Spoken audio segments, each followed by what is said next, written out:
Welcome, everybody, to the City of Farmers Branch City Council meeting for Tuesday, May 7th. Thank you all for being here. Our first up is going to be our invocation and pledges tonight, and I'm going to deliver both.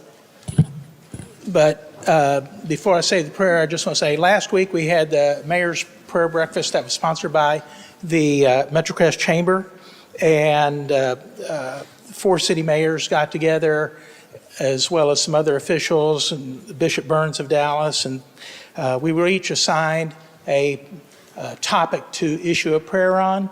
Mine just happened to be government, and some folks heard it, thought it was really good, and they said, you should read that at council meetings. So that's what I'm going to do. Seems very appropriate for tonight. So if you would please stand and join me for a moment of prayer. Heavenly Father, we are here today asking for your blessing upon the men and women in government and for them to do what is right in your eyes. We need people who will stand on your principles even when standing alone. Help them be strong and courageous in the face of challenges and to always seek your will in all they do. Let us not forget that those who serve our neighbors and know that they are not free of mistakes, that they are human and need our guidance and support, not scorn and ridicule. As they seek your will, we pray they make decisions based on the people's will. May they put aside their selfish ambitions, truly love our city and our country, and make decisions for the betterment of both. We pray that you would call men and women of faith to run for office and to use their positions of power and influence for your glory. We pray that the members of different parties find common ground. Give them a spirit of negotiation and cooperation as they come together to make decisions. Rise up a spirit of cooperation that will bring honor to Jesus Christ. We ask that you give these individuals wisdom, courage, and discernment as they navigate the complexities of our political system. Help them to seek your guidance in all they do and be driven by a desire to serve you and make a positive impact on the world around them. We ask all of this in your name. Amen. Amen. If you would please join me in the pledge. I pledge allegiance to the flag of the United States of America and to the republic for which it stands, one nation, under God, indivisible, with liberty and justice for all. Now the Texas pledge. Honor the Texas flag. I pledge allegiance to thee, Texas, one state, under God, one and indivisible.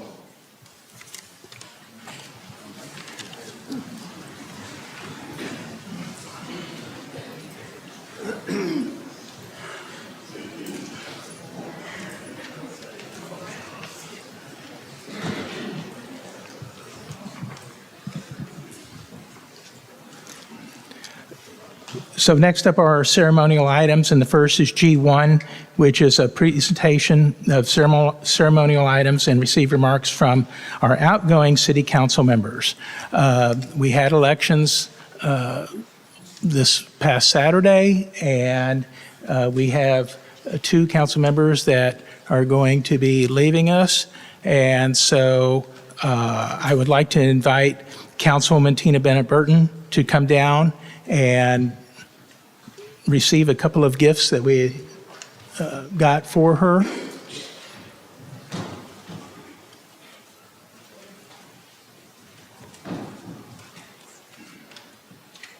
So, Councilwoman, this is for you, hopefully to remember your time on council. Thank you. But even better than that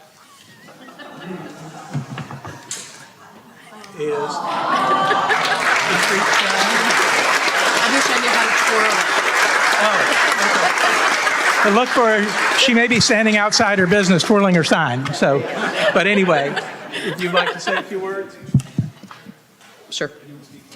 I don't care. Whichever you want to do. It's up to you, Jeff. We're getting a picture first.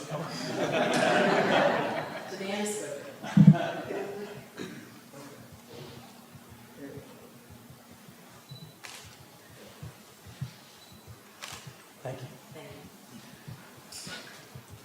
It's going to be a long evening, so I'm going to keep this very short. Thank you, guys. It's been fun. I hope I have conquered a lot of things for you guys.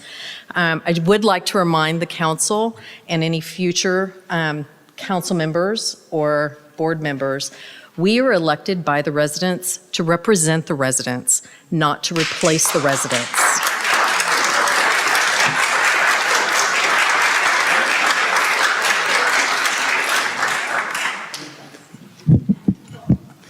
And next, I'd like to invite Councilman David Merritt to come down.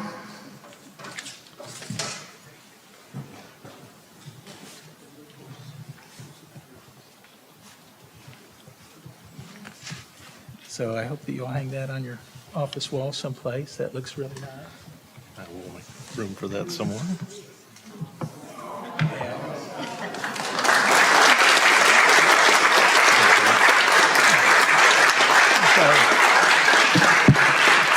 And I just want to thank David for giving the last 3 years of his life to service to our city. And as I told him the other day when we were at a meeting, it was very evident that he reads everything and always came prepared to meetings. And so it's so important. We really appreciate it, and your experience is going to be missed. Thank you, Chair. I'll get a picture.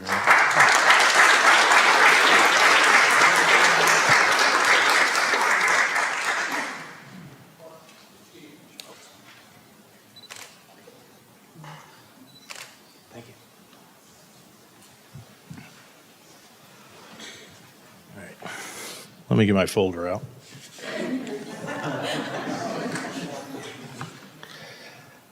First, I'd like to thank my family, my wife Dana here, who's here in the front row. My daughters in reverse order, Morgan, Hannah, and Olivia.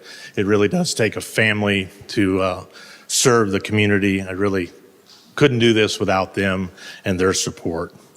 I'd also like to thank some of my city leadership mentors that have been instrumental. First, Councilman Jeff Benford, who actually got me involved in the city as an alternate on the Planning and Zoning Board a number of years ago. I'd like to thank Mayor Dave Blair, Mayor Bob Phelps, Councilman Kirk Conley, Councilman Charlie Bird, and my good friend, Councilman Mike Baumgartner, who I took over the seat for, who was instrumental in helping me get elected. I'm very proud of the accomplishments while part of the City Council, always putting the city first. And the city, to me, refers to the residents, the businesses, and the city operations that go on. Being physically conservative while striving to meet the broad and high city service expectations. I'm really proud of the work on crafting and passing the new comprehensive plan. I think it's important to have. And I'm really proud to have strongly supported our police, fire, and all the city departments with resources, equipment, and staff. I'm proud to always be looking at and for opportunities and efforts to continuously improve city operations for the mutual benefit of the constituents and staff. And in my opinion, I've successfully navigated an often contentious city council. I'd like to publicly thank the city staff for their dedication to our city. And I understand in the city newsletter, employee newsletter distributed on Thursday, there'll be another private note to each of the city staff. Paraphrasing a Harvard Business Review article I recently read, disappointment is not meant to destroy us. If taken in stride, it can strengthen us and make us better. In spite of whatever disappointing experiences come our way, our challenge will be not to let bitterness take root. We would do well to keep in mind that although disappointment is inevitable, being discouraged is always a choice. Recalling an excerpt of one of President Theodore Roosevelt's famous speeches from over 100 years ago, it is not the critic who counts, not the man who points out how the strong man stumbles or where the doer of deeds could have done better. The credit belongs to the man who is actually in the arena, whose face is marred by dust and sweat and blood, who strives valiantly, who errs and comes up short again and again. Because there is no effort without error or shortcoming. But who knows the great enthusiasms, the great devotions? Who spends themselves in a worthy cause? Who at best knows in the end the triumph of high achievement? And who, at worst, if he fails, at least he fails while daring greatly. And so that his place shall never be with those cold and timid souls who knew neither victory or defeat. And finally, a sincere thank you for the opportunity to be in the arena to attempt to make our community a better place. Thank you very much.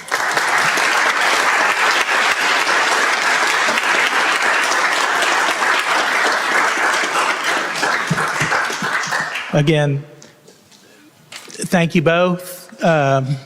Short-lived because we got work to do tonight. But on behalf of the residents of Farmers Branch, thank you all for stepping up and serving. It is a commitment. It's not only the individuals themselves, but it's their family and lots of people around them. And it's quite a sacrifice, but the fulfillment that you can get out of it is truly wonderful. So again, I applaud you.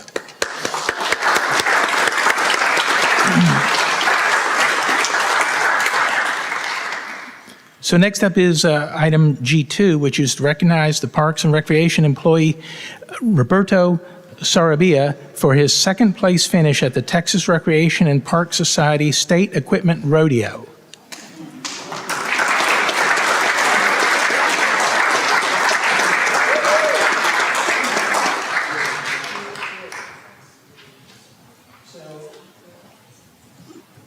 Ross, you want to come up and tell what this is all about? It'd probably be better coming from you. All right. So this long-term employee has been with us 26 years. And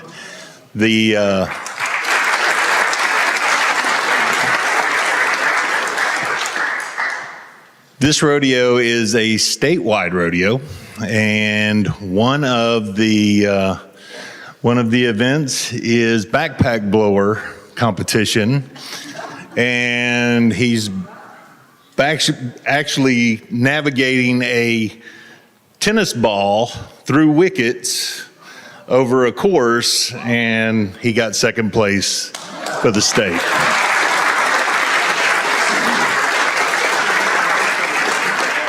This is not his first win. He has had many of them. He's had lots of practice by maintaining your parks. So thank you for that.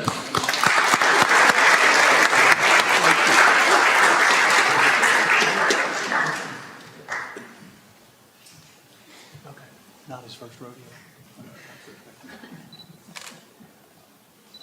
Okay, thank you.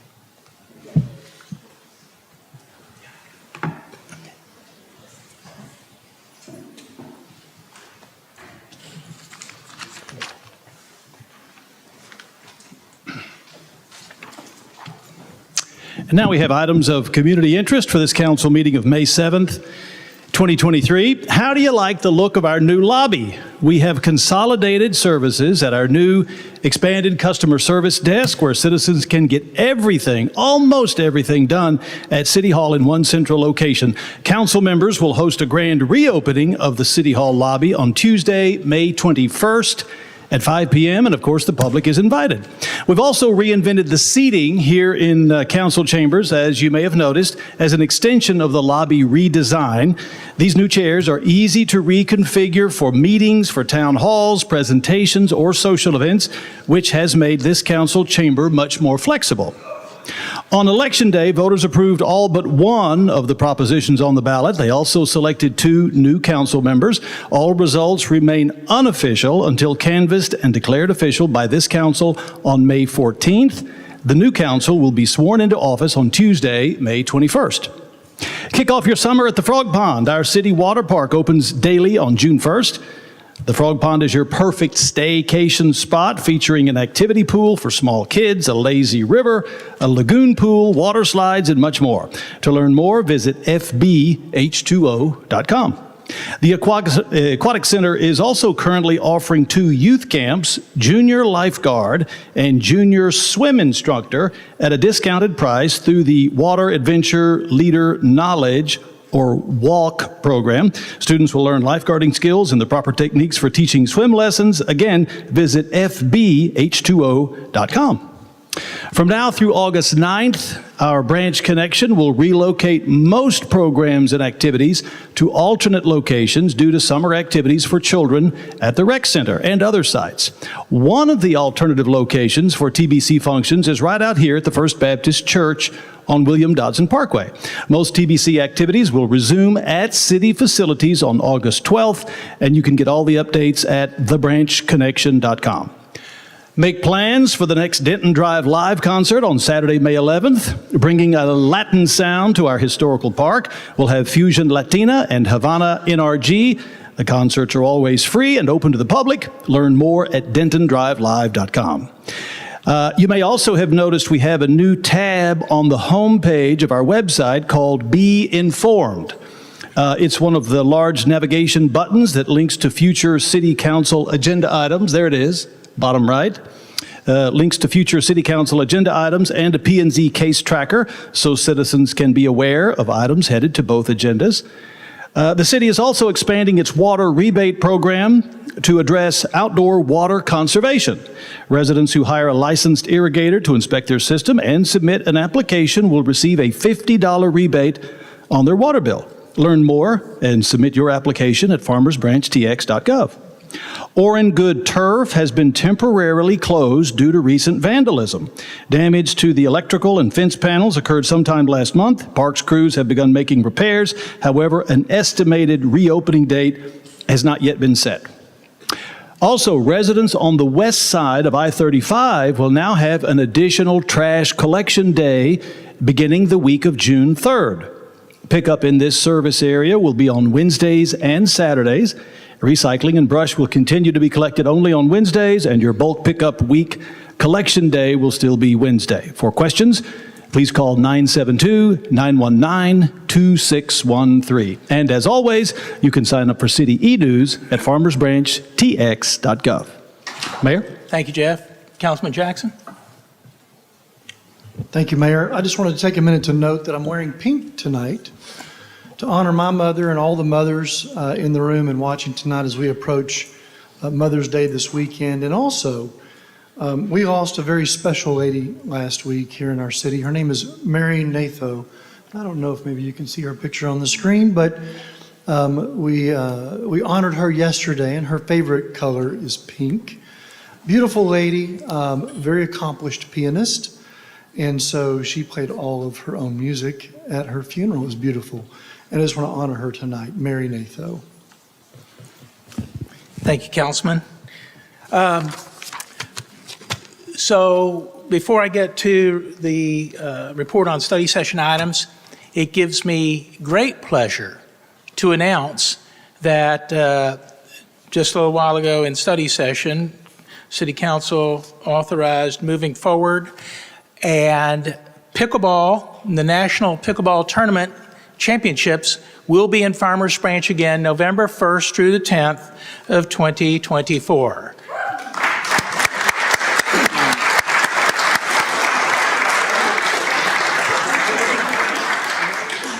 You know, we had an opportunity to get a lot of the bugs worked out last year, and without a doubt, that tournament was the biggest and probably the best thing, arguably the best thing, that ever happened to our city. And so I'm very excited to have that coming back this November, and it will be bigger and better than in the past.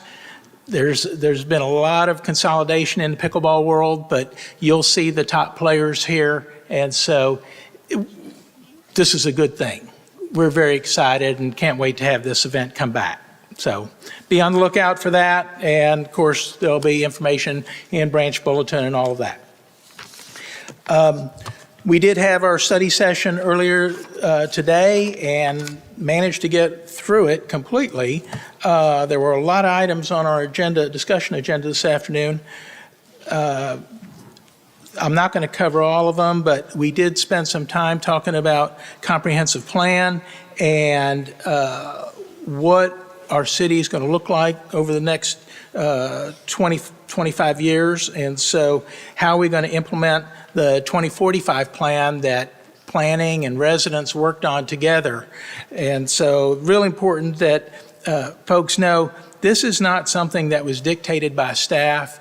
This was dictated by our residents, because through numerous town hall meetings and whatnot, staff gathered the input and then worked to put this plan together to shape our city for the future based on what residents said they wanted. Let's see. We had some discussion about inspection of multifamily housing units and how that will be handled moving forward. There was some discussion regarding the lead and copper rule revision, and that affects a lot of people in Farmers Branch, especially if you have lead pipes in your homes. And so we're mandated to replace all lead piping by 2037. So the city is going to be trying to finish an inventory of where lead pipe is located by the end of this October, and then from there develop plans for how to address the replacement of piping in the city that is no longer acceptable. We had some discussion regarding Hoya Park and some of the changes that have been implemented and where we're seeing the most usage. It seems to be on Friday evenings, we're averaging about 1,000 people. Saturday, about 1,500 people in the evening, and then Sundays back down to 1,000 attendees. That's a lot of people to be using a park. And so the park is seeing a lot of wear and tear, as is the surrounding neighborhood. And so there will be a no parking zone enforced on both sides of Tom Field from basically Orrin Good parking lot entry south to Valley View. So please be aware of that. Don't park on the street there. Park in the Orrin Good Park parking lot. I think that's about it. If you want to see the full study session report, you can certainly go to farmersbranchtx.gov and see that there. If you have any questions, happy to stay after the meeting and answer any of those for you. Next up, our citizen comments. So if you signed up to speak in citizen comment this evening, I'm going to call 4 people and come down and sit in order. There's 3 seats here. One's going to be standing at the podium. The other 3 can be sitting, so we can just try to roll through these. When you come down, please state your name, your address, your city, and your zip. State your name, your address, your city, and your zip, so we can have an accurate accounting for the record. There's a 3-minute time limit for each citizen to speak, with a reasonable limitation on speakers. However, for some of the topics tonight, I will let everybody speak. Anyone wishing to speak shall be courteous and cordial. Please refrain from disparaging or inflammatory remarks directed at any member of a board, commission, the city council, or staff. So with that, I will call Mike Harrison. Mayor, I'm sorry. I had a resident ask when they speak and they call out their address, is that supposed to be their residence or their business, or does it matter? I had a resident from Farmers Branch ask me that question. I apologize for forgetting to ask you earlier. Resident address. If they don't live in the city, then they'll put that. All right, so if Mike Harrison would come down, he'll be the first speaker, followed by Vicki Harrison moving down to the front, William Kirby, and Pamela Silver.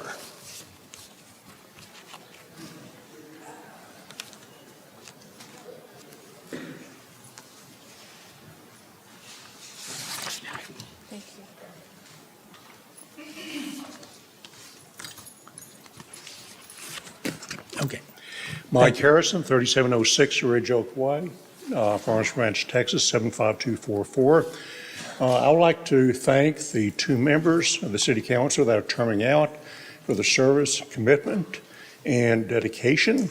And I think in this time of new beginnings that we can reconsolidate and all the dissension we've had amongst the different areas in the districts can be resolved.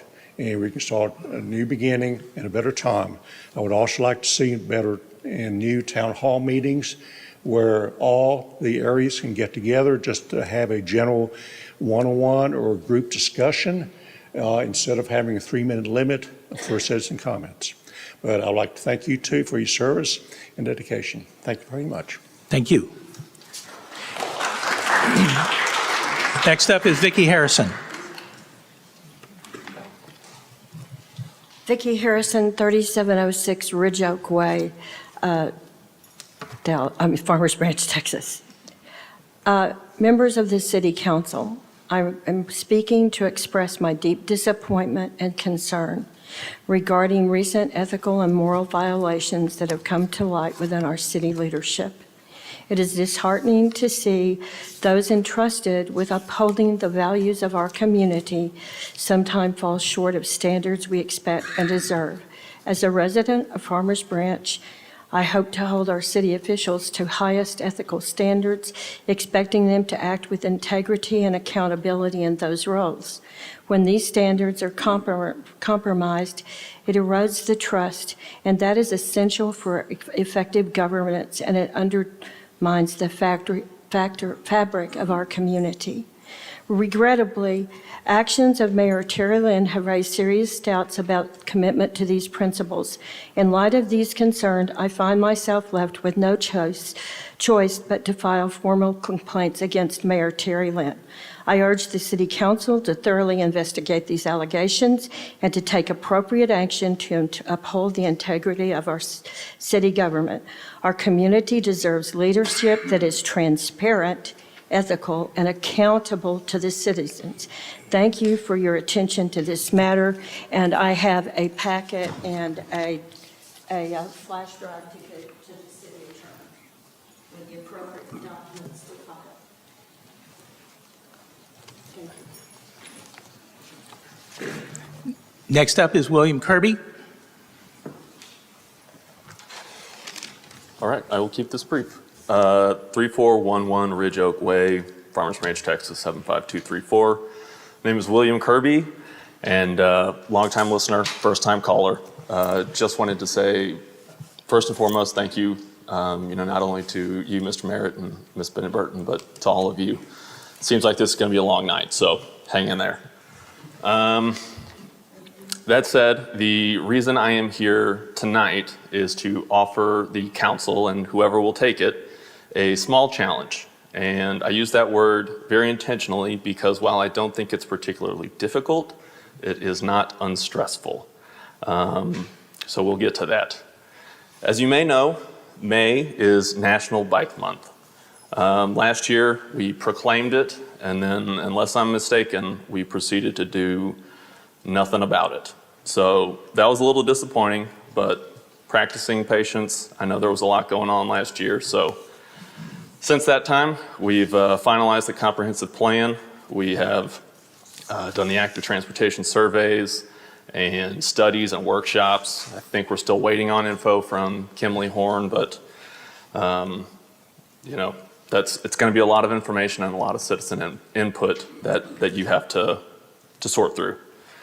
Now to the challenge, and I extend this to Mr. Neal and Mr. Reed as they come into the council as well, staff, again, whoever. The challenge is to ride your bike in the city of Farmers Branch as transportation 3 times for the rest of the month. That is 1 time a week. All you have to do is replace one of your chores with a bicycle trip. And that can be going to work, going to the gym, going to a restaurant, going to get groceries. But I'm very specific about transportation as opposed to recreation, because with transportation, you're probably going to have to park, which is its own challenge. And with transportation, you tend to choose a destination as opposed to a route.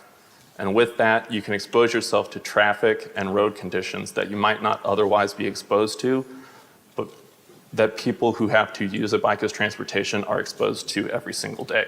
So as you are looking over this information that the citizens have provided, that Kimley Horn is providing, just have that firsthand experience to contextualize it. Now, why is this important?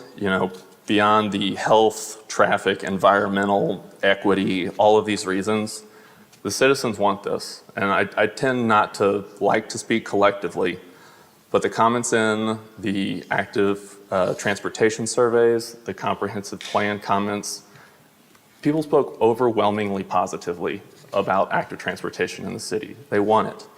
But I was struck by something that I found in the library this week. 10 seconds. You want to finish? Okay. Well, this is an excerpt from a book called Forward Farmers Branch, Goals for the City of Farmers Branch. This is from 1984. To make bicycle traffic feasible as a safe traveling mode in Farmers Branch, thereby decreasing traffic congestion and pollution, we will provide safe bicycle routes to all parts of the city, locate bicycle racks at convenient places, publicize the bicycle paths and bicycle rack locations, encourage businesses to offer incentives for riding bicycles, and sponsor cycling events to encourage. Thank you. All right. Go Stars. Next up, Pamela Silver.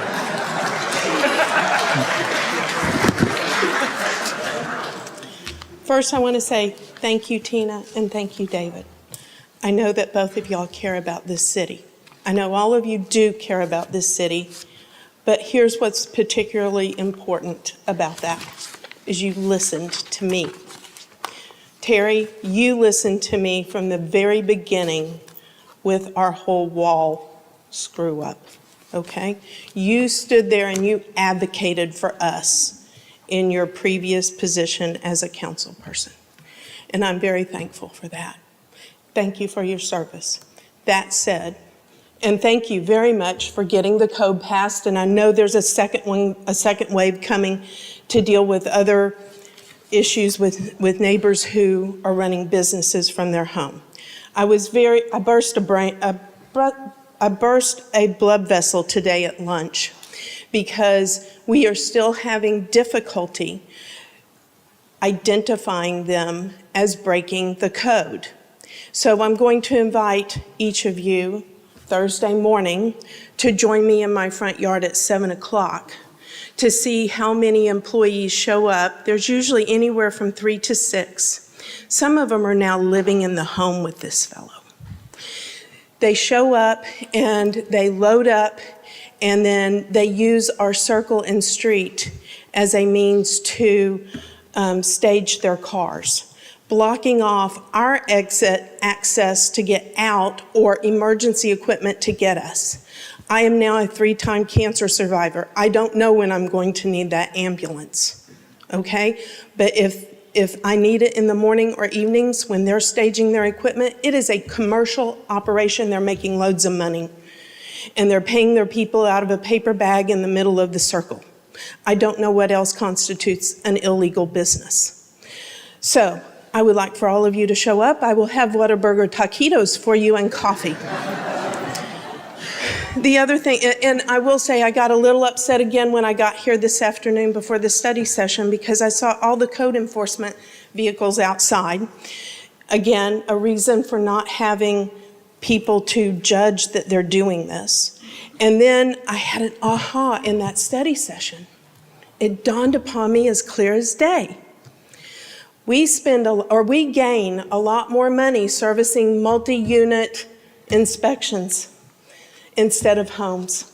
Rental homes need to be checked just as often as these other multi-unit facilities.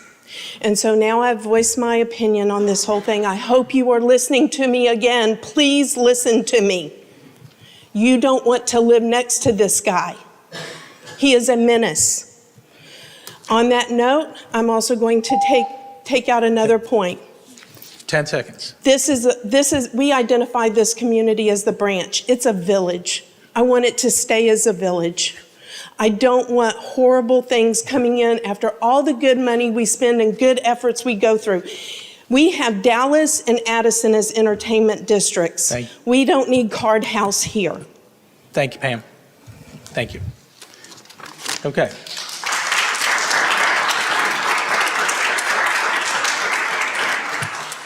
Next up is our consent agenda.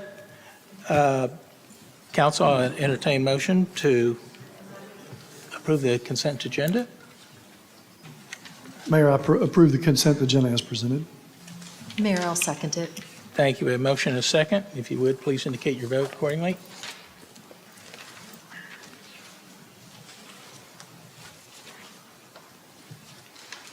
Motion passes unanimously. Thank you.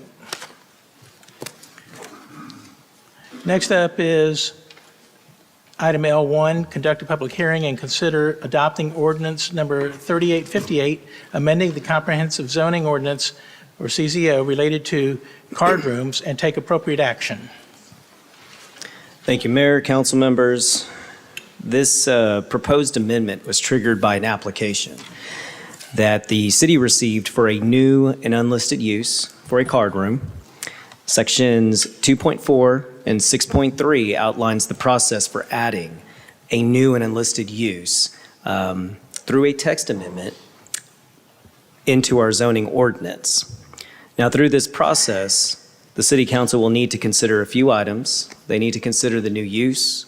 They need to look at the definition that's proposed, its compatibility within certain zoning districts, and the district that it may be allowed within, or if a specific use permit is required. There is a draft ordinance included within the packet that outlines regulations and conditions that could be considered with this particular proposal. So to start, staff is proposing the following definition for a card room, which states it is privately owned, it's a profit-oriented enterprise, it's located within a structured housing, one or more card tables at which members play card games. The Texas Penal Code under Chapter 47 states that it is a favorable defense to persecution that the gambling occurred within a private place, no one profited except the winners, and the same risk and chances are for all who's involved. Chapter 47 also defines a private place as one that the public cannot access. So due to these particular parameters, card rooms often function as membership clubs, or they function as private venues to ensure compliance with these particular gambling regulations that are state law or state code. So to begin with, staff needs to obviously make certain recommendations in this process.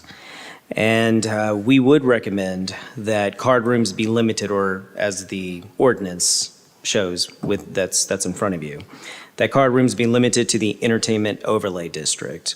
Entertainment Overlay District, which is also known as the EOD, is on the east side of our city, and the EOD was created to promote a vibrant, active area for residents to socialize and to be entertained.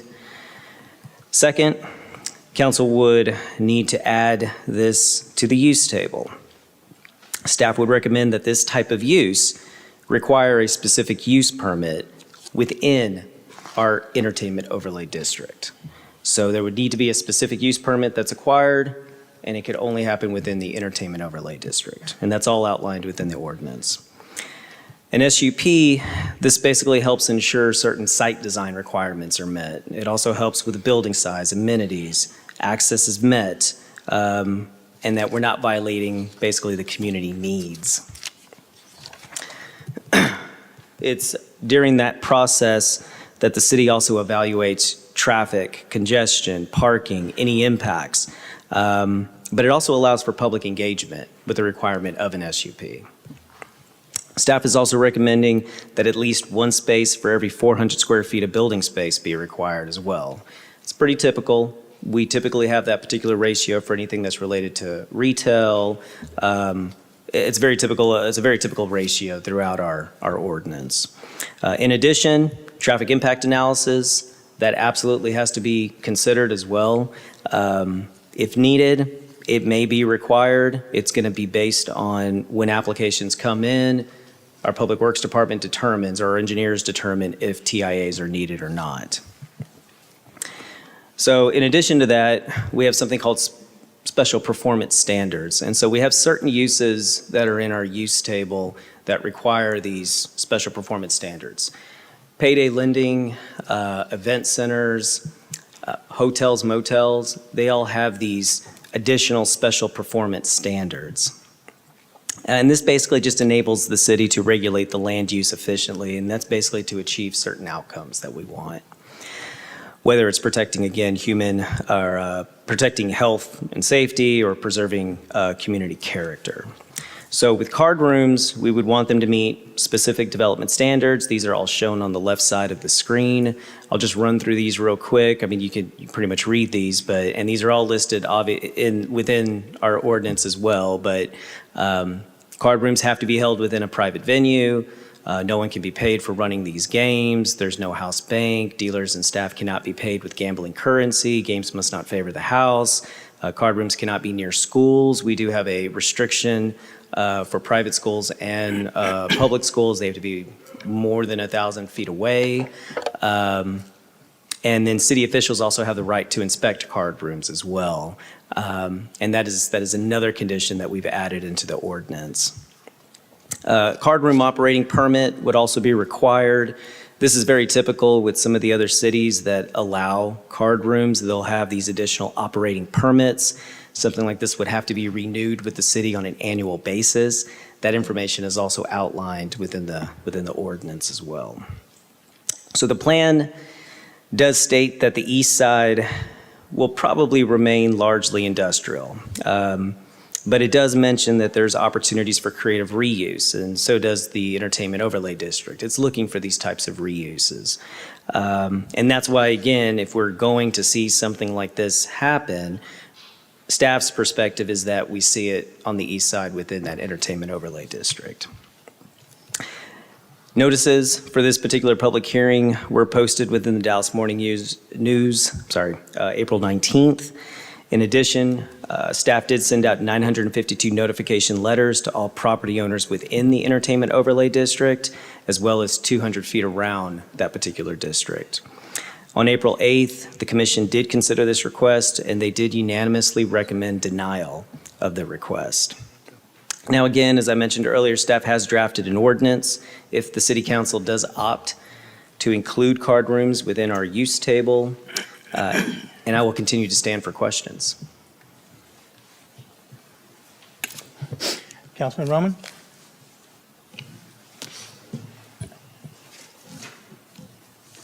So I have a question for our city attorney.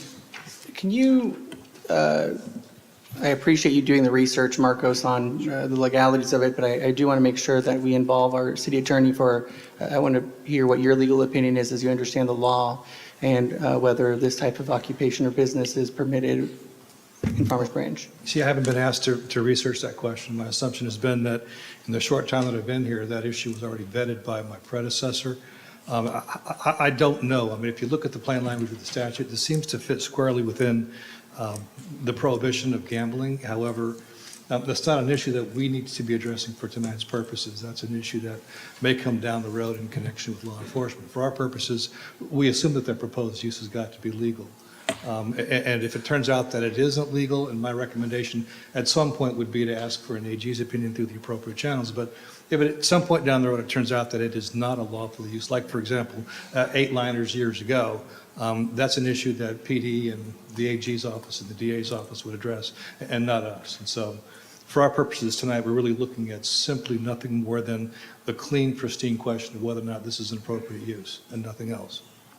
Can you, who can request an AG's opinion? Attorney General, for those who are not familiar with that term. For our purposes, for something like this is not like a Public Information Act request where you can ask for an opinion regarding records. This is something that the Attorney General's office has limited authority to do, but generally from our perspective, the only relevant people would be the district attorney's office or a state legislator. We can't simply on our own ask the AG's office for a formal opinion. And those opinions give good guidance. They're not the law and they don't control, but they do give good guidance and are often persuasive in court. So something that we could rely on if we were to get someone appropriately to ask for us. Okay, so if I'm understanding you correctly, you're saying that obviously you're our new council who started last meeting, and so you've indicated that currently you're under the presumption that this is legal, but once you do further research, you'll have a more solidified opinion, at which case it might be relevant to A code enforcement issue later or Yeah. a PD issue later. Okay. Yeah. Thank you. And then, Marcos, I have a question. Have there been other individuals who have requested for a similar use in the past? Not that I have actually been a part of. I do understand that there have been, for this particular use, for card room use, or just for, Card room, poker room, or some type of gambling use? I am of the understanding that there was one person that did request a card room months ago. I do know that a couple of months ago, or about a month ago, we had two more people who called the city asking about the status of this particular item, mainly because of word of mouth, I guess, because we'd gone to the Planning and Zoning Commission. But those are the only three that I'm aware of. And why is it that those individuals' business ideas did not move forward, whereas this one, we're here today discussing it? Sure. So normally, if in our planning department, if we receive a request for a new use, we do have a certain protocol that we're supposed to follow. And that's what I was referring to earlier with the 2.4 and the 6.3. Normally, again, we get folks who come to us and they'll ask, they have a particular use and they want to put it in a certain part of the city, but what we do is we look at our use table and then we look at the zoning. And there are times where we let folks know it's not permitted, and then there's no other questions after that. In this particular case, there were additional questions about how to get this into our use table, which that's what 2.4 references in our zoning ordinance.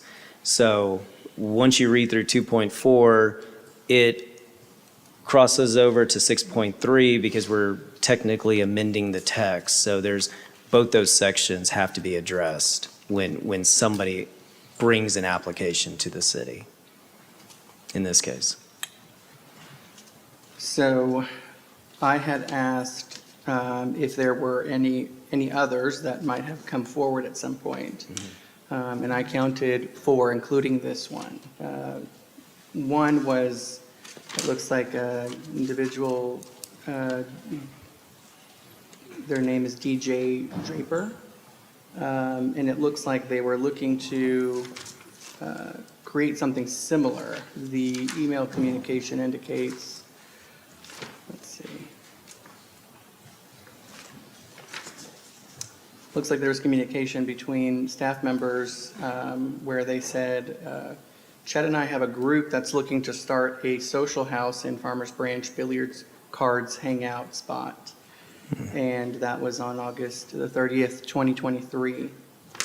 And then looks like one of our staff members responded and said, "Good morning, DJ. Hope you're doing well too.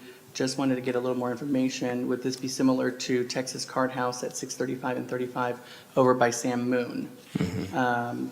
And their response was, "Hey, Chris, it would be more of a social house / lounge, but very similar." What happened with that case, or with that? Are you familiar with that at all? I'm not familiar with that particular case. It may have could have gone to economic development possibly, but I'm not familiar. That did not come across my email. Did that come? Okay. So I can answer for economic development. In the past, if we got a request for any kind of gambling use, it was not allowed in the past. This was a different situation. So it's my understanding DJ is a broker, and he was asking just in general because we know him. So that does make it different. Does that Okay. help? Yes. Okay. And then I also wanted to ask a question about,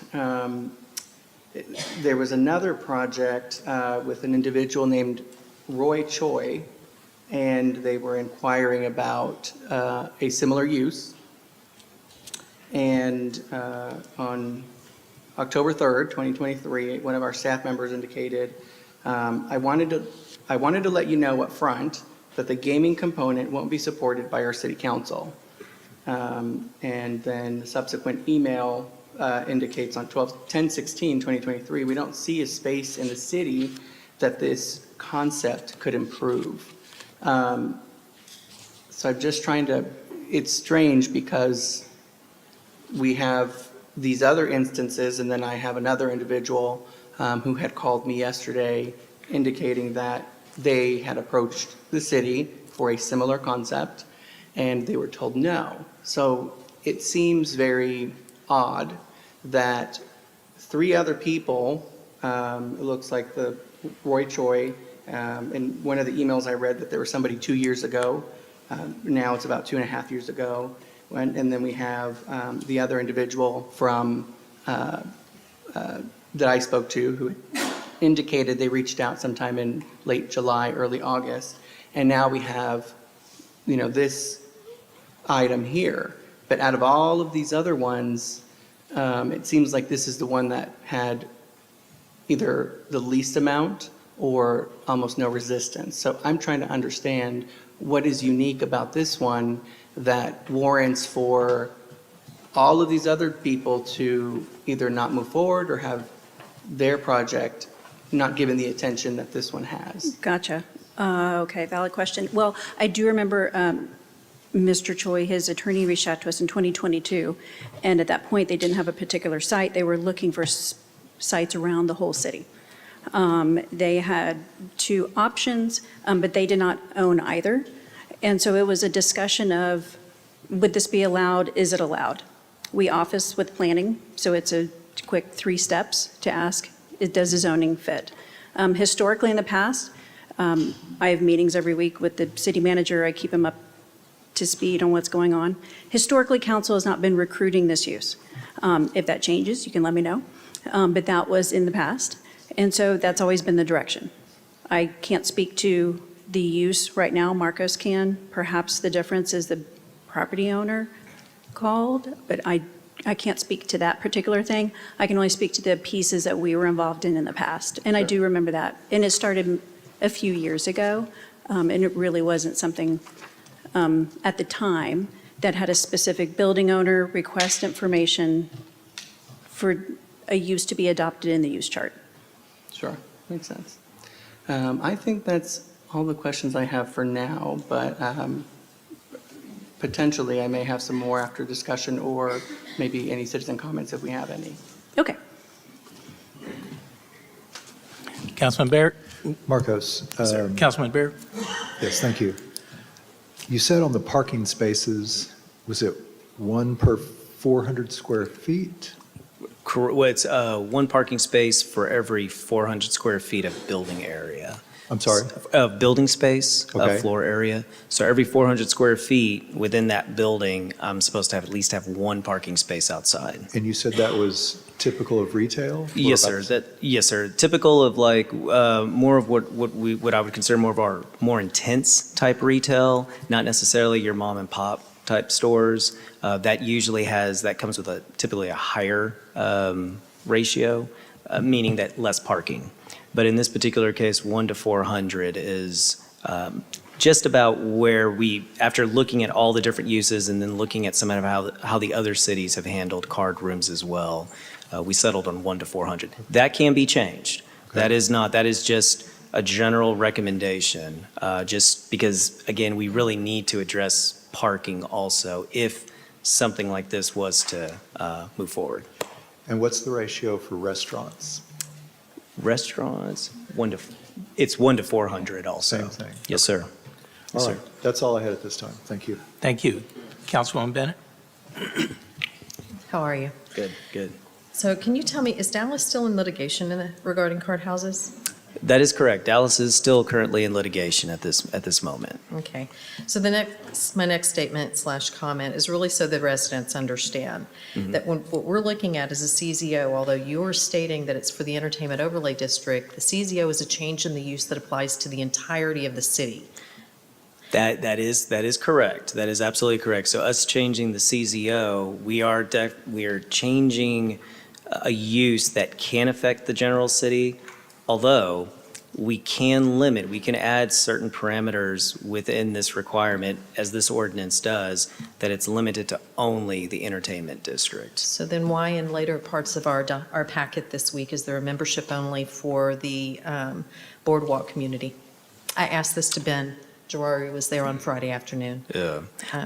I haven't seen that. Like, I do know that the Boardwalk is waiting to see how this pans out. But if that's the case, I don't know if I have a really good answer for you right now on that one. But yeah, this is really going to be dependent on if we get this into the CZO, then they have the right to ask if Yes, they because they're a planned development and it's defined within our CZO, they could have the right to ask, but they would still have to go through a public hearing process. They would still have to go before city council. They would still have to get that. But we've already set the precedent at that point. Yes, the precedent you. would have been set technically for the entertainment district, but it can spill over, absolutely. Yes, thank you. Yes, ma'am. Councilman Merritt? Or Councilman Jackson? Thank you, Mayor. Thank you, Marcos. Yes, sir. What was the reason that P&Z unanimously voted to recommend denial? Well, the reason they provided was that it was moving too fast and that they wanted more time is ultimately, I think, what they were looking for. At least they stated that as one of the requirements. The minutes, I think the minutes reflect what P&Z, or we have a video also of what some of their concerns were. But ultimately, when they made their final decision, they did mention that this was too fast of a process. They wanted more public input. And that's ultimate. And then they unanimously recommended denial.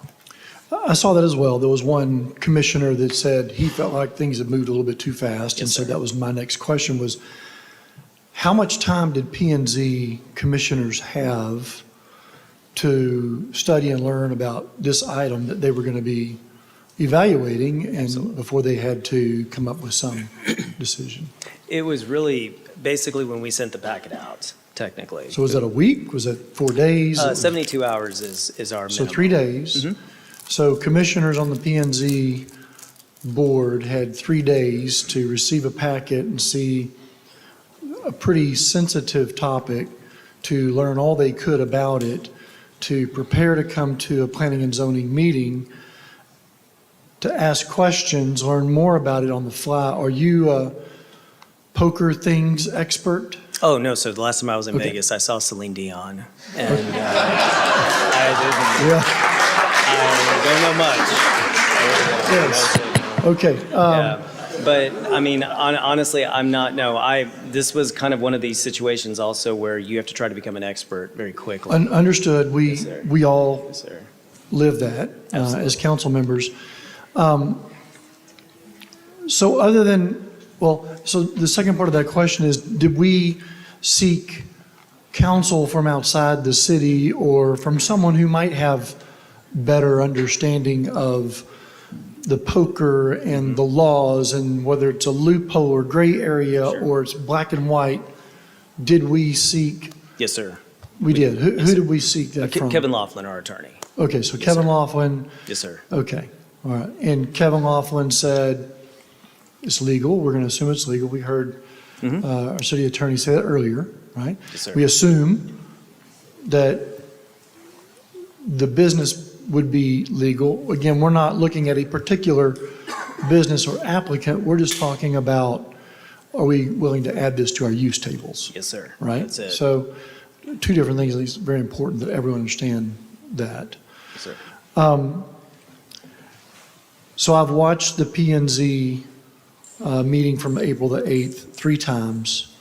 Was there a particular issue that the commissioners seem to get hung up on or have concerns with, other than they just didn't have enough time or wish they had more time to understand it better?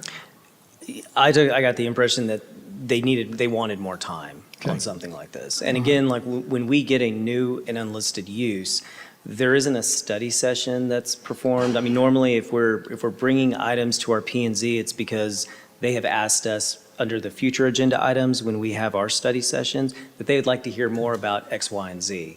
In this particular case, when an applicant submits an application to the planning department, we start moving on it. That, and for new and enlisted uses, we have it all spelled out as far as what the process is on who we need to notify, and that's exactly what we did. We notified in the newspaper, we sent out notifications to the entertainment district, because that's where we were focusing this on. So we followed our process the way the CZO is outlined. So did the commissioners have the option to ask for more time and table the Yes, sir. discussion to Yes, sir. take more time? Yes, sir. Okay. They always have, every time we fill out, when we do our staff reports, our cover memos include, very similar to y'all's cover memos that y'all have here. We do include whether they want to recommend for approval, recommend approval with conditions or modifications, recommend denial, or table to a further date. Those are the four options we always provide. All right. Yes, sir. Thank you, Marcus. Mayor, that's all I have at this time. I do have some other comments I want to save for later until we have the Absolutely. public hearing. Thank you. Okay. Councilman Merritt? Thank you, Marcos, for the presentation. This question is for our attorney, Mr. Berman. Are we required to add something to our use table, or we have the decision? There's no legal ramifications if we choose not to. Is that correct? That's correct. Unlike plats, zoning is purely discretionary. It's whatever the council deems to be in the best interest of the public health, safety, morals, and general welfare. This is discretionary, not mandatory. Thank you very much for that clarification. Marcos, I think Councilman Jackson referenced that this is actually two separate issues, and we've been very clear, or tried to be very clear about this. This is simply adding the use to the table. Yes, sir. It's not about a particular operator, a particular location, or a particular concept. It's simply about adding this particular use to our comprehensive zoning ordinance. Is that correct? That is correct, sir. Thank you. I don't have any further questions at the moment, Mayor. I will retain my right to ask further later on. Yes, sir. I understand we do have the applicant here, and while this is not his specific hearing, he has initiated this process, so I would invite him to come up and whatever statement that he wants to make, and then if council has questions for him. All righty, thank you, everybody. Name, address. Doug Polk, 11551 West Highway 71, Austin, Texas, 78738. I want to start off on a quick lighter note. First off, I got to give a shout out to Marcos for really doing his best with a very precarious issue and a lot of opinions. So he's put in a lot of hours and done his best. And then I also just want to say that the card playing community loves their pickleball, and I know we like that here in Farmers Branch. So can we get a round of applause for the pickleball? Let's go. I know you guys like it. All righty. So let's just kind of jump into a couple of things here really quick. To start off with, I want to just talk about the card playing community as it stands here today in Farmers Branch. You know, I didn't realize this when I got here, but there's actually quite an avid community of people playing cards. There is a card room just down the street here from City Hall. It's actually right here on Harry Hines. A lot of the people that work in that card room actually live in Farmers Branch, and I've gotten to meet quite a few of them. So there is not only an employee base here in the city, but then there's also a lot of people that are playing cards that live here in Farmers Branch as well. I own two different businesses. They both have Farmers Branch residents, but I didn't really know exactly how many poker players there were here until I got here, and I went down to the Moose Lodge. And thank you for the Moose Lodge for the support, little free roll action. It's good stuff. I didn't know what a Moose Lodge was, but when I saw there was a lodge poker club in the Farmers Branch, I had to go check it out. Nice people. So between seeing people at Red Sticks, I've had meetings there every day for the last 5 days to meet with people, and every day card players show up over there. There's also the Dallas Poker Store, which is in the heart of the Overlay District. They sell all of the stuff you need to play poker. It's actually here in Farmers Branch. So basically what I'm saying to you guys is there are card players all over your city today, either at the one right here down the road, or at the Moose Lodge, or in home games, or wherever they may be. So I want to dispel the idea that this is somehow eroding the fabric of the community. And I guess I want to just say here about this attack on poker players in general, like they're bad people. I'll tell you what, some of the best people I've met in my life are poker players. I started my career... I started my career with $10, and I turned it into millions of dollars by becoming one of the best in the world. And poker gave me that opportunity. And I'm tired of people attacking poker players like they're some kind of lowlifes. They're good people, and we stand together.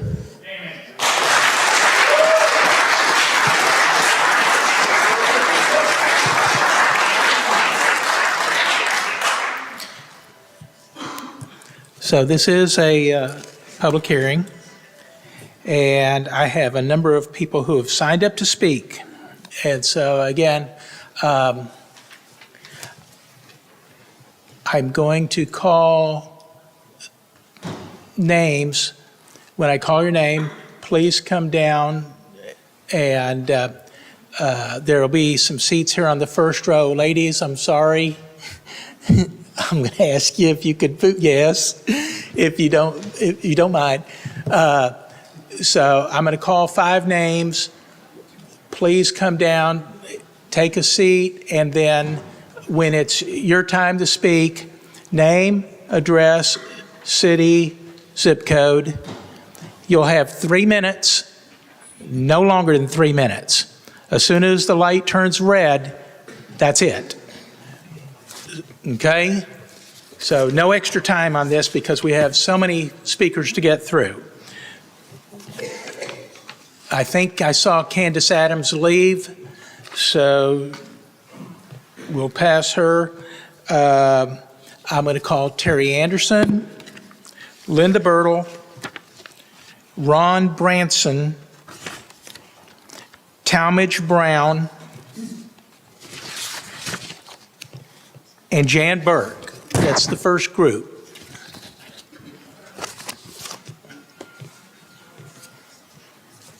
Anybody hear that? Terry Anderson? Okay, hold on. Jan Burke, come down. Linda, Ron. Talmadge Brown, please come take a seat so we can keep this moving, and then I'll call the next 5 after that. So again, please state your name, full address, city, zip code. 3 minutes. Terry Anderson, 2644 Montview Drive, Farmers Branch, Texas, 75234. And this will be pretty short. The purpose of government is primarily to protect the rights and, in a few cases, to prohibit harmful activities, substances, and practices. The intent of legitimate commerce is to exchange money for goods and services where both parties receive value.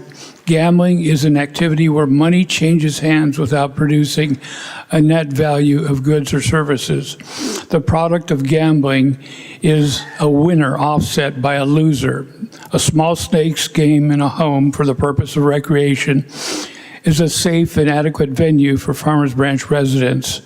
Let us not turn private recreation into a predatory business where the house is the only sure winner. One other point, it's much easier to prevent a bad idea than to eliminate a bad idea. Consider waiting at least 2 years to observe poker parlors in other communities before making a decision that is difficult to reverse. Thank you. Thank you. Thank you.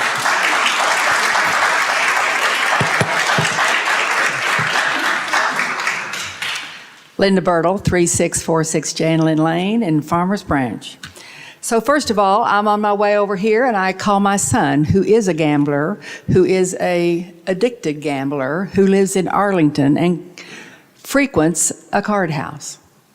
And I said, this is what we're talking about tonight. And this is what he said: Mother, you realize that drugs, illegal activity, and crime element is involved in those places.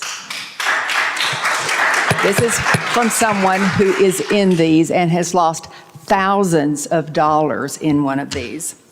So, and also want to ask all of you, have all of y'all gone into one of the houses? Have you gone over there? Have you looked at it? Have you spent your time there? Did you take your wife with you? Would you invite your pastor to go with you? Would you invite your church members to go with you to go over there? And would you ask them to go frequent that place? By state law, gambling is illegal in Texas. Gambling is illegal in Texas by state law. The way they get around this is a gray area. I think I heard Renton, you just say it, by gray areas and by loopholes is how this happens, but it is illegal in the state of Texas. So for Farmers Branch, I want the cream of the crop businesses coming into here. People that where families want to come. I don't know how many families go to these places. I know a lot of people do it for recreation. Have no idea how many are there. I have not been in one. But a business in our city should express our citizens' values and create an elevated sense of pride in our community and its members and visitors. I'm not saying that gamblers are not bad. I'm just saying it's not the element that I was looking forward to. So, my recommendation is to say no to changing the zoning to allow the poker houses within Farmers Branch.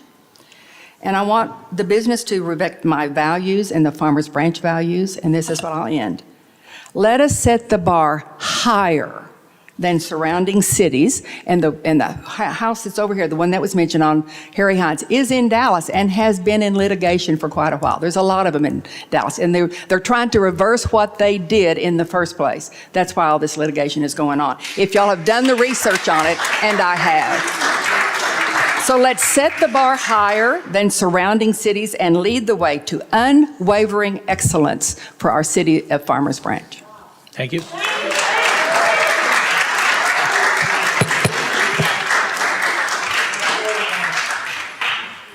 Honorable Mayor, esteemed council, my name is Ron Branson, 3914 Randall Lane, Carrollton, Texas, 75007, and I almost didn't plan on speaking tonight because, one, I'm from Carrollton, and Farmers Branch does not need somebody from Carrollton to tell you how you should run your city. However, I was asked to come up because I am a poker player. My mother-in-law visualizes poker players as fat old men sitting around smoking cigars and throwing money around left and right. And let me tell you, that's not the case. I do play. I've been to Choctaw maybe twice in the last 40 years. I've been to WinStar twice in the last 40 years, but I do go to Vegas 2 or 3 times a year and have a great time. And I play some poker here in the area. They are good folks. They are family folks. I'd be glad to take my pastor, and I'm a Methodist, okay? I'd be glad to take my pastor in.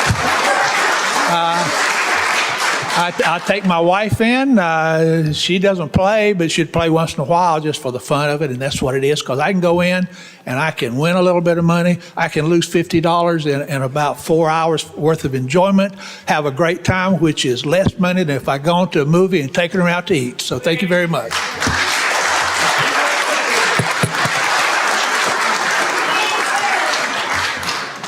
Yes, my name is Talmadge Brown, 2312 Dampton Drive, Plano.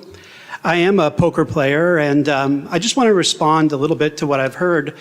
You know, we hear that that this will bring crime, that this will bring problems, but these are basically groundless accusations. There's, you know, I'm not aware of really any crime that I've seen playing in the area. What it is it's a social club. People go, they go watch a ball game, they meet other people. You know, I was an actuary for many years, and then I decided, you know, I gave up on a respectable career and decided to go become a lawyer. So I went to law school, and you know, I've met accountants, I've met attorneys, I've met engineers, car salesmen, truck drivers. It's a place to go to socialize, to interact. And, I used to, when I was younger, I used to play chess. And it wasn't nearly as social because you can't talk while you're at a chess tournament. That would be against the rules. But people go, they pay their money to play in the tournament, and the winner gets a couple $100. And unlike poker, they've got children there. But, it's the same concept, except instead of using chess pieces, we're using cards, we're watching ball games, we're socializing. And, I understand that, that there are people that have addictive personalities, whether it's alcohol. I don't think we would suggest that we shut down all the bars, although there are counties in Texas that are still dry. My grandparents lived in one. But, I asked Doug, who was just the other day, do you honor self-imposed blacklists? So if the lady who spoke about her son who's a gambling addict, if he asked, could you please bar me? They would do it without any questions asked. Because the idea is not to, this is not a casino. They're not extending credit. They don't have an interest in who wins or loses any hand. They're there to facilitate a social experience, to allow people to socialize in a community. It brings a lot of different types of people from, all different professions, all different age groups, all different demographics.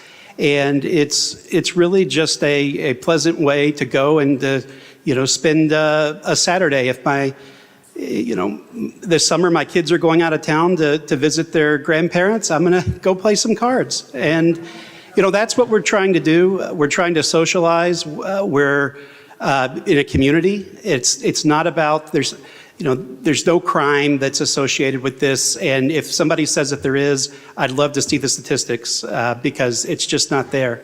Thank you. Thank you.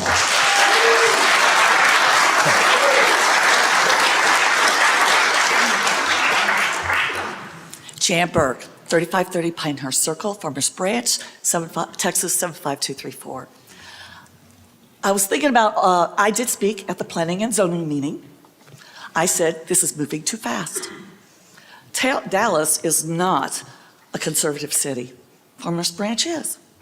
Dallas is in litigation, been in litigation with this issue for quite some time. Why don't we think about it, study it, before we get into litigation? Litigation is not cheap. The city is familiar with litigation. You've had it in the past. Every city has, but you try to avoid it.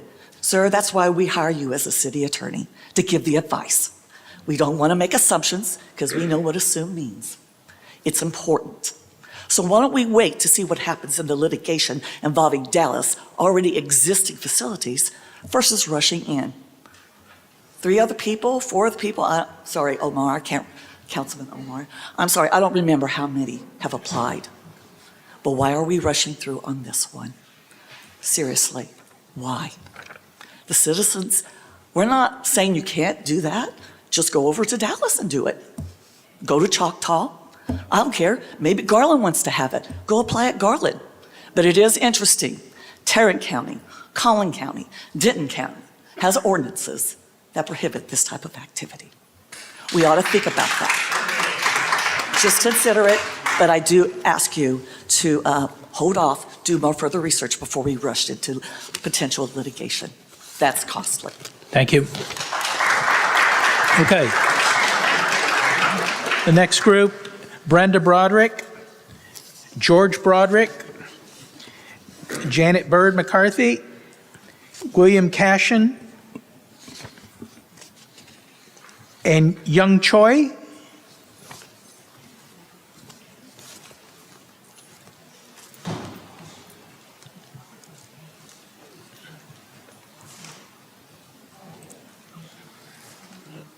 Brenda Broderick.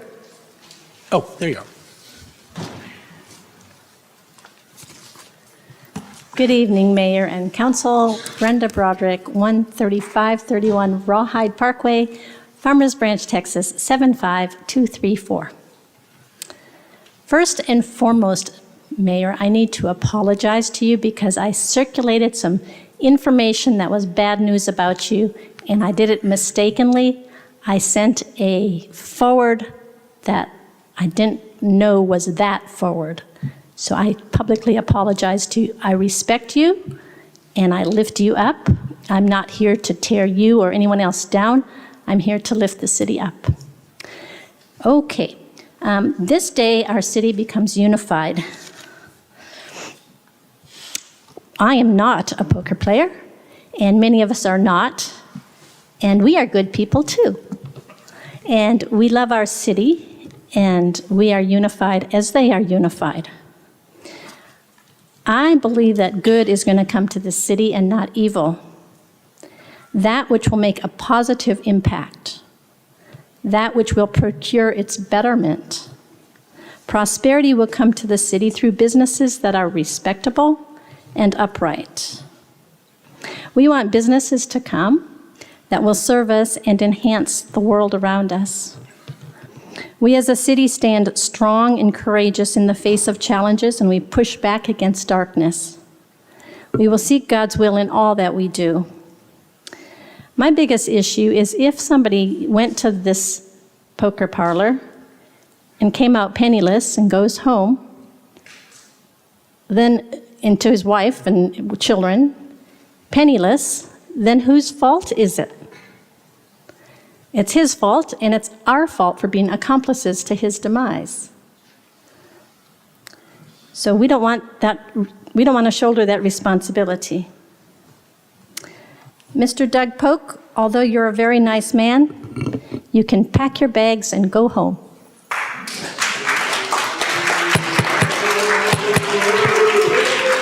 Quiet, please. Quiet. I'm sorry. I'm sorry. So that's all I have. Thank you. Thank you. George Broderick. George Broderick, 13531 Rawhide Parkway, Farmers Branch, Texas, 75234. I just want to agree with the families of this city, the residents that I've talked to in this city, and the Planning Zone Commission to deny this rezoning and special permitting of card houses of poker. I don't think it fits the core values of the city of Farmers Branch and the parents, the children that live in this city.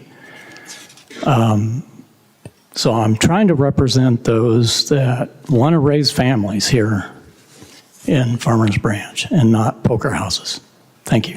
Thank you. Janet McCarthy. Okay, my name is Janet Bird McCarty. Many of you know my mother, Judy Bird, who passed away almost 2 years ago. State your address, please. I live at 2980 Eric Lane, Farmers Branch, Texas. It's a house that my family has been in since 1961. My father was on the Planning and Zoning Commission for this city for many years. My mother assisted several of you to be here, plus many mayors, many other council members, many other people in this city my family has represented for those many years. I stand here aggravated and upset that the poker people are saying that we are bad people because we think they're bad. You can play poker all day long in your own home. You can do whatever you want to in your own home. When you bring gambling into anything, you bring a likelihood of allowing someone to lose what they can't afford to lose. By no fault of their own, it's called addiction. When that occurs, you then begin to bring in the emotional aspect of that loss. With that emotional aspect comes anger, frustration. Any game, any party I've ever been to, the first thing people do is sit down and say, I want my beer. I don't drink. You want to drink, that's fine. Literally, I was the designated driver my whole life as a young person. I've not once sipped a liquor. Not once. I've never taken any drugs that were not given to me by a physician. I am 64 years old and I'm not ashamed of my age. You're not bad people because you want to play cards. Play cards. Go play in Carrollton, Plano, Dallas, wherever else. Don't bring it to my home. By changing the use permit, you're changing what might be next door to my home. Because irregardless of what you're sitting here trying to put it as, you're making it allowed in my city, my home. And personally, I do not consider Farmers Branch a city. This is a community where we know our neighbors, where we love and care about our neighbors. When an ambulance is parked in front of a house, everybody comes out and wants to know what's wrong, what can we do, do you need anything? This is not Dallas, this is not Carrollton, this is not Plano, this is not Austin. This is Farmers Branch. Take it somewhere else, please. Because you're breaking my heart and many other people's hearts who are too old, too aged, and too unaware of what you're trying to do. I understand that you yourself are not somebody who's evil and bad and everything, but the evil follows gambling. Thank you. Gamble with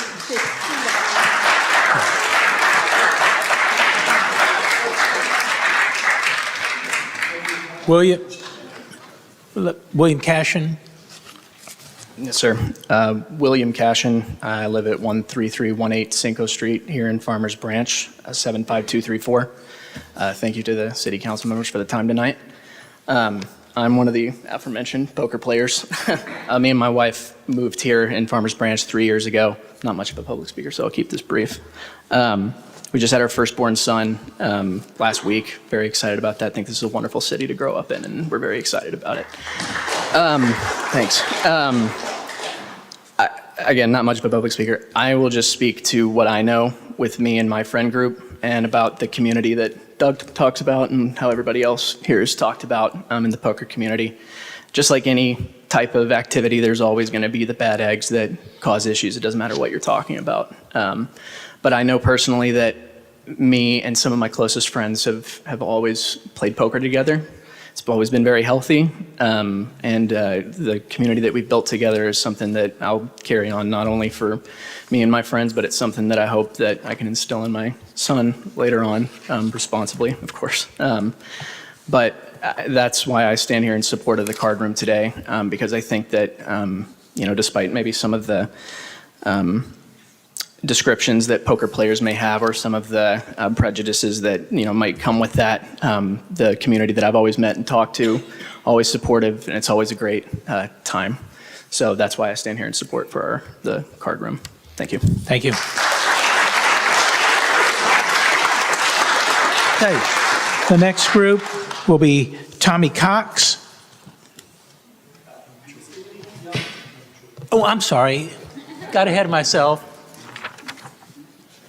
I apologize. Hi, my name is Yuki Choi, and I live in 1701 Royal Lane, 1410 Farmers Branch, Texas 75229.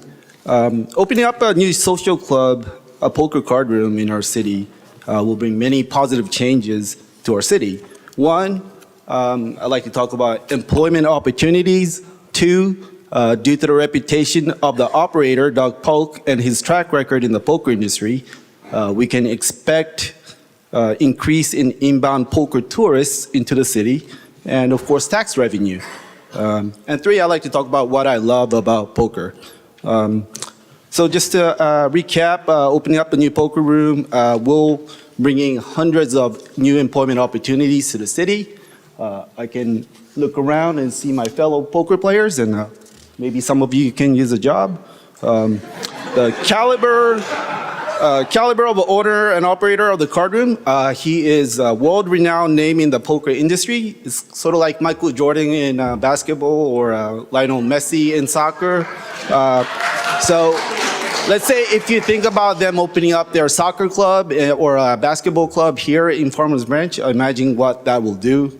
It will have a huge impact in our economy as poker tourists will flock not only from all over the U.S., but I guarantee from the world.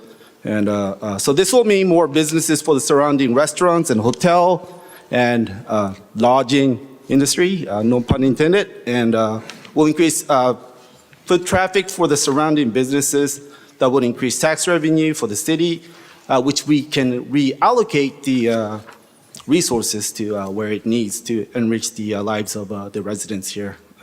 So I truly love the game of poker, the inclusivity nature that we can just go in. It doesn't matter who you are, what job you have. You can sit down and enjoy the social aspects of it and also the intelligence part of it. So thank you. Thank you.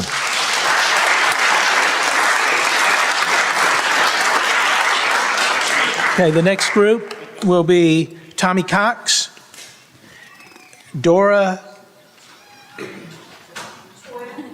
Coyle. Okay, couldn't make out the last.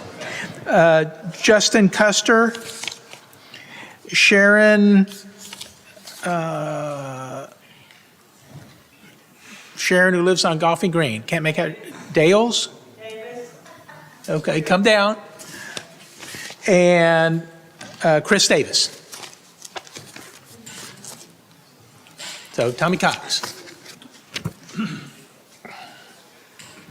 Tommy Cox, 3134 Brookhaven Club Drive, Farmers Branch, Texas, 75234. I'm just here to show support for Doug Polk's proposal to open a card room. I believe it's apparent that he's going to open one somewhere in this area and might as well be here and let the city gain the benefits that from economically that he could bring in. Thank you for your time. Thank you.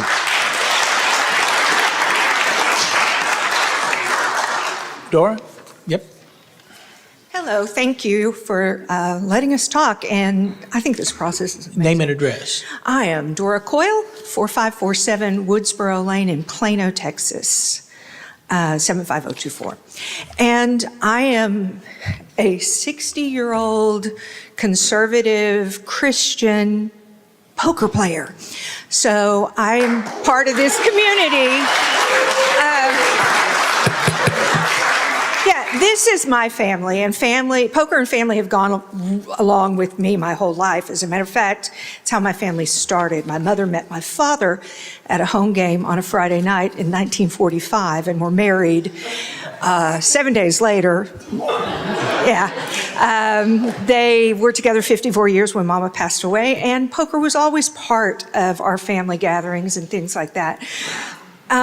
Flash forward, when I was 43, 17 years ago, I met my husband playing poker. So poker is important to me and my family and my adopted family. I just want to say my husband was 32 years with the FDIC as an accountant. I worked at Cantoni Furniture. I've been in the furniture business for years, and I worked at Cantoni last. We both retired at the end of 23, and we've been traveling around Texas and Houston, Dallas, Austin, and we used to go up to Choctaw every week. But now we play poker, and that's what we do in our retirement. And Cantoni happens to be next door to this proposed new poker room. And I happened to talk to Michael Wolkoff today, who's the owner of Cantoni, who is also a poker player. And he was pretty excited about the possibility of Doug coming in. So I think that the room would be supported more than you know. Thank you. Justin? Hello all, I'm Justin Custer, 3535 Courtdale Drive, Farmers Branch, Texas. I am a poker player, have been one for a long time, and I hear a lot of talk about community in Farmers Branch, and I live here. It is a community. Y'all are absolutely right about that. But let me tell you something, poker is also a community. I mean, hell, look around you. So many poker players here. I know half the faces in here, and I've not been to a city council meeting once in my life in any city I've ever been in. All right? So poker is a community. Not only that, I mean, I know as a poker player, just the money that goes into going somewhere to play poker, especially if you come in from out of town. I go all over the state to play poker. I spend money on hotel rooms when I do that. I have to eat food. Clearly, I eat enough food for 2 people. But I mean, there's so much money is spent. I may go see a movie after I just get sick of playing one day. It absolutely happens some days. And I I would just like to see money not go out everywhere else but here, Farmers Branch, Texas. Money goes everywhere. Dallas, Garland, Burleson has 3 poker rooms now. Burleson, of all, has anyone ever been to Burleson? Like it's a kind of a small town, right? They have 3.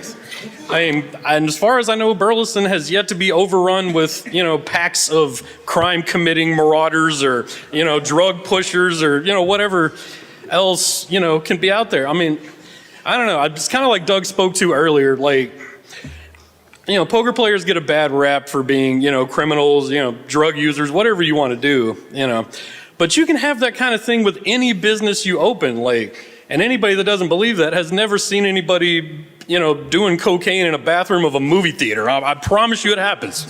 I promise you it happens. That you can't stop that in your city. And poker is, it's no different than any other business in that regard. I mean, we are a community. Most of us just love the social aspect. We're looking to have a good time, going out, having fun.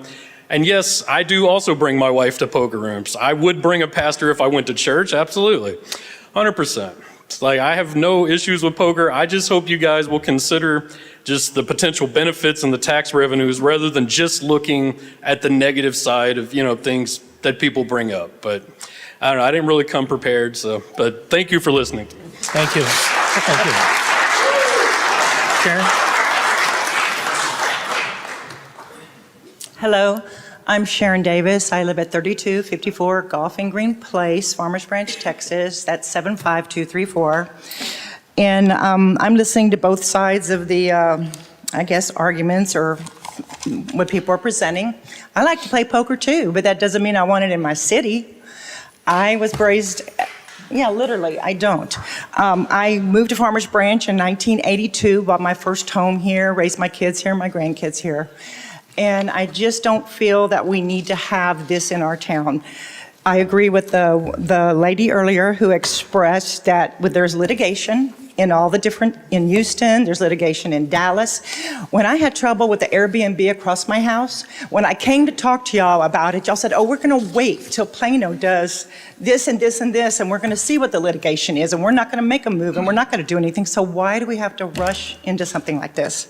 So all I'm gonna do is get to the point and say that I hope you vote no, and I'm not for changing the zoning on this, and I really don't want this shoved down my throat. Thank you. Thank you. Chris? Good evening, Mayor, City Council, staff. My name is Chris Davis. I live at 3254 Golfing Green Place in Farmers Branch, Texas. I'm here today to speak in opposition to the ordinance change, which would enable card houses to operate in Farmers Branch. I've lived in Farmers Branch. I'm a homeowner, 42 years. Before me, my parents lived here. Excuse me. I came to Farmers Branch because it was a family-oriented city. The marketing for the city was, it was a quiet community, small town values, family-oriented businesses, and I wasn't disappointed. I've loved living in Farmers Branch. I tell people that Farmers Branch is the jewel in the Metroplex of all communities. But I don't think that card houses are a good alignment with the values that we have as a city.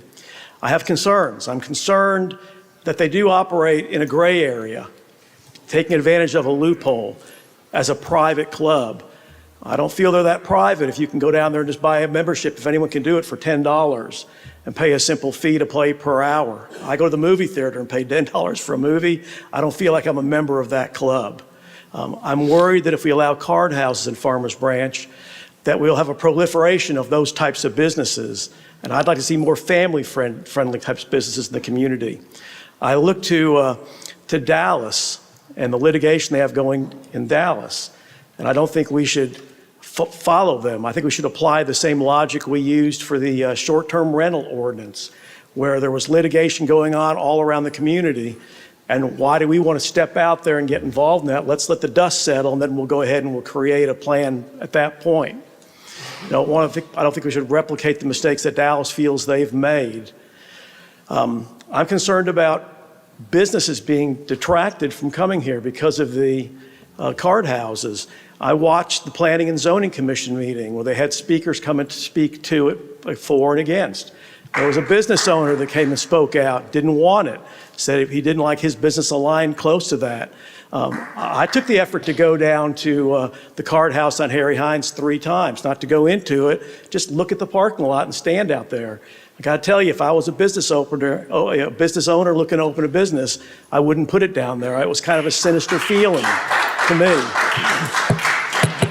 I'm also concerned about crime, and I'm not disparaging poker players, but I think that the very nature of that business with cash and stuff attracts a criminal element.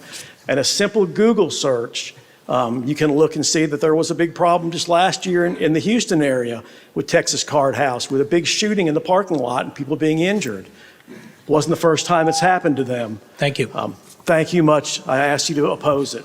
Thank you. Okay. The next group will be Marcus Dickey, Robert Dodson, Kevin Duddleston, Scott Fehrenbuch, sorry if I mispronounced that,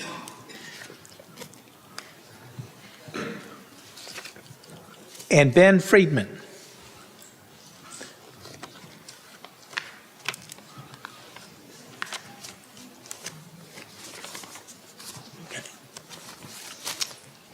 My name is Marcus, 3159 Golden Oak, Farmers Branch, Texas, 75234.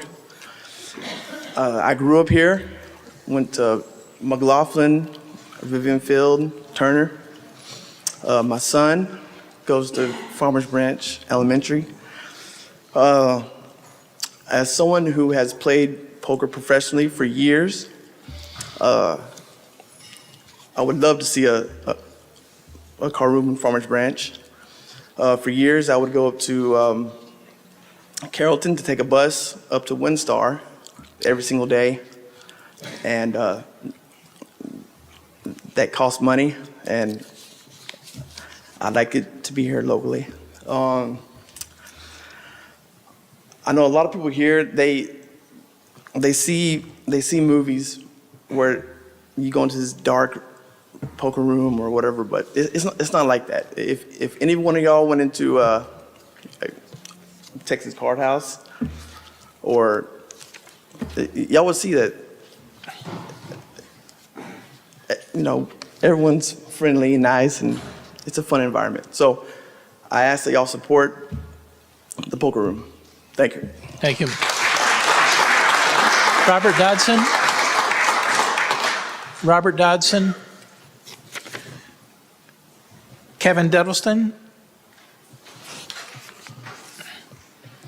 Scott Fehrenbuch. I'll wait for you to say. Scott Fehrenbrook, Okay. 905 Turtle Creek Avenue, Denton, Texas, 76210.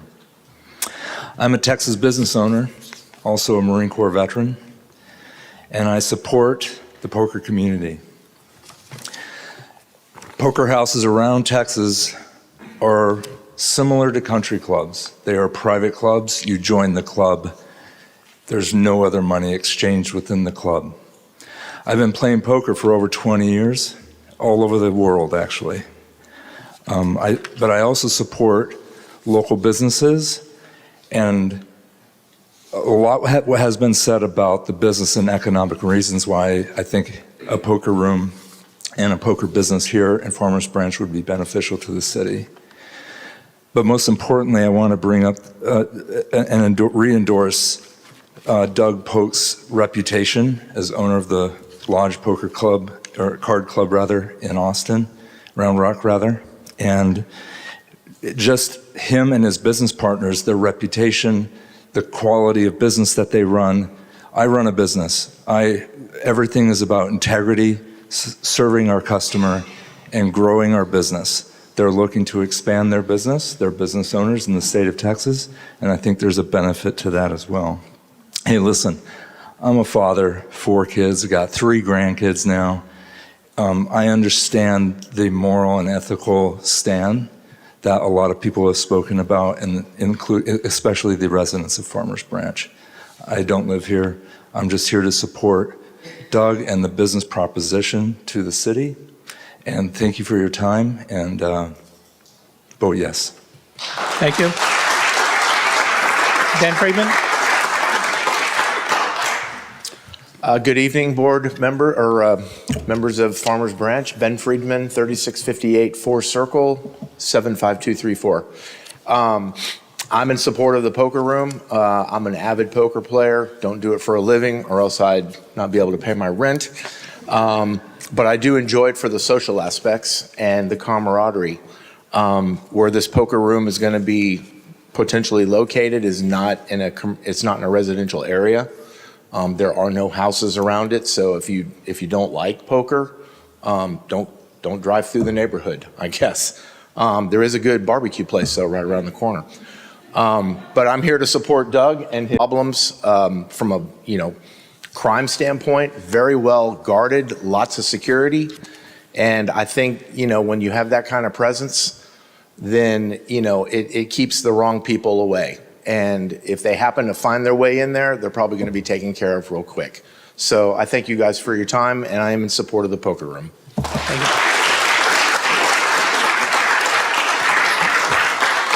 All right, the next group will be James Gonzalez, John Green, Mike Harrison, Vicki Harrison, B.T. Hale.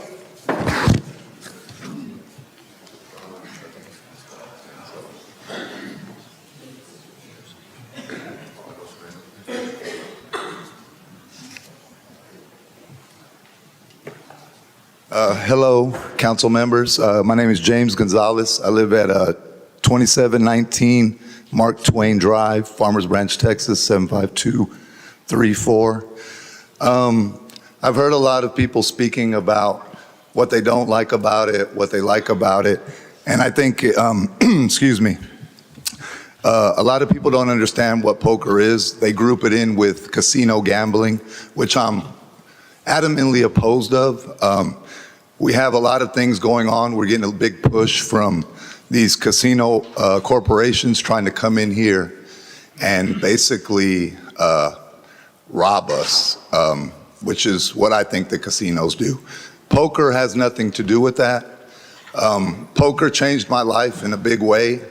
I was headed down a dark path early when I was younger, and poker taught me a lot about life. I don't have the success of Mr. Polk over here, but it's taught me a lot about life, and I think that people need to do a little research and learn what poker is about. It's not about a house just scooping up all the money. It's about people that apply themselves, learn how to play this game. It's a skill, and people can take $10, just like this guy did, and turn it into millions of dollars and actually help communities by providing jobs.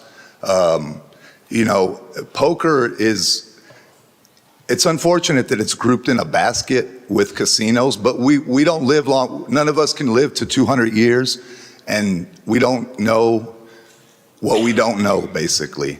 But I'm all for poker. I'm against casinos. They're calling it entertainment now, gambling.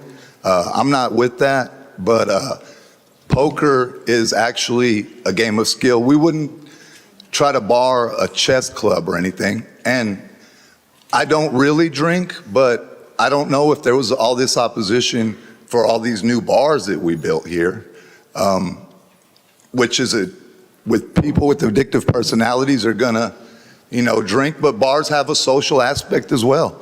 That's what poker's about. A lot of people, they got plenty of money. They don't need to play. They play because the socialization aspect. There's a lot more to this game that I think people don't know or understand. They just group it with the casino business, and it's nothing like that. I wish I would have came more prepared, but that's how I feel. I'm a resident. I moved here to Farmers Branch. I moved out of Oak Cliff in Dallas because I wanted to raise my daughter here. in a better neighborhood. Thank you for your time. Thank you.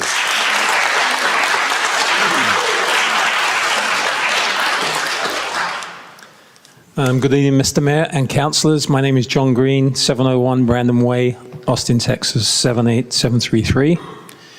I'm the food and beverage director for the card club that we're talking about in Austin, and we'll be doing the same job as we move around the state. I'd like to talk to you a little bit about what a card club is not, what it is, and what it can do for Farmers Branch. It's not a seedy den that's being portrayed this evening that you see in movies. It just isn't. And as far as drugs go, I'm a Londoner. On my children, I have never even smoked a joint in my life. It's just not true. The comments that have been made about drugs, not true. Do people do drugs? Yeah, they do them in England now as well as the States, in all walks of life. But to try to say that a poker club or a card club is this den of inequity like that is just not true. It is full of people, a community. The most interesting thing about it, actually, I'm jumping around here a bit, but let's go back to what it's not. So it's not that, it's not drugs. It's not, and the casino point is really good. There's no rake here. You pay a membership and you pay a rate to play. The house does not take any of your money. The players do, but that is, part of the game. What it is this community of people, and you look around us, all walks of life, different socioeconomic backgrounds, different education levels, different jobs. It's one of the very few places, I'm a golfer as well, you don't meet such a wide spectrum of people at a golf course because a lot of people can't afford to do it. They can afford to do this. So it brings people together, gives them a place to socialize. And we're also a restaurant. Like, I'm opening restaurants. I'm nothing to do with the card club component. I'm opening a restaurant right now in Austin, and I hope to open one here in Farmers Branch. So it brings lots of benefits. So what can it do for Farmers Branch? It's been mentioned, but we're literally creating hundreds of jobs. A population of 35,000, hundreds of jobs coming in is not insignificant. It's also creating a lot of tax revenue for the city, not insignificant. Do what's right for the city, and then you can use some of that money to do some of the things that other people might want for families. And by the way, one last point. I have a family. All of these poker players have families. It's not only one side of the coin that cares about families or have families. Thank you. Thank you. Mike Harrison. Mr. Mayor, City Council, Mike Harrison, 3706 Ridge Oak Way, Farmers Branch, 75244. I would like to start off with by thanking every single person that came out. I've never seen such a full house, and I'm hoping everyone will have dinner and a beer on their way home to help the economy. My point is, at the end of the day, the city and the residents of Farmers Branch elected each one of you. You need to listen to us, decide what's best for the city, listen to your constituents, their feelings, either for or against, and make a rational decision. Yes, we go to Vegas, we like it, but I just do not want this in our backyard. And I would urge you to vote against the proposition. Thank you very much. Thank you. Vicki Harrison. Yes, Council. You know, we're not allowed. Name and address. Vicki Harrison, 3706 Ridge Oak Way, Farmers Branch, Texas, 75244.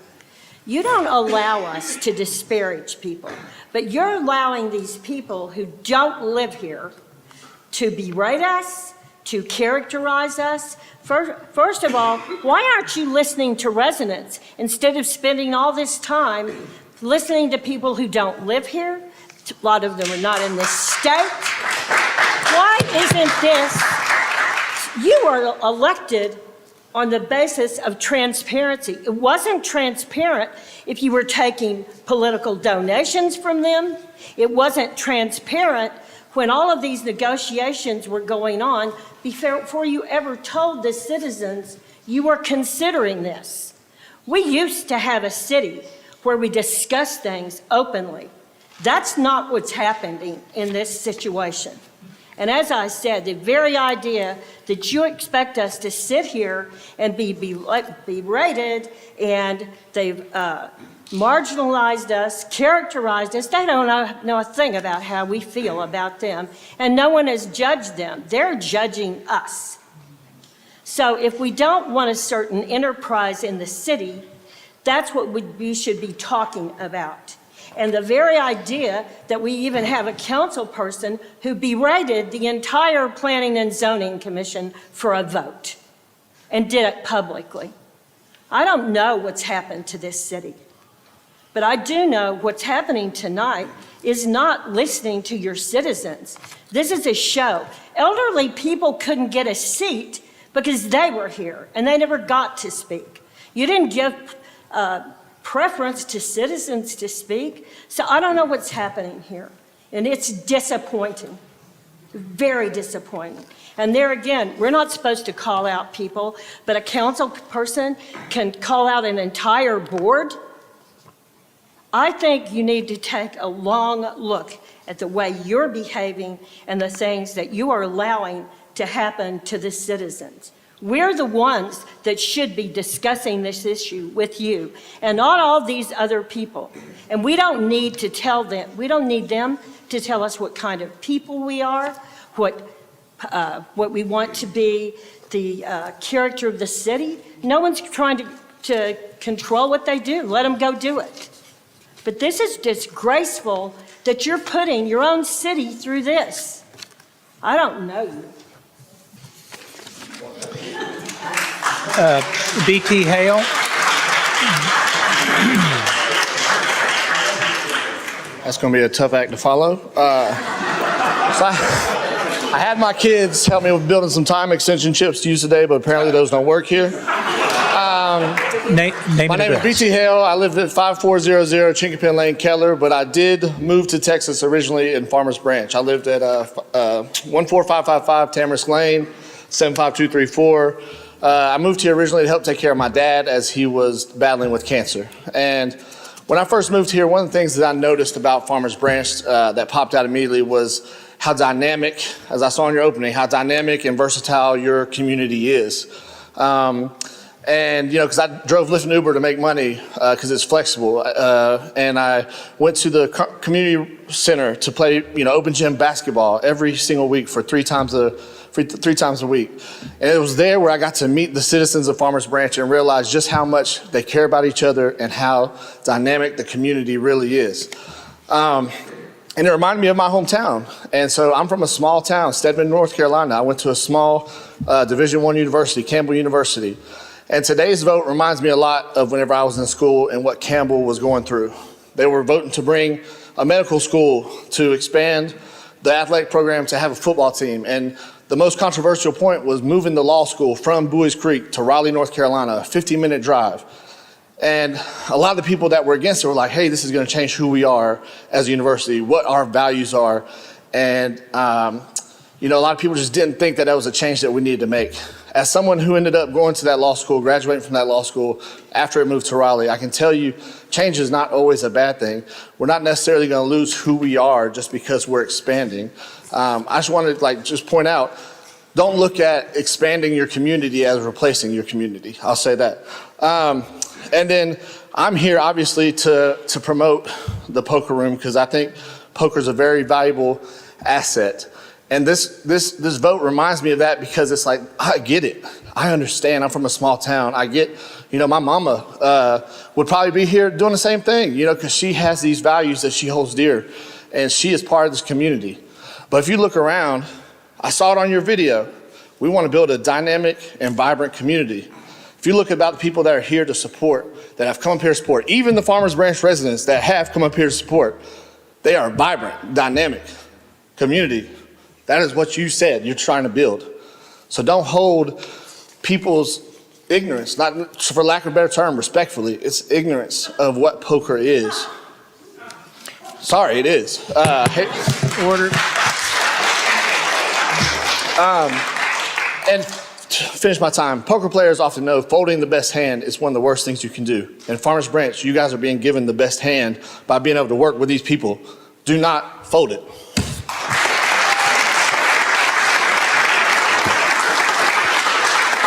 Next group. Lindsay Hatch, Robert Hatch, Austin Hebert, Badir Amishane, Elizabeth Johnson. Lindsay? Your Honor, it's hard to hear back there. I was called in the last group, and I couldn't hear you. Would I be able to speak as part of this group? What's your name? Robert Dodson. Yeah, you were called. I'll get you in at the end of this group. Name and address. Lindsay Hatch, 13735 Rawhide Parkway, Farmers Branch, Texas, 75234. I'm just here to speak against the poker room. I'll be pithy. I just think you're opening up Pandora's box with the zoning. I grew up in Carrollton, lived in Farmers Branch since 2017, taught in Carrollton for 20 years. I just think Farmers Branch is different. And if you want to keep it different, then vote no. Thank you. Robert Hatch.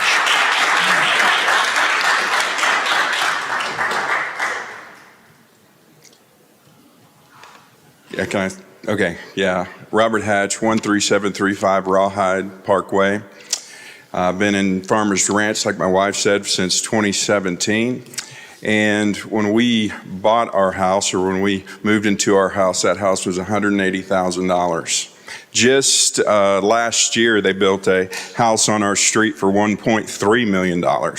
So there's value in Farmers Branch, and we know that there's value in Farmers Branch, and people are moving into Farmers Branch, and they see the economic upturn that Farmers Branch is having.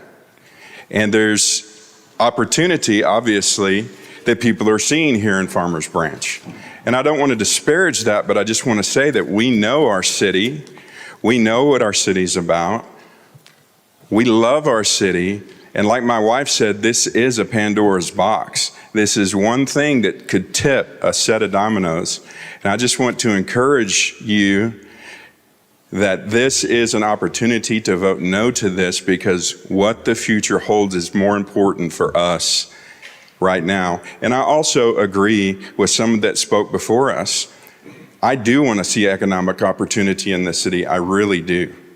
But I'd like to see the legislation that Dallas is going through and the reasonings that they're pushing this thing back to be a point that you guys take into consideration too. So thanks for your time. I appreciate it. Thank you. Austin Hebert. Hello, good afternoon, good evening. Austin Hebert, 3905 White Oak Court, Flower Mound, Texas. Although I currently live in Flower Mound, Farmers Branch was the first place I called home when I moved to Texas 9 years ago, and I resided here for 7 years. One of the main reasons I moved out of Farmers Branch was lack of entertainment opportunity. There's just not a lot to do for a young professional in Farmers Branch. That being said, I do still own and operate a business in Farmers Branch off LBJ Freeway. In terms of the poker room, I think that there is a big misconception in terms of what a poker room looks like. And there's a great opportunity if you don't want to go to Texas Card House or down to Austin in the Lodge. They stream all of their games online, and you can log in and watch it and just see that it's not a shady underground operation. There's men in suits, women playing cards, socializing. As a business owner, I can say that I've made more business deals at the poker table than I have making cold calls or sending emails. I play in a lot of games around town, whether that's at a country club, which is not much different than what we're discussing here. It's a game in a private club. I'm sure Brookhaven Country Club has games in the men's locker room. I know the country club I'm a member of has games in the men's locker room. And I implore you to, just think about keeping some of that tax revenue here. I still play hockey in Farmers Branch, and I can't tell you the countless number of times where me and my team have played hockey on a Friday evening or a Saturday afternoon and then drove up to WinStar or Choctaw to play cards. I would rather have that be 10 minutes down the road from the Farmers Branch Star Center rather than driving all the way to Oklahoma. Yeah, again, I just think that many community members, including myself, expressed support for this initiative, and it provides a designated space for a recreational activity that's already part of the community's lifestyle. And I think this is a project that will greatly benefit the community in a safe manner. Thank you. Thank you. Claudio?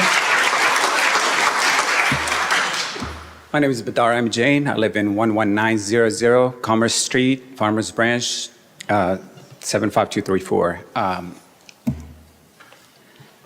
Poker is a game of skills. I'm going to prove to you right now that I can read some of you guys just based on what you guys were saying before. To Mr. Roman, I'm going to address something that he said earlier about bringing up a couple of names and asking what changed right now. Why would this should pass? Well, most places circumstances change. We got a business owner. I would encourage you to actually Google Doug Polk and learn a little bit about him. He's been a successful business owner in the past. I also want to address my councilwoman, Ms. Gina. You asked you asked about other cities and why if this passed in other cities or not. Well, here in Texas, we just passed the Electronic Cigarette Act. We didn't ask if it was passed in California before this. We passed it because it was the right time to pass. We passed it because it was right for the residents. We didn't pass the HOA fines law just because, Georgia did not pass it, but we passed it because it was right for the resident. Mrs. Styrene did not even give me no indication because she made eye contact probably 6 or 7 times with council members, so I have no idea how she is. Mr. Merritt, you got the perfect poker face. There's no way nobody ever in this room can read you because there's nothing that we could bring up. So, in all seriousness, this is good for bringing poker to Farmers Branch. It's good for poker here. It's good to bring revenue, creating new jobs. And it's good for us to spend our money here. I understand some people that are being selfish and they're saying, just stay at home and play poker. Where some of us, they play poker because we want to socialize with other people. We want to have new friends. I don't go to bars. Where am I going to get new friends from? I mean, I don't want to, I don't want to be going around. So it's good, actually. It's not hurting anybody. To the lady's selfish, I think she already left. That's a shocker. Some people actually here to socialize. So please help us pass this and help us make it safe and help us play here at home instead of driving an hour and a half to spend our money in another state. Thank you, guys.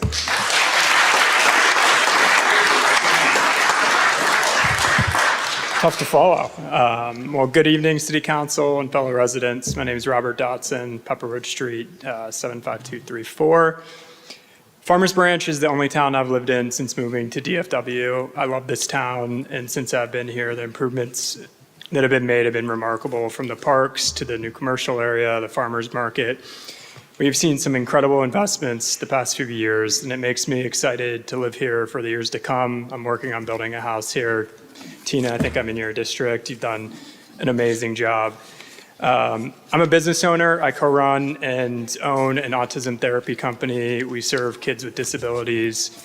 We have dozens of locations throughout Dallas County, Kaufman County, Rockwall County, Ellis County, all through West Texas as well. I first learned of the idea of the lodge just a few weeks ago after the previous city council hearings. I was surprised. I thought the Sam Moon Center was part of Farmers Branch. It's right down the road from me. And to hear that it wasn't part of Farmers Branch was a surprise to me. After hearing some of the arguments, I just wanted to share my perspective as a business owner, a resident, and a recreational card player. I think the economic benefits are very clear and very real. As an employer, I employ over 200 Texans, creating hundreds of jobs that pay $40, $50, $60 an hour is a real step up from other retail establishments, other entertainment establishments. And again, as an employer, that's incredibly hard to do. And I commend Doug's team for taking that on and offering jobs that people can have a real living from. Additionally, I think this project is away from residential activity. It offers an opportunity to revitalize an underutilized area of town, an area many of us were somewhat unaware of. And I think bringing a reputable establishment like the Lodge will breathe new life into this part of town, increasing property values and driving new business ventures. Lastly, this has been addressed, ad nauseum, but the common misconception about card rooms, it kind of infuriates me. Comparing them to less savory businesses like the last hearing is not only inaccurate, but also overlooks the nature of the community that plays cards. This is a pastime many of us enjoy. We play with our grandfathers, our parents, our friends. We play in country clubs. We play in homes, which we're allowed to do. I played in homes in Farmers Branch. I played in homes all throughout Dallas County. We appreciate a place to gather, compete, and socialize. As a business owner, and I'm sure y'all are aware that you work very long hours as well, we have very little opportunity to rest and recharge, and playing poker once a month to me, is that opportunity and something I enjoy. Did I hit time? Thank you. All right. Thank you. Alika? Hi, Elizabeth Johnson, 14026 Prestwick Drive, Farmers Branch, 75234. Thank you for giving us a chance to speak. I come tonight to bring some facts and not just emotions to this proceeding. I did some research, and according to the National Council of Problem Gamblers, they estimate that the annual national social cost of problem gambling is $14 billion. These costs include gambling-related criminal justice and healthcare spending, as well as job loss, bankruptcy, and other consequences. Although no substance is ingested with gambling, someone with a gambling problem gets the same effect from gambling as one might get when taking a drug or drinking alcohol. Just as a person builds tolerance to drugs or alcohol, a person with unhealthy gambling habits finds that it takes more and more of the gambling experience to achieve the same emotional effect as before. This creates an increased urge for the activity and makes it harder to resist. Some common effects, according to the ScienceDirect.com, for problem gamblers are addiction to amphetamines due to lack of sleep from hours of play, poor job performance, bankruptcy, divorce, hopelessness, depression, and have a higher rate of suicide than Narcotics Anonymous and Alcohol Anonymous groups. That really surprised me, that gamblers have a higher rate of suicide. Parental problem gamblers have negative psychological and family relationship consequences for their children, including family violence and child abuse. Specific psychological impacts on children include suicidality, anxiety, and depression. Other common impacts on children include financial distress, behavioral issues, and physical health problems. In closing, I want to say that we moved here to Farmers Branch 27 years ago to raise our children in a family-friendly environment, and I do not believe that poker rooms fit in a family-friendly city like Farmers Branch. Thank you. Thank you.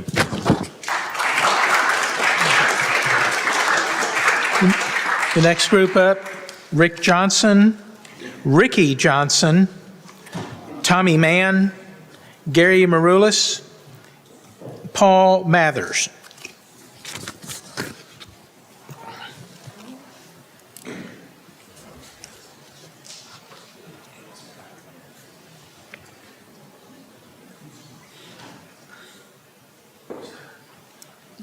Rick Johnson. Ladies and gentlemen of the council. Name and address. 2930 Harley, Farmers Branch, Texas, 75234. It's amazing. This is like coming to a revival. We have mind readers. Seriously, we do. We have people that are so smart they call other people they don't even know ignorant. And this is how we get treated in our own city by outsiders. Isn't that wonderful? Thank you very much for bringing this to our front doorstep. Elections have consequences. One of you found out, more to follow. With that being said, anybody who thinks we're ignorant, full of it. There's not one person that's played card that haven't lost their rear end. But they ain't going to stand up here and tell you that. There's people that are going to tell you how much they won. Not one of them has sit there and they talk about they want to come to Farmers Branch. Drive a block over there and you can gamble all you want to. We don't want this in our city. We elected you to represent us, not to sit here and let us be abused. And I really got to sit here and ask the question of, what happened to the other people that wanted places? How come this one? Looks kind of suspicious, doesn't it? You would think so. At the end of the day, there were many more people that spoke out against gambling. You know, you spend $2,500 at the Moose Lodge, you can go on the website, and you can see all the people here tonight doing what they need to do to tell you how we need to run our city. That's not the case. People don't want this. They never have wanted it, they don't want it. Just like they don't want strip clubs and other things. I'm not saying that that's a strip club. What I am saying, though, is, you know what? We have a higher standard than that. And why aren't they in their city talking to their council to try to get it where they want it? How come they're here? Also, at the same extent, the only reason why they're here is because nobody else wanted them. Carrollton didn't want them. Addison didn't want them. Dallas don't even want them. And you're saying that's okay for Farmers Branch. We'll take anything because we're desperate. Shame on you. Ricky Johnson. Yes, my name is Ricky Johnson. I'm at 14026 Prestwick Drive, Farmers Branch 75234. Thank you for allowing us all to speak our piece this evening. I want to go back to, I was excited that the people that are here that are non-residents got to see our mission statement. And I just wanted to rehash on that because there's been a couple of comments about it. Our mission at the City of Farmers Branch is to build a vibrant, dynamic community. There's been comments about that, but what they left out is the rest of that story. And that says that consistently seeks to improve the quality of life of our residents. So anything that a board should do in a business is they should be making decisions that are aligned with the mission statement of that business. And I believe that's the same with our city. I believe we should be making decisions that are in complete alignment with our mission as a city. And I just can't see how this, and I'm not against poker. I'm not against poker, but I'm just telling you, I do not see how this contributes to improving the quality of life of our residents here. I just can't see it. You know, Doug, and Doug, you are an incredibly personable guy and apparently a very successful entrepreneur. So what I'm saying here is nothing personal with you. But, you know, Doug spoke about, okay, well, why isn't anybody complaining about the whole situation over here at Sam Moon? Well, it's because it's in Dallas. We can't do anything about Dallas, but we're here to speak passionately about Farmers Branch and what we care about Farmers Branch. My wife spoke earlier about us moving here 27 years ago, and we did. We came here because this is where we wanted to raise our kids, and this just isn't aligned with that. You know, we've also heard, so fundamentally, I just don't get why all these other counties and the other cities in DFW don't want this. I don't understand why we're even considering it. And we hear about the litigation. It makes no sense to us. It just does not fit with who we are as a city. And the last thing I would say is, you know, there's all this talk about economic benefit. Well, you know, They're talking about having that. Do you think we're going to get the hotel revenues and the restaurant business? No way. No way. A fraction of that will go to Farmers Branch. It'll go to the other cities over there. Thank you. Thank you.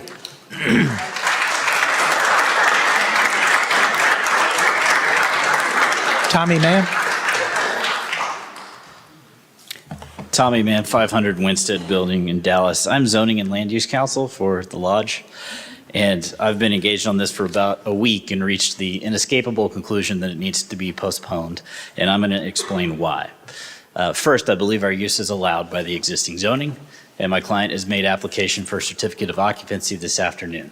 I'm not going to spend my time trying to convince you that we are a commercial amusement inside. I'm just going to say that even if you disagree with me, there is a process that needs to be followed in order for that determination to be made, and it hasn't been completed. In fact, in Dallas, that is the process that it went through. The decision to remove those certificates of occupancy was appealed to the Board of Adjustment. The Board of Adjustment agreed with the poker rooms, and the City of Dallas sued its own Board of Adjustment. That's the ongoing litigation in the City of Dallas. Certainly, your counsel could use some time to understand those facts. Secondly, my client did not intend or desire to amend the entire comprehensive zoning ordinance. He wants to go in one property in the entertainment district. There is another way to do this where that could be what you're voting on, potentially. A scalpel may be a more appropriate tool here than an axe, and a little more time to explore that with your staff and your counsel would probably be wise. Finally, I have heard a ton of confusion tonight about what you're actually voting on. And I would wager, since that seems to be an appropriate term this evening, that both the supporters and the opposition would not understand what I am about to say, but it is accurate. If you were to approve this exactly as proposed this evening, it would not allow my client to operate. That's not what you're voting on tonight. People don't even understand that. We need to take a deep breath here.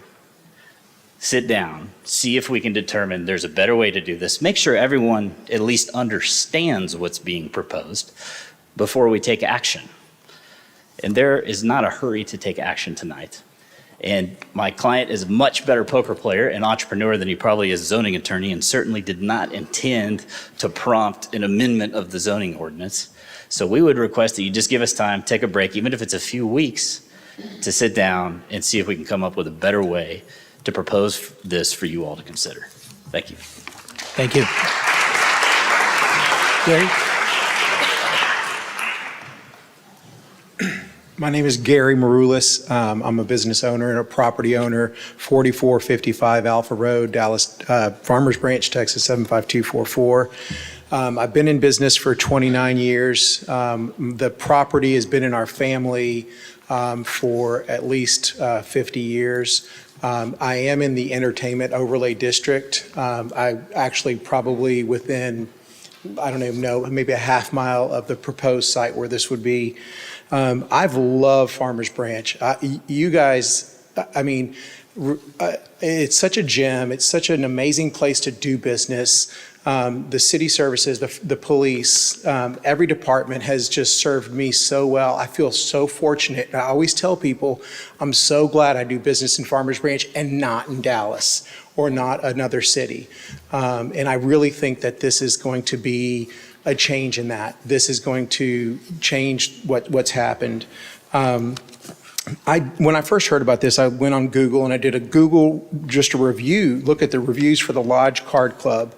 And I sent all you guys copies of this. And it was interesting that a lot of them said stuff about, and this, I've never been to one. I've never been to a card room. And so I don't know. Maybe I do have a little ignorance about what this thing will be. But the Lodge Club, Card Club, the reviews on there said, the parking lot was atrocious. Cigarette butts, overflowing garbage cans, empty beer cans, beer bottles everywhere. The facility itself is mediocre. Filthy tables with dirt and hairs all over them. Heavy smokers when you enter. The area is also pretty sketchy too. So I understand we want more tax revenue. I get it. I'm a businessman myself. I'd like to have businesses in the area. I just don't think that I think the cost of this outweigh the benefits. I also am a homeowner. I live in Highland Park, which I think is actually probably the other great city in this area. I'm a recent empty nester. I've thought, you know what? Let me downsize. Let me move to Farmers Branch as a resident. This changes my opinion of that because I want to live somewhere for the next 30 years. I don't want to be in a city that's going to have this in here. So, and I also have a lot of friends in Highland Park who would probably follow in changing the one property. Someone referred to, he bought his house for $180,000 and they're building $1 million home down the street. That can happen all over Farmers Branch because it's a gem. It is very, very, very, very special. And I think that we would be risking that by allowing this. What else did I want to say? Oh, I've also read on there about beer and alcohol. I've got 7 seconds. Supposedly it's not allowed, but you can bring your own. That's really good. No one's controlling how much a person's being served. Thank you.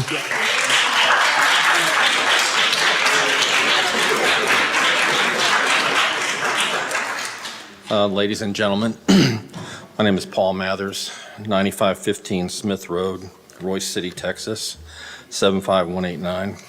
Please forgive me for committing the cardinal sin of not being a resident in your city, but I come here a lot. I have good friends here. I come to businesses here. I ate dinner here tonight. First of all, I'm a retired police sergeant in the DFW area of nearly 30 years. I'm a right-wing conservative. I'm a Christian. I've got scripture tattooed on my arm. I'm also a poker enthusiast. I like poker. And I want to just go into a little bit real quick of the personal aspect of poker. A poker table in America is America the way TV commercials portray it, but it seldom is. On any given day, you have multiple tables filled with old white guys like me, Asians, blacks, Hispanics, guys in their 20s, guys in their 90s. There are literally people from Iran and Israel playing together at the same table. There's guys in suits, guys with a t-shirt and a ball cap. Many women too, housewives and bartenders, churchgoers, atheists, Muslims, and Jews. The point is, we all laugh and get along in a way that we would only dream the world would. And politics is rarely spoken. We talk about our families, travel, our businesses. I might sit next to a rancher in jeans and a guy with a $200,000 wristwatch on. I've done it. Modern poker rooms in Texas are not smoke-filled dens where Wild Bill Hickok's getting shot at the table. You know, I can't recall any arguments or any crime that's occurred. They're well-lit, inviting places with restaurants, and they're so professionally run by these people, by Mr. Polk and his group. I went to the lodge 2 weeks ago for the first time, and it was the total opposite of what the guy before me said. It was clean, pristine, there was no trash, plenty of parking, and it was beautiful. And so what you decide, I can't, that's up to you, but I just wanted to give you some of the personal aspects of it because we've been caricatured here tonight and we haven't denigrated anybody. I'm sure that all these people that are against it are wonderful people, and so are we. But I don't think being called ignorant means you can be educated. We're not calling people stupid. Thank you. Okay, the next group, Thomas Neville, Jeff Paul, Joseph Reigel, Margaret Rosenfeld, Craig Savage. I promise we are getting near the end.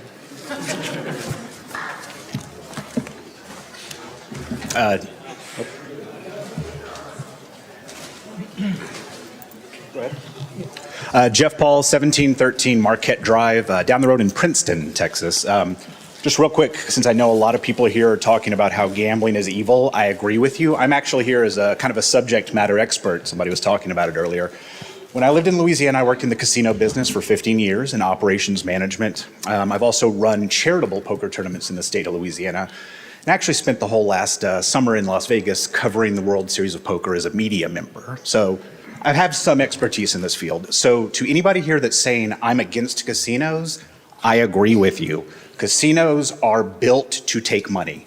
To the person earlier that said, well, Collin County doesn't allow cards. Yes, Collin County does allow slot machine places. There's these buildings called Winter Sweepstakes. You go in, there's like 50 slot machines. You guys maybe have seen that in Texas.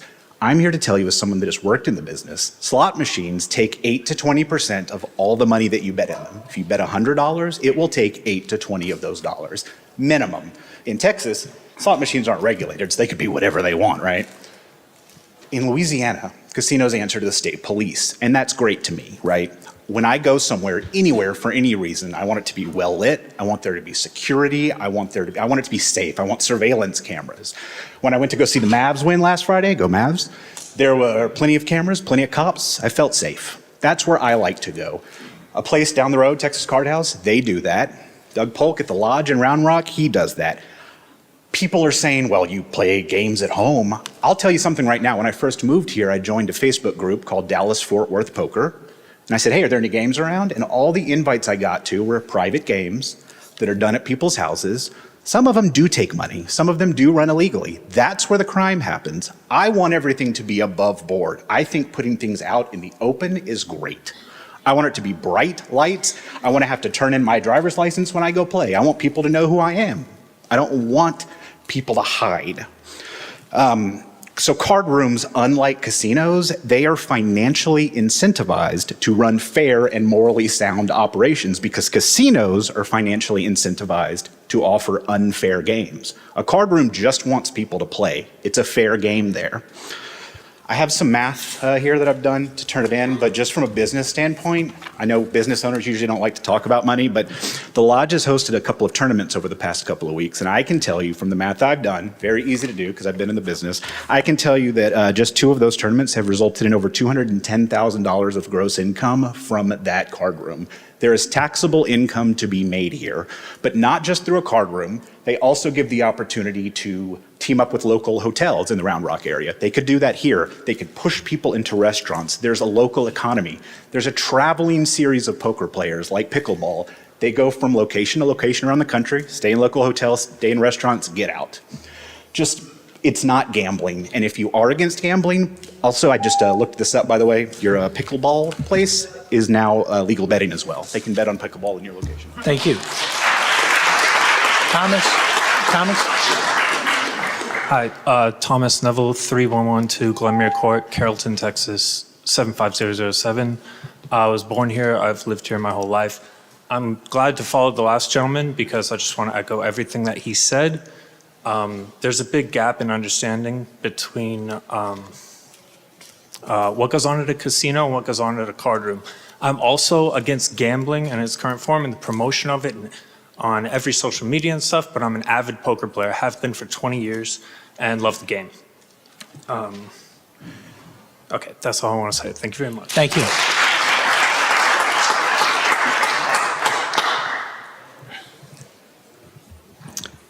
My name is Joseph Regal. I live at 13647 Greystone Drive, Farmers Branch 75244. I moved to Farmers Branch 3,194 days ago. Sorry, I'm a numbers guy, and sometimes I get carried away. I moved here in August of 2015. Mayor, City Council, thank you for giving me the opportunity to speak. I would like to comment on Ordinance 3858. Those who advocate for card rooms say that this will be good for the city. Those who are opposed to card rooms say that they will be bad for the city. As a citizen of Farmers Branch, I just don't know. If card rooms would indeed be good for Farmers Branch, I want you to be here. If, however, card rooms could be bad for Farmers Branch, please go elsewhere. My thought on Ordinance 3858 is that we should amend the ordinance as stated to ensure that card rooms are good for Farmers Branch. Here it goes. 1, no alcohol, period, either sold or brought in. 2, all patrons and employees be fully clothed at all times. 3, no minors. 4, dangers of gambling would be posted throughout the establishment. 5, absolutely no increase in criminal activity, which would be determined by our police department. 6, all vehicles entering the premises would undergo license plate recognition done by our police department. 7, all patrons would undergo a criminal background check done by our police department. 8, our police department, our Farmers Branch Police Department will be fully compensated by the card room for the additional work performed by them through an appropriate monthly fee determined by the City of Farmers Branch. Please prove to us that card rooms are good for Farmers Branch. If, however, they are bad for our city, then any violation of this revised ordinance would result in a revocation of the license of the card room to conduct business in Farmers Branch. My last thoughts. What should we know about any current litigations with card rooms elsewhere? 2, what other cities have refused to allow card rooms to conduct business in their cities, and why were they denied? 3, when those advocating for card rooms spoke at last month's City Council meeting, I heard 300 new jobs for Farmers Branch. Well, how many of those jobs would be for residents of Farmers Branch? Can any, in fact, be guaranteed? And 4, I would encourage each of our City Council representatives, plus the mayor, to visit one of these card houses or card rooms. Go unannounced. Just show up and observe for yourself what goes on inside. I know these restrictions may seem to be tough, but if you want to have a card room in our house, then you'll need to play cards by our house rules. Thank you.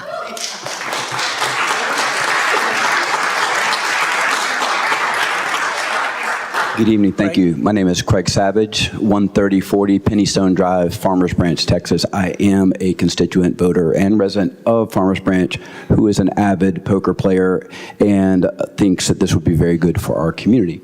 It's hard to follow some of the people we just followed. I've done enough public speaking to know you should not follow that. Very well said, I think, on all points, and I think things we could all agree on. I do have a background in neuroscience, and I've studied the neuroscience that underlies problem gambling, so I have a very good awareness of that. And then the woman who spoke earlier about the problems of gambling, everything she said was true. However, poker is a very different type of endeavor where you're playing against individual people with skill rather than playing against the house. And there's also kind of a limit to how fast. You know, a lot of the addictive behaviors is about speed of that reinforcement, and going into the local convenience store and buying your lottery tickets gives you that scratch-off ticket, gives you that much, much faster than a game of skill poker. And so I think that some of those concerns that she said are true, and I think we all share.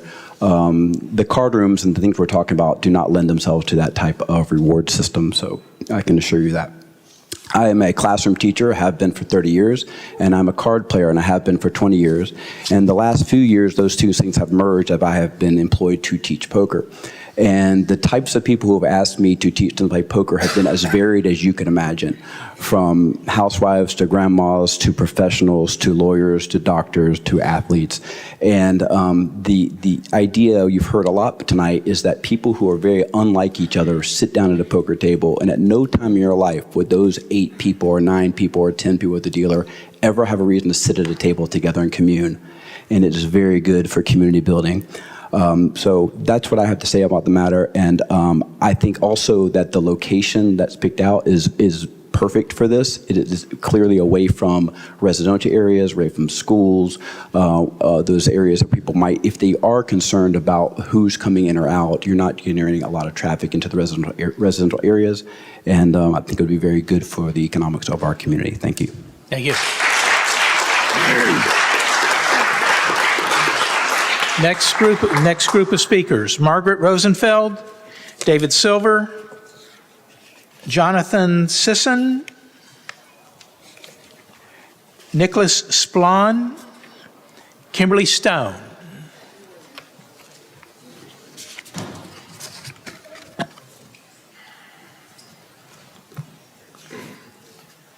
With Margaret Rosenfeld. Okay. David Silver? You're up. Oh, he's right here.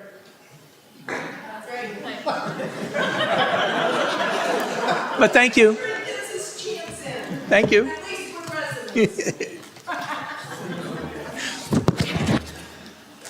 David Silver, those of you on the dais know where I live. Name and address anyway. 2879 Millwood Circle, Farmers Branch, Texas, 75234. Thank you. I've spent the last 8 hours prior to the meeting upstairs watching the Tom Brady roast from last night, so I'm kind of ready for this. I'm here to talk about the card room. So, question to you all.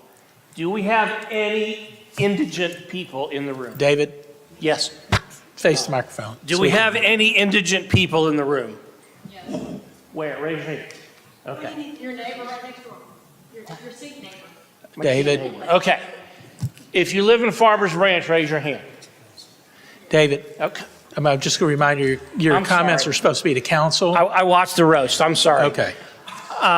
So those of you who do not live in Farmers Branch, I respect the fact that you're here to speak on behalf of this ordinance change, and you have every right to. However, there is a limit to that amount of right that I'm going to give to you. I think that under the circumstances, this needs more time for discussion, and I really truly feel that a decision should be made to hold off on it for several weeks, if not longer, and allow our new council to make the appropriate decision for the residents of the city. And I humbly ask you, without cussing, to abide by that. So my final comment, no dice. Thank you. Next up is Jonathan Sisson. Hi, Jonathan Sisson, 8140 Ardmore Court, Dallas, Texas, 75231. And I'm here to advocate for opening the card house.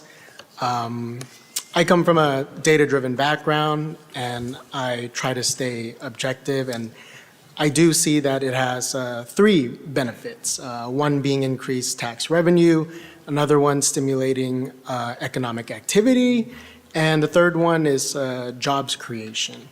Looking at the competing card house, I know that they've also expanded location into Irving, Las Colinas. And so to me, I'm seeing that there's a lot of economic activity going on from that. I know that poker is associated a lot of the times with gambling, naturally because it's associated with Las Vegas and casinos, but if you really look into it and if you really analyze it, it's a skills-based game. There's a lot of chess players, which is also a skills-based game, transitioning from chess into poker because of the financial incentive. So I implore you to do your due diligence, look at the data, be objective, and open up the card room. Thank you for your time. Thank you. Kimberly Stone? My name's Kimberly Stone, and I just lost my notes. Okay. My address is 8706 Lower Valley Road, Irving, Texas, 75063. In spring of 2021, I stood and spoke before a voting panel just like this one, 9 months pregnant, with my husband, Hayden. He was promised a position as tournament director, and I was a full-time business consultant for Champions Poker Club that was to be opened next to the Bent Tree neighborhood in Addison off the tollway. The panel ruled against that opening, and my husband and I would spend the next few months, along with dozens of other employees, scrambling to figure out what to do next. Fast forward to several months later, I sat amongst hundreds of Texas Card House, Poker House, and Shuffle employees in moral support of another vote to honor the COs that had already been issued for these businesses. The panels voted in favor of upholding these COs.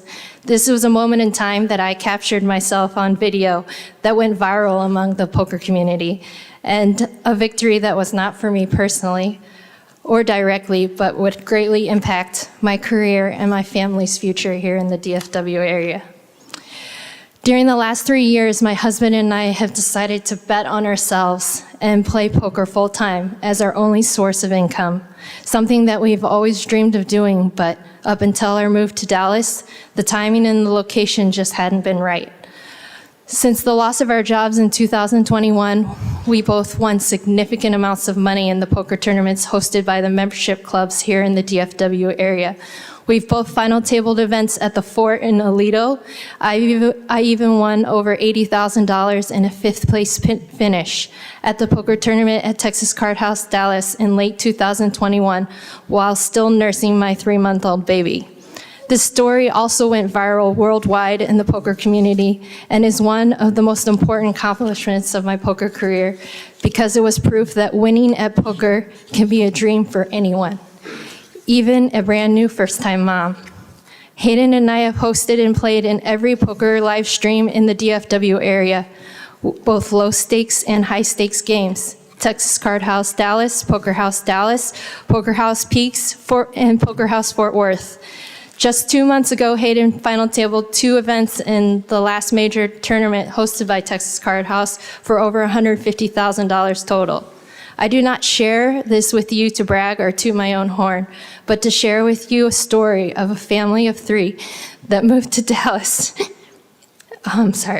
in pursuit of the American dream, a dream where you're doing a job you love and are passionate about and providing a solid living and a stable future for our daughter. Thank you. Fudge. Okay, thank you. Thank you.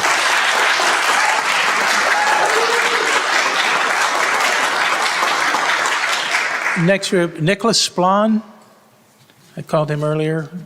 Okay. Trey Sweeney, Paul Tassone, Ellen Thielen, Stephen Tixay, and Jerome Timmons.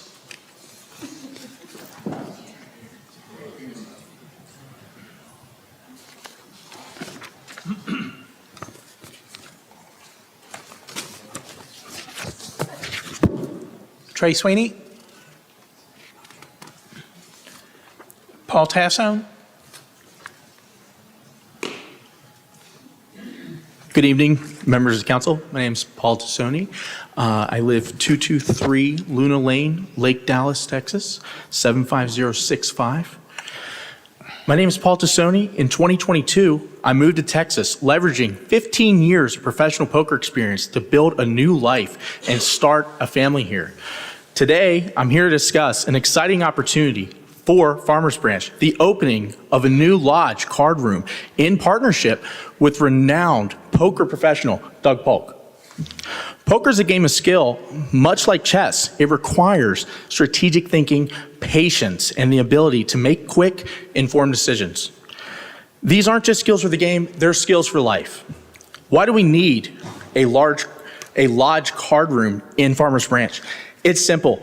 The facility will generate jobs, attract tourists, and bring the city into the spotlight with live stream events featuring Doug Polk. These live streams not only showcase the vibrant city, but also engage global audience, increasing visibility and drawing even more visitors and potential residents to Farmers Branch. The lodge will serve as a community hub, providing a safe, regulated environment for entertainment and social interaction. Imagine the benefits: new jobs, increased tourism, and a boost for local businesses.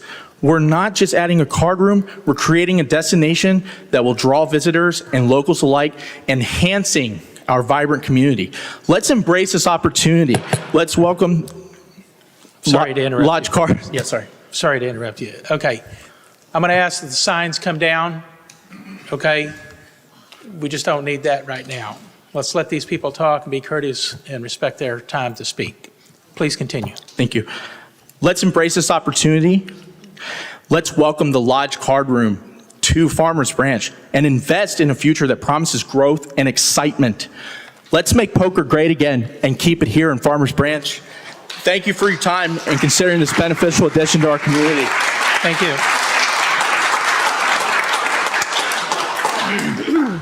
Ellen Thielen, 12935 Epsfield Road, Farmers Branch, Texas, 75234.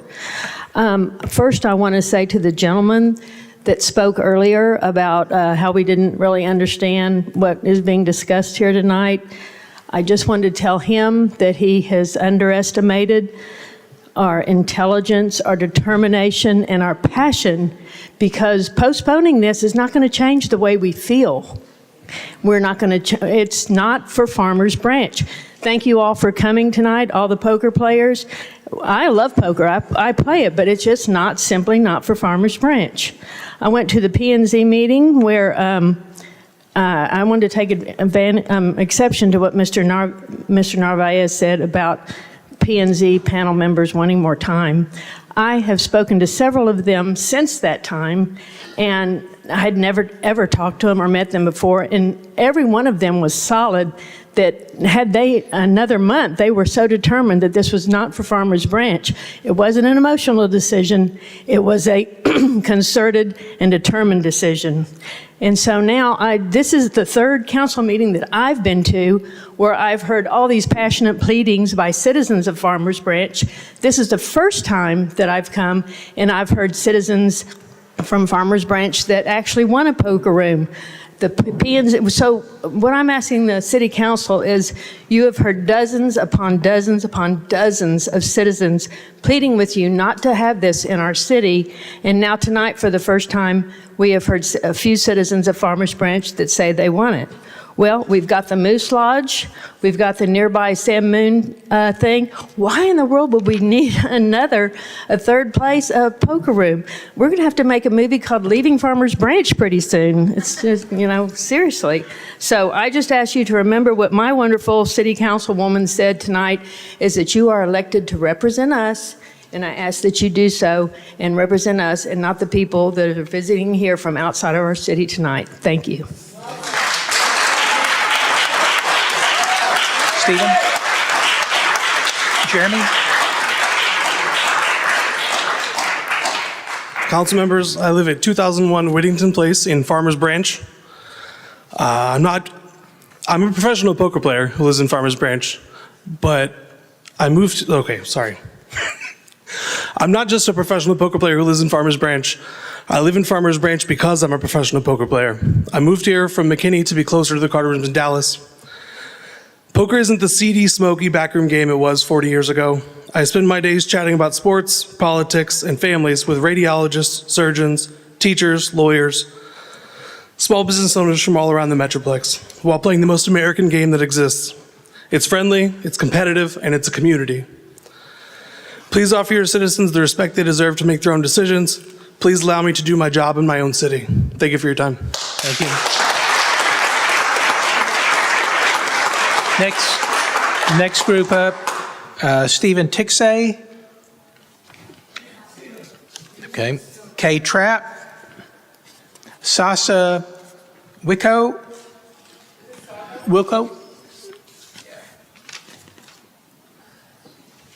Is it Danielle Wright? Robert Mullen. Adrian Wright.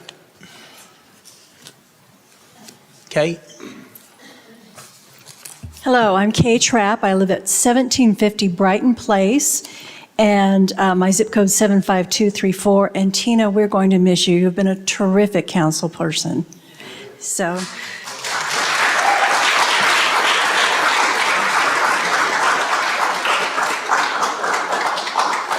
My husband and I lived in Dallas for over 30 years, and we were frustrated with how difficult it was to get good responses and even basic communication from our city government. And one of the reasons we moved to Farmers Branch was that my friends who already lived here told me that was the case. This was the city in the park. It was known for its family-centric behavior. It was family-friendly and family-oriented, very appealing to us. And we've been thrilled ever since we came. It was one of the best decisions we ever made. So now we learn that the city is contemplating whether or not to have card rooms, and there's been a lot of emotion. I'm personally quite frustrated, though, because although a resident of Farmers Branch, I've had to wait in line behind many, many non-residents. I don't understand why our own residents were forced out in the hall rather than able to sit in the room. I'm delighted that advocates for the card room who may have expertise we don't have are here to speak, but should they not have given up their places for residents? That's very frustrating to me. That said, I don't understand how it's possible to make a rational decision about this when we know that there is legislation I beg your pardon, litigation pending where we're very concerned that other communities have been frustrated and disappointed with the way card rooms have behaved for them. It's very clear that the ordinance that's being considered applies to the entire city rather than to a single narrow zone, and I don't see why there's any rush to do this. People who want to play poker are not restricted from playing poker now, and I respectfully request that you vote no at this time and perhaps consider it down the road.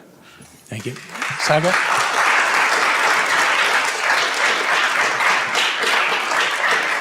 Saga? Good evening. My name is Saga Wilko, address 3213 Colonel Circle, Garland, 75043. I am the co-owner of Midgard Tattoo Company located at 13720 Midway Road, Suite 102, Dallas, Texas. I'm here because our establishment was recently used as an example as to why the card room should be denied.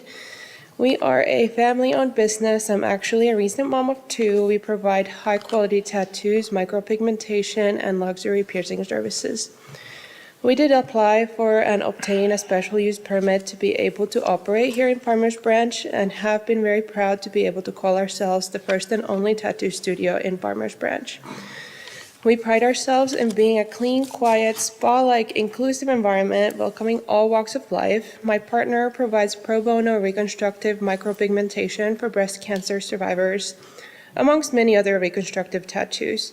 We are well aware of the stigma, and we will also be the first to say that bad actors in the industry do exist. We stand out in contrast to what anyone might expect when entering a tattoo studio, and we again welcome any council member to please visit our studio and see for yourselves who we are. We frequently host fundraisers for local causes. Just this weekend, our annual fundraiser for the North Texas chapter of the American Foundation for Suicide Prevention. Some other causes we frequently support are women's shelters and Pride. We do allow people to express themselves freely, excluding any racist, sexist, or otherwise malevolent imagery. And I'm sorry that some of our patrons' clothing choices have offended our neighbor. I will say that with everything going on in the world right now, I can't fathom a client's t-shirt being the cause of so much offense. I personally choose to focus on doing what I can to make this world a better place and giving back to the community.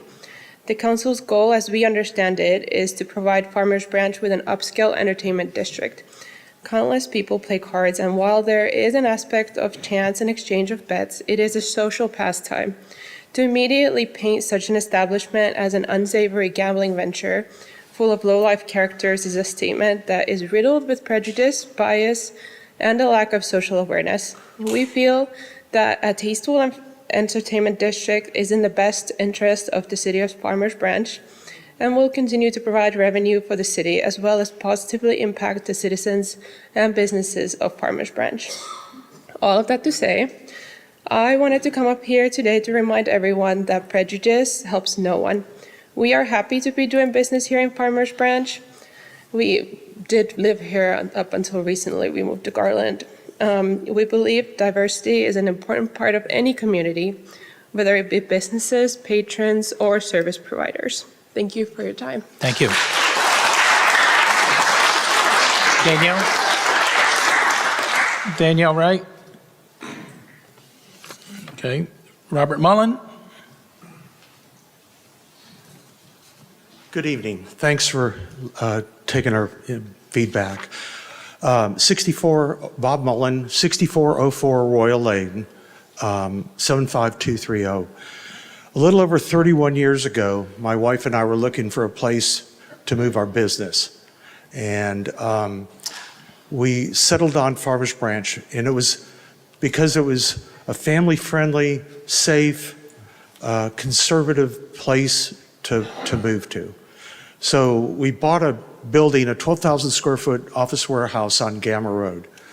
And next to us, we have this little known barbecue place. And on the other side, we have a school for dance studio for young kids. Down the street is a school. And then there's a daycare center. And at the other end of the block is a coffee shop and a church. The image of Farmers Branch 31 years ago was the same as it is now for me. And I'm not sure where gambling is going to improve that image. I'm not sure it'll be the same. And if we go down that path, I'm not sure we can pull back from it. But I've loved this town, and I spend 12 hours a day at my business and love the people around me. And I don't have any problem with gambling. In my 75.6 years on Earth, I haven't gravitated to it, but that's their business. It's just that no one's going to think of this card shop as anything more than Farmers Branch has gambling. Thank you very much. Thank you. Adrian Wright?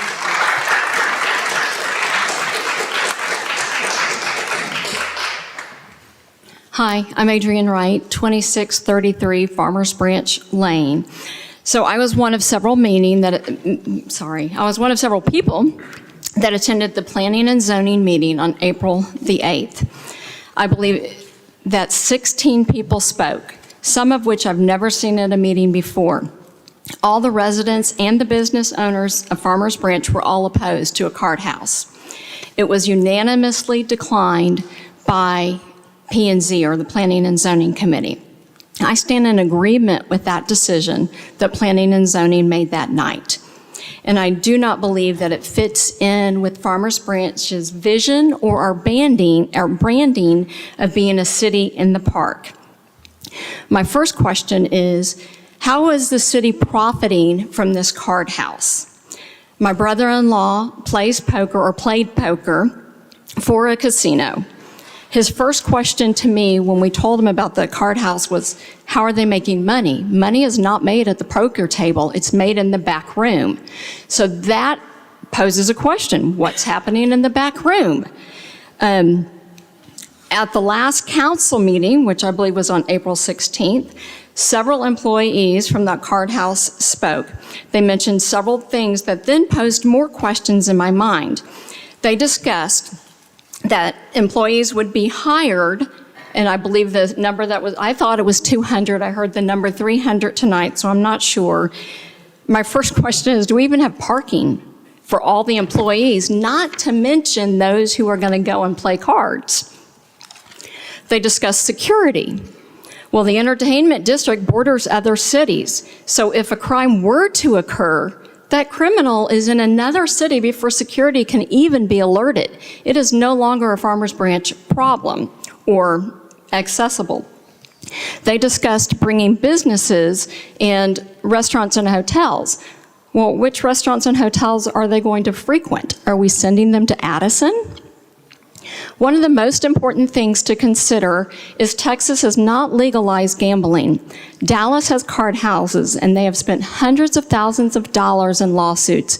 We cannot afford that financial risk. Furthermore, if a card house is passed and the state of Texas legalizes gambling, Farmers Branch potentially is looking at owning a casino. Is that what we want? How is that fitting into our branding of a city in a park? Thank you. Thank you.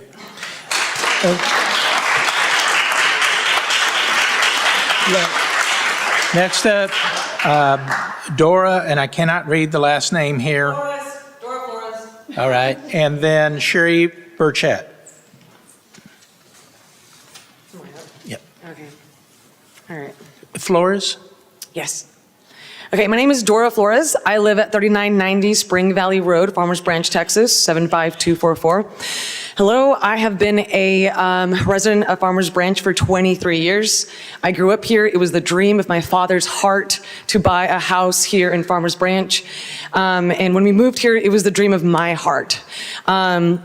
I got to grow up in such a safe, clean, wonderful place. I was impacted by so many people. I was I was at the rec center every single day, the pool. I ended up working there. I worked for the city. I now work at my alma mater, R.L. Turner High School, where I have worked for 12 years. I have served the youth of this city for about 16 years, and it has been my joy and my pleasure.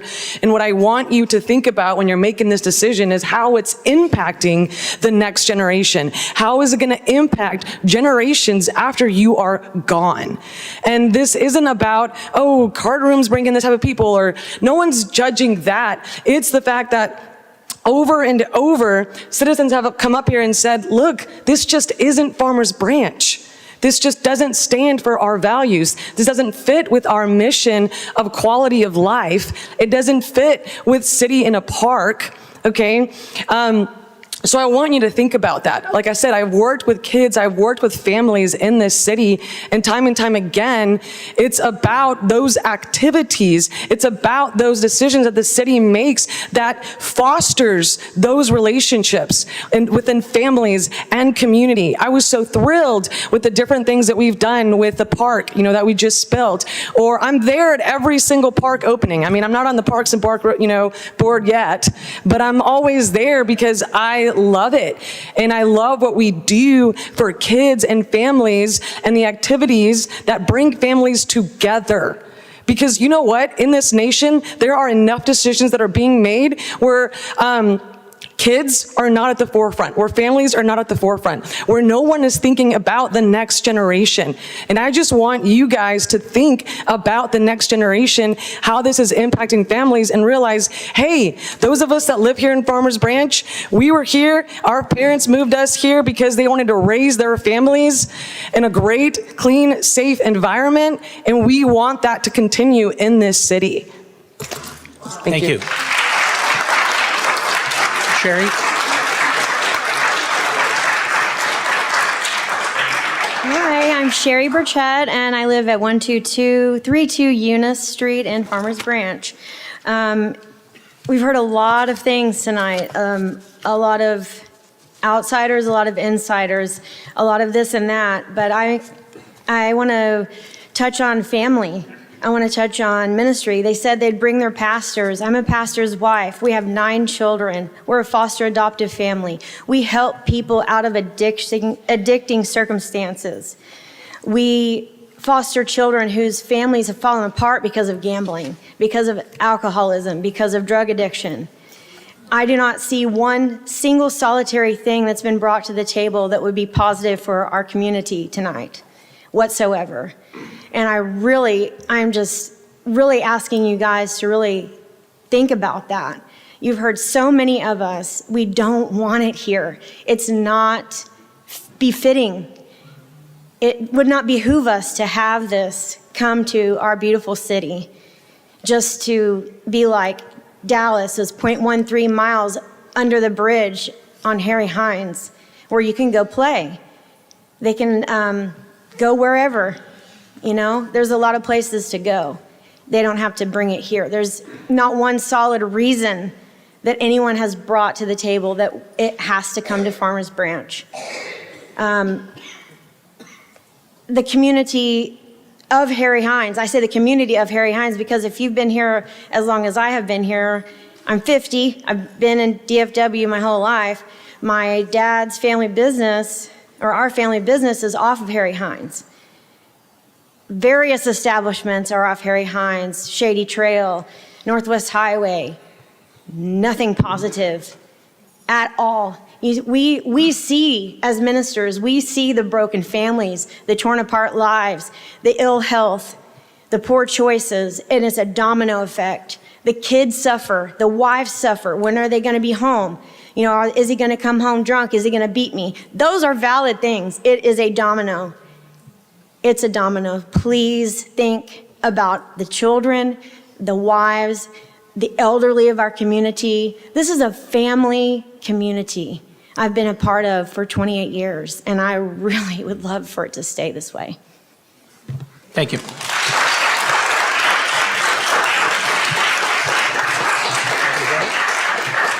That is all the speakers that we have. Mayor, I'd like to. All right. Thank you. Bring your form up. Did have 4 secretaries, retired. Now I can't do any of it. Anyway. Name and address. Larry Hirons, 1911 South San Andrews, Arlington, 76011. Boy, don't envy y'all. Woo! A lot of opinions. Wow! The police, the sheriff are going to be in these rooms. They want them to break the law. The IRS is in this room. They're checking. The security that they're going to bring to this room adds to Farmers Branch. Yeah, I've been through Farmers Branch 50 years ago. At 85, I guess I've been everywhere. This guy and group is the very best. My hero, Elon Musk. Best card people, the Lodge. How do I know that? With all this damn retirement, I get to watch TV, YouTube. It's quite entertaining and knowledgeable. Farmers Branch, when I came through it, 58, strong bunch go out on the freeway.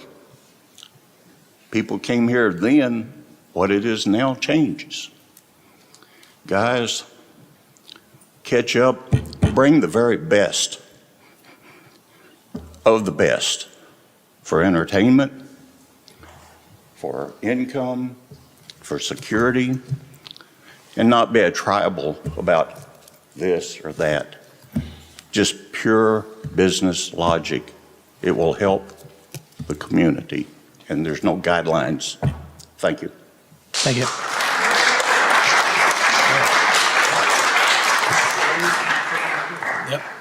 Yep.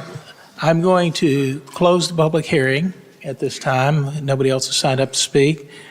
I would like to thank everybody for being courteous, cordial, professional, and respectful. This is a interesting topic, strong feelings on both sides, and I think everybody tried their best to hold their emotion and be respectful of the process. So thank you very much for doing that. Council? Discussion? Or next steps?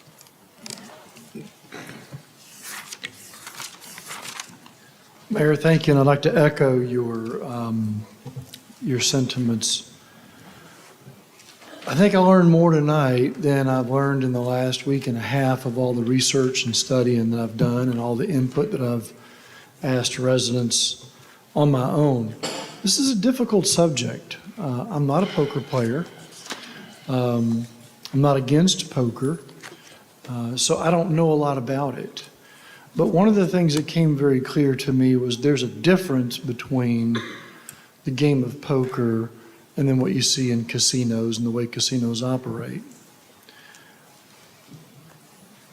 One of the things I remember growing up is seeing my dad in the back of the community center in a very small town of 1,200 people playing chess every day, long before YouTube, the internet, and televised poker tournaments.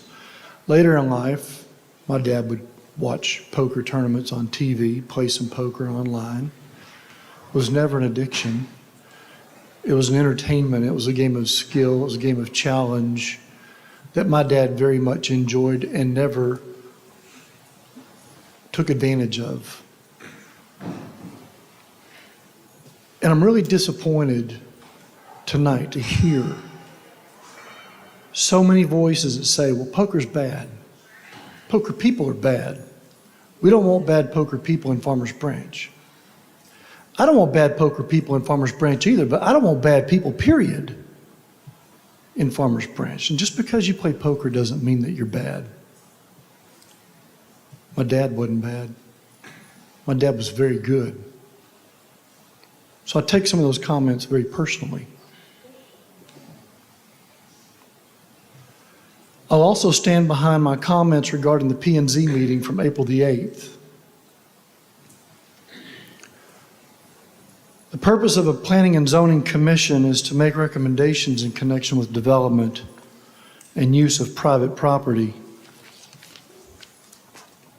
They consider zoning requests. They look at subdividing or platting land. They conduct public hearings. They measure their decisions against our comprehensive plan. They spend a lot of time studying issues, but often, like us up here, we learn a lot on the fly, like tonight. And I've watched the Planning and Zoning meeting 3 times. And if there was one concern that came from that meeting that had data and fact, it was about parking and traffic.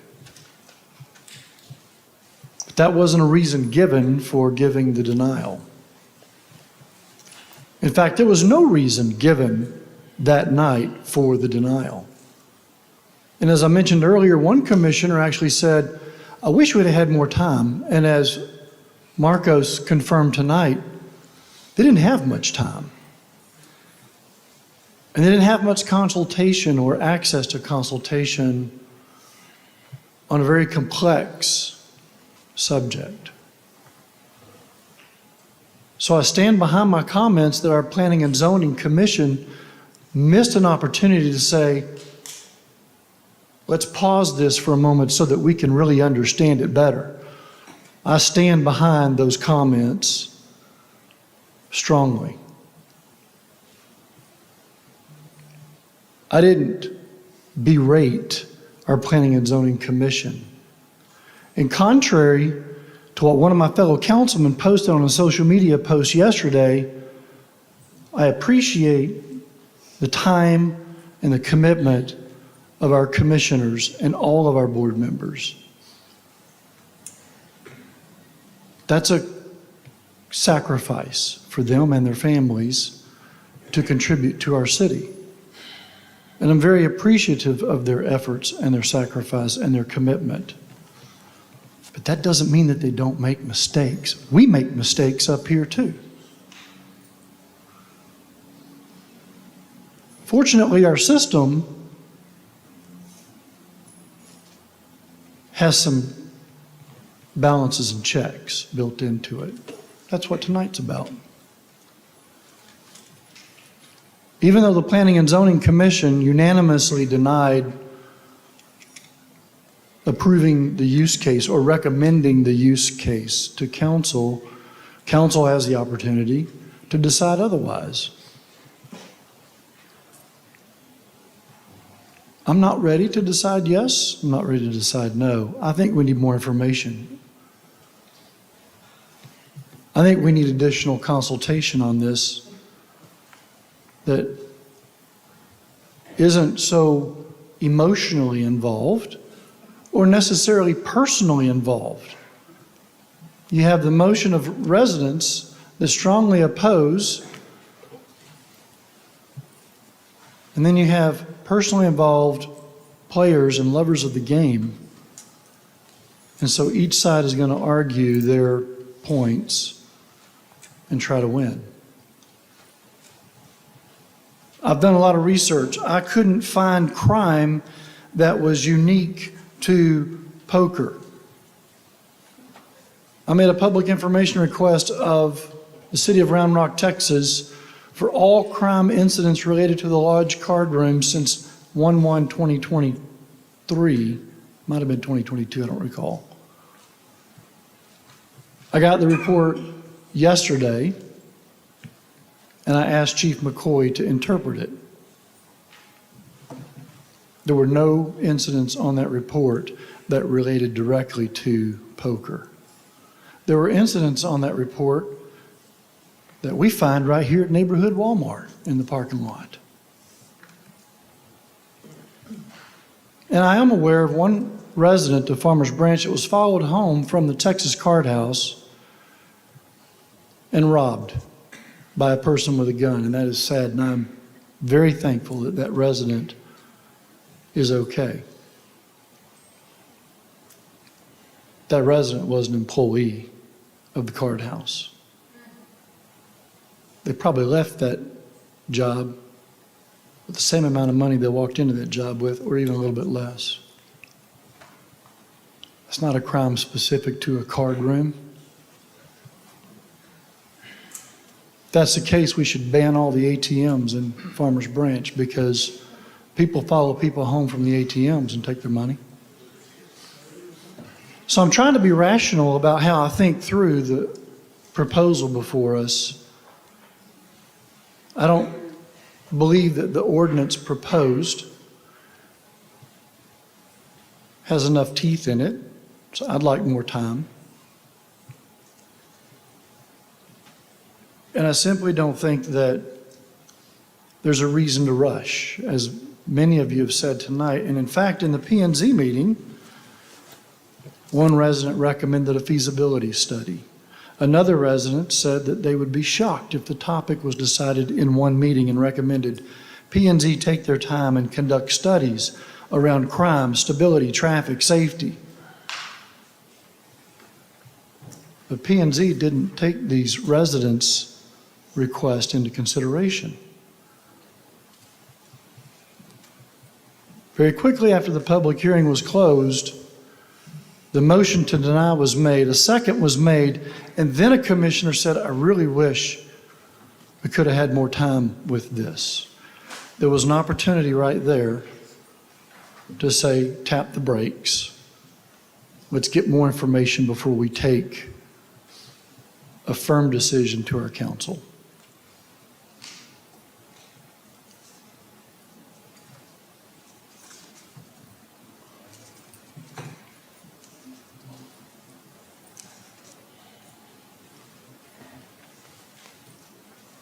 We're still missing a lot of information. I've heard a lot of numbers. I know that some financial data has been requested. Economics, crime, job, traffic study, impact to hotel, motel, community engagement. What happens if the law changes unfavorable to the way card rooms operate today? What does the future, and this came up tonight a couple of times, what does the future of our east side, which is very different than Central Farmers Branch and quite different than West Farmers Branch, but what does the east side in the future look like if a card room were to become a strong catalyst for growth of entertainment, other entertainment-related businesses? The entertainment overlay district was designed for revitalization, an active community, entertainment.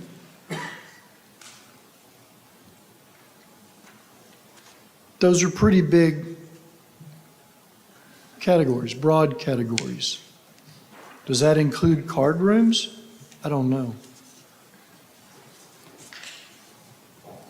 Those are some of the questions that we need to ask, and we need to get those answered before we make a decision.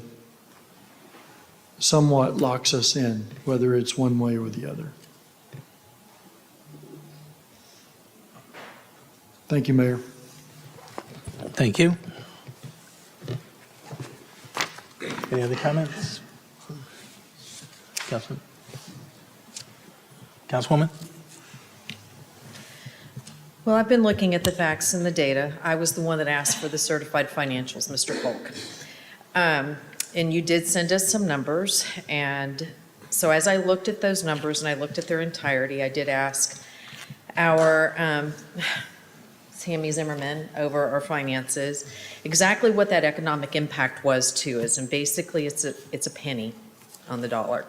So from those numbers from 2022 and 2023, that would be estimated $7,800 to us and $7,900 to us.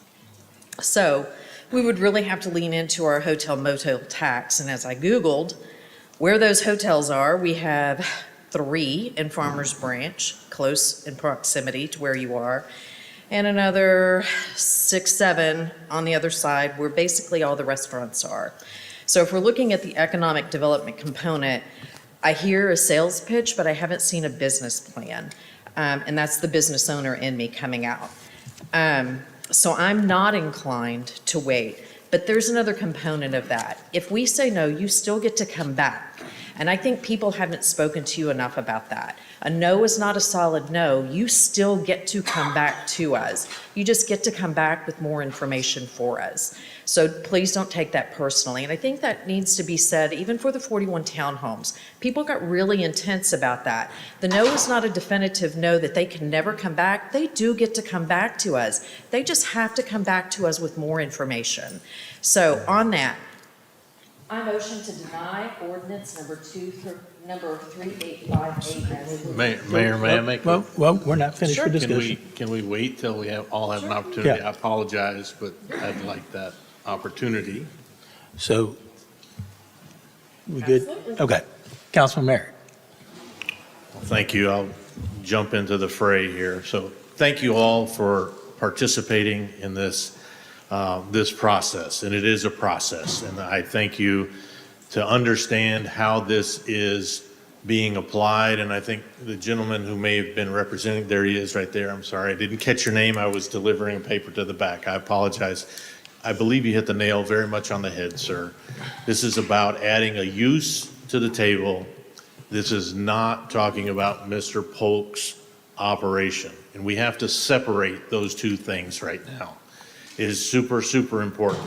And where I've heard some challenges in my planning experience, and I sat on planning and zoning for 16 years, I was the chairman for 7 years.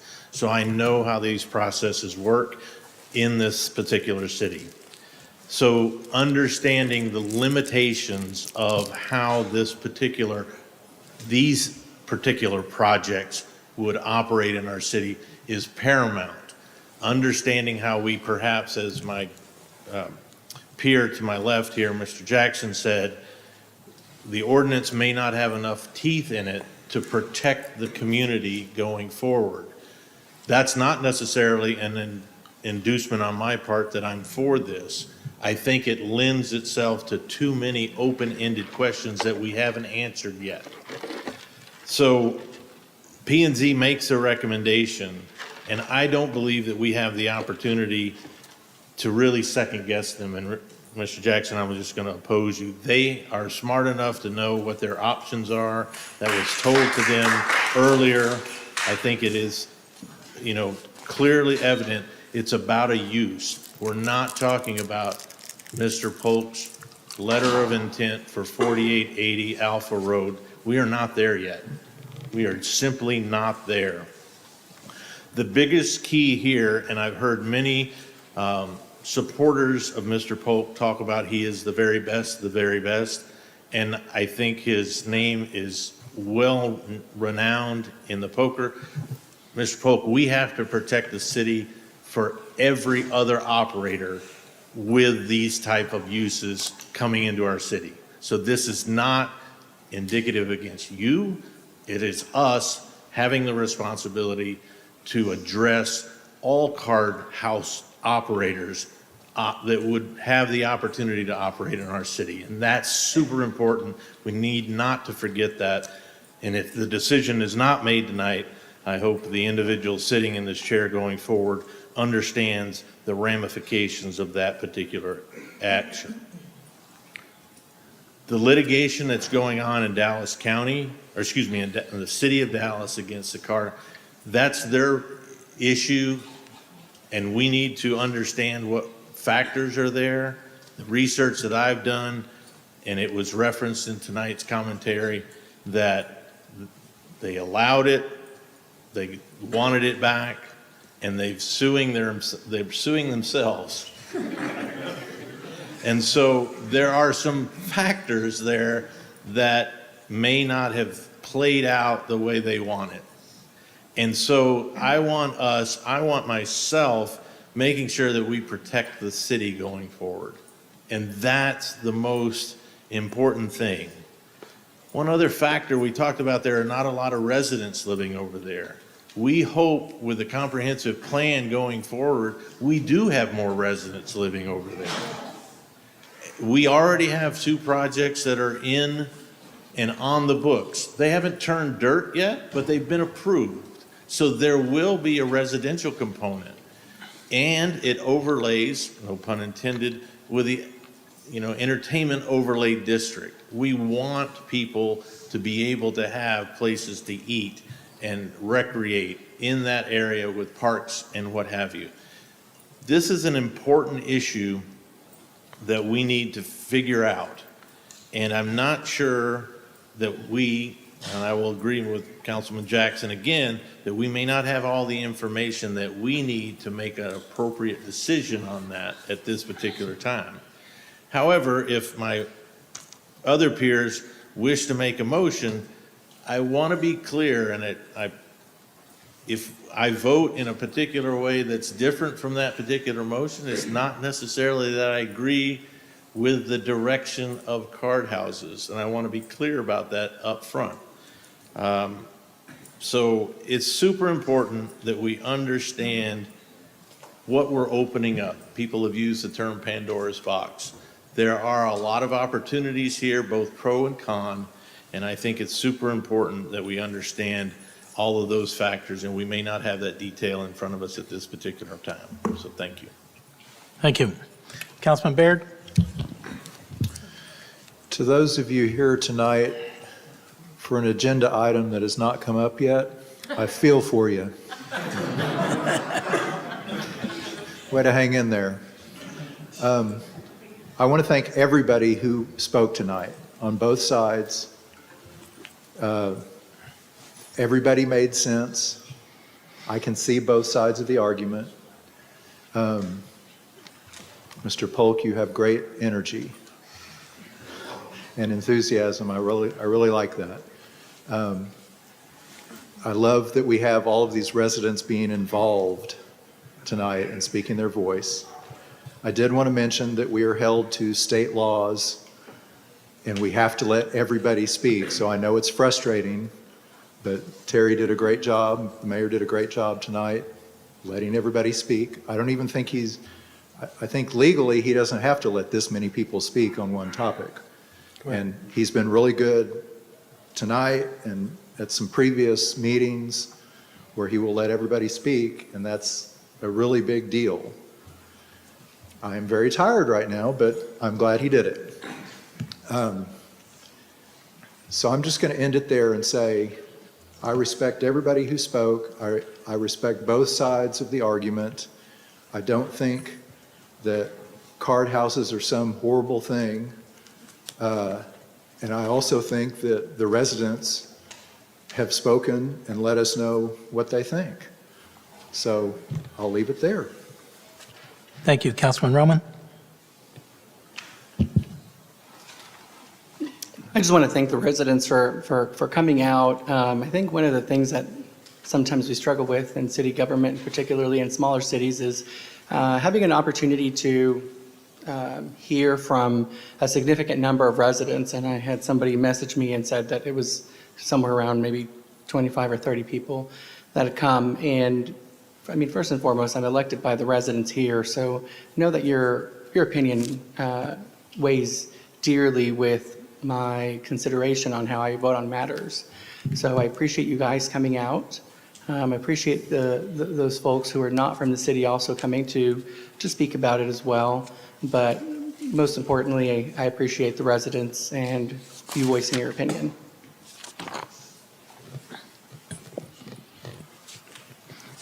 Any further discussion this evening? Okay. Councilwoman, you were in the middle of making your motion. I was. I move to deny ordinance number 3858.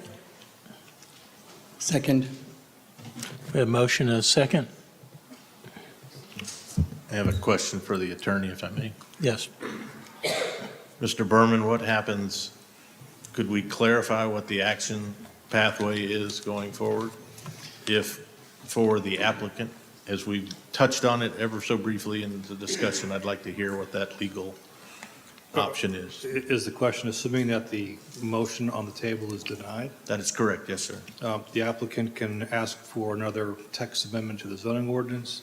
The applicant can do what I understand their lawyer has said that they've already done, is file an application for the approval of a certificate of occupancy, and then pursue the Board of Adjustment process.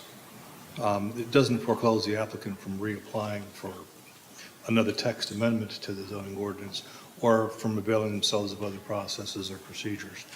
If we approve the zoning on the agenda this evening, that does not mean that their application to conduct business is automatically approved, but it does set the framework and it lays the groundwork for the next step, which is going to be an EOD zoning change with an SUP.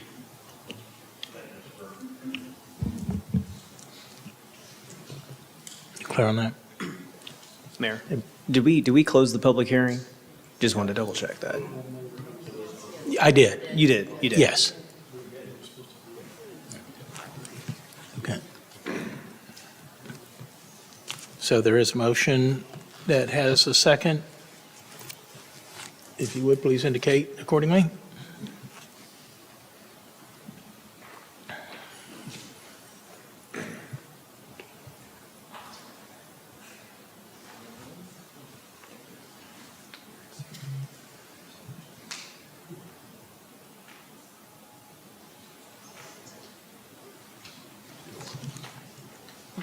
Did he come up on everybody's?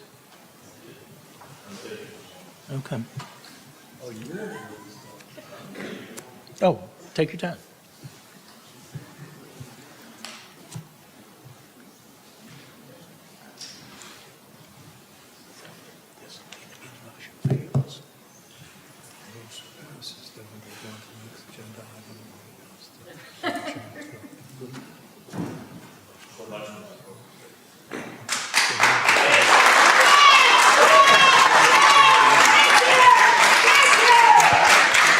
So the motion passed, the zoning change has been denied at this time. Would you like to take a 5 minute? I'd like to take a 5-minute recess at this time, and then we still have 9 more items to go, but thank you all.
Welcome back, everybody. Thank you.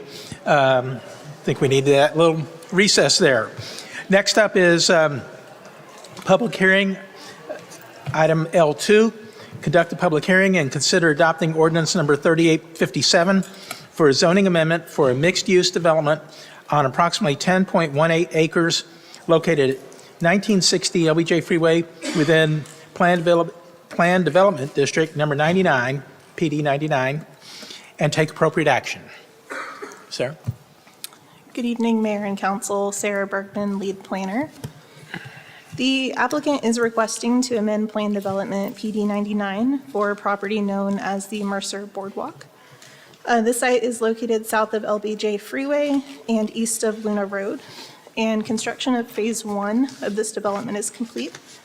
That included buildings 3, 4, and 5 shown on the screen. With this request, the applicant is proposing to modify plans and land uses for Phase 2, which would be buildings 1, 2, and 6.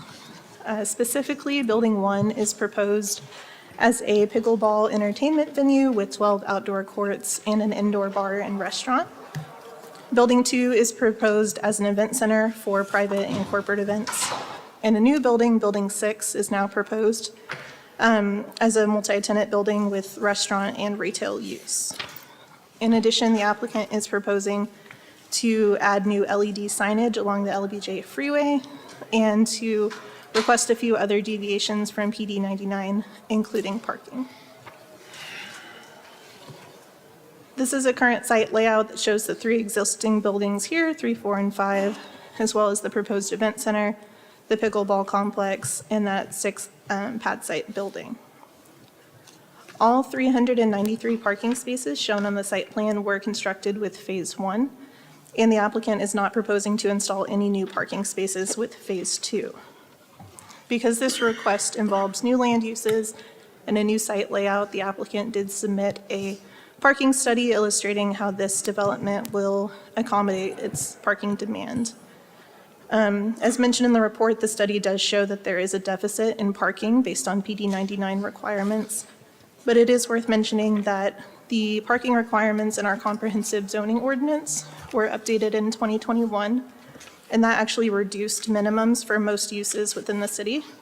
And so if you calculate the parking demand based on those CZO requirements, it's significantly lower than what's out there, 172 spaces required versus the 393 that are provided. However, the site is subject to those PD 99 requirements, which are more stringent and not the CZO.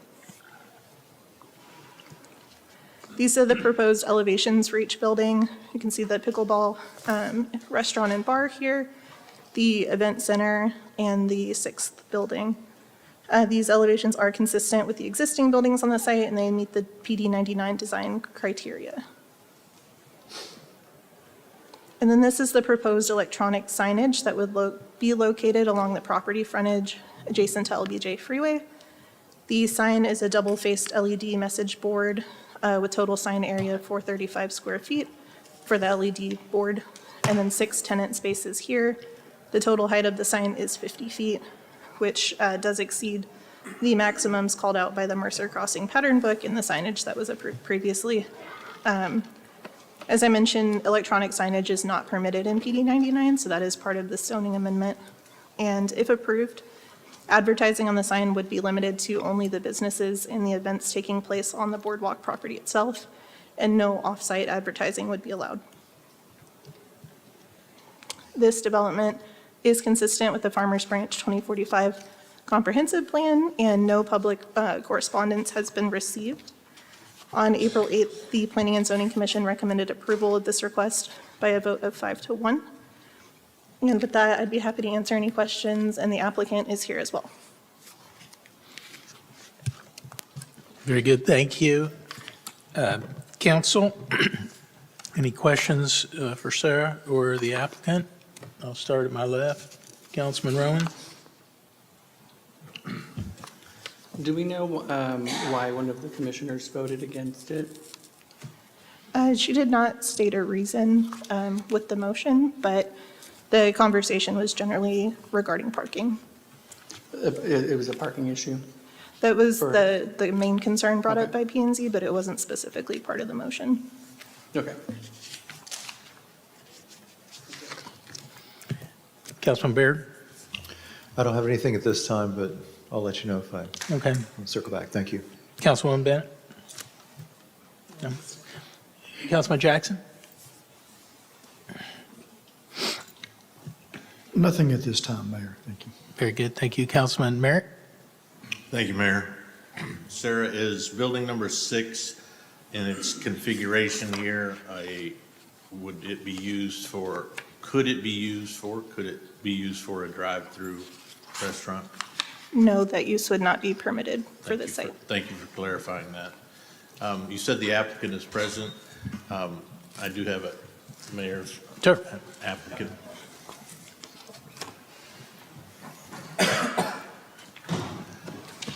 Christopher Zilke, representing Centurion American, 1980 LBJ. Thank you very much, Mr. Zilke. Question for you on the signage on Yes, the sir. sign board. The opportunity to place signage for your property is, let's be honest, important for your Yes, it is. for visibility. However, limiting it to your properties there, would you be, and I'm going to craft an option perhaps on the way out the door here, would you be, and Centurion American, be open to hosting Farmers Branch related media for events and such? We would not be opposed at all. I think there was somebody mentioned something that we'd then have to open it up to other people. But obviously, if you guys would like that, we would love to have it. Mr. Berman, is there a limitation that we could craft into the ordinance that would allow the limitation to be such that the properties on the Mercer Boardwalk plus the city of Farmers Branch would be the only signage displayed on the media board? Yeah, we can do that. If that's the case, the motion needs to include that as a condition of approval. If so, then we can craft the language without having to come back to council on a second reading. Thank you very much, Mr. Berman. You bet. Councilman, I will say, I know when I was on P and Z, so that's going back many years, the digital sign was discussed. It's necessary. This is a challenged location. It needs an identifying marker, and we hadn't discussed specifically Farmers Branch being able to put messaging on that board, but the comment's been made over the years. Sean and some others have made comment, so We'd be this is a we'd good be partnership to have. honored to have Farmers Branch on there. Yeah. So secondarily, the question, Mr. Zilke, related to that, where is the brains of that particular message board Sure. reside? Who operates that? Do you have it at a third party? Help me understand. Yes, it'll be hosted remotely, and we will, as the management company, Camco, our management company, would manage how it rotates and all those things. So the tenants would submit a USB, we would give them a certain amount of time. We're still subject to the regulations on electronic messaging. I believe it, has to go dark between messages and it can't flash and blink and all those kinds of things. And so we would make sure it's in compliance and we would program it. Very good. Very good. Marcus, are those signage requirements Ms. Zilke's referring to, are those city signage requirements or are they state type? Yeah, no, those are part of our city requirements. Okay. Yeah. Thank you very much. I don't have any other questions at the moment, Mayor. Thank you very much. Mr. Zilke, thank you for fielding my questions. No problem. Thank you. Anybody? Okay, this is a public hearing. I do have two folks that have signed up to speak on this. First is Rick Johnson.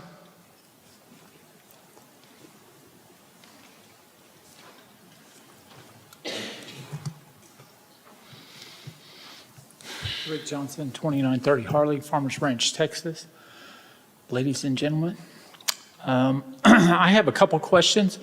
My first one is about the signage and the way it is. We've never allowed billboard signage in Farmers Branch or anything close to it, let alone one that changes, lights up, all that other stuff. I just want to make sure that this isn't going to become a common theme throughout the city, because then it's going to go to, well, now people want to install signs and we're going to have billboards up everywhere. And, you know, that's not what we're about. Once again, this is Farmers Branch, not other cities. The other question I have is, when they were talking about it, they were talking about hosting, you know, receptions and stuff like that. Do you think it's a wise idea to put a business in competition with the business the city has spent the taxpayers' money on, that's going to try to host weddings and receptions? And that's where they're depending on a lot of their money. And I'm talking about the property that's just been built, you know, at Old City Park, the barn, whatever you want to refer to it as. That's in direct competition with that. That's not a very wise move, and it could very well undermine our project. And the citizens, you know, they're on the hook for it. The other thing is I thought somebody mentioned something about membership and stuff. Are they going to try to place a card room in here at any time? Are they? Can anybody answer that? Has not been brought forward yet. Okay, what are we going to do to let them fully know? I mean, we don't want a card room anywhere in the city. So don't you think before you vote on it, you should ask them and then come clean with the residents and tell them whether they're going to end up with somebody trying to do another card room again? Okay. Very good. Okay. So wouldn't you rather table it and come back and give us the information that we need? And I'm very concerned about the fact that it's in direct competition with the city. Because if it undermines what we're doing at Old City Park, right, the historical park, then that's just going to cost us more and more money. And that's irresponsible, and that's not what we signed up for when it was signed up for. Thank you very much. Next speaker is Adrian Wright.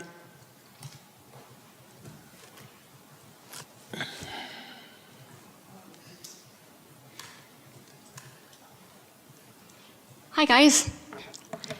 It's Adrienne again, 2633 Farmers Branch Lane. I'm actually speaking on behalf of my husband, who is out of town and told me to go home and go to bed. But yet here I am trying to honor him. So we went to the P&Z meeting when this was proposed to P&Z, and it did pass. And some of the things he brought up to me, he said, he goes, I should have taken notes and spoken. I said, you should have, because you could have. And he did not. So I said, there's an opportunity tonight. And so that's me. One was his parking. With the parking situation, it sounded like there wasn't enough parking for an event venue that would hold 300 people. So that would be my first thing. That's kind of a concern if you're looking at an event center that's going to hold 300 people, but yet you don't have enough parking spots for them. It's also, as Rick mentioned, in direct competition to the historical park, and I'm not even going to say it on record. I'll tell you personally later. Okay, third, the pickleball. Don't we already have a pickleball court close to that location? And how many locations for pickleball do we need? So I don't know. I don't play. Maybe they're packed with a waiting line out the wazoo. I'm not sure. And then the LED signage, we both kind of had an issue with that. Never allowed in Farmers Branch. Why are we making an exception now? So those are just kind of my questions that really my husband came up with, and I just wanted to bring it to y'all's attention. Thank you. And note that I love my husband. I do not have anybody else to speak, so I signed up to speak, so I'm going to close the public hearing on this. Council discussion. Councilwoman? Councilman Barrett? Councilman Rowan? Any discussion over here? Okay. Well, this item is marked for action, and again, these are all things that have been in the works longer than the barn was passed or planned, that's for sure. So I will entertain a motion on this. Mayor, I'll move to approve ordinance number 3857 as presented. With modification. With the modification of language that would allow the city some access to the messaging. Can we, before you ask for a second, can we be more specific on exactly what types of, how much city involvement or authorization are you referring to? Because we're going to have to, whatever the motion is, if it's seconded and then passed, we're going to have to modify the ordinance before it's actually signed without bringing it back to council. So we need something a little bit more specific than the city has access. If that makes any sense.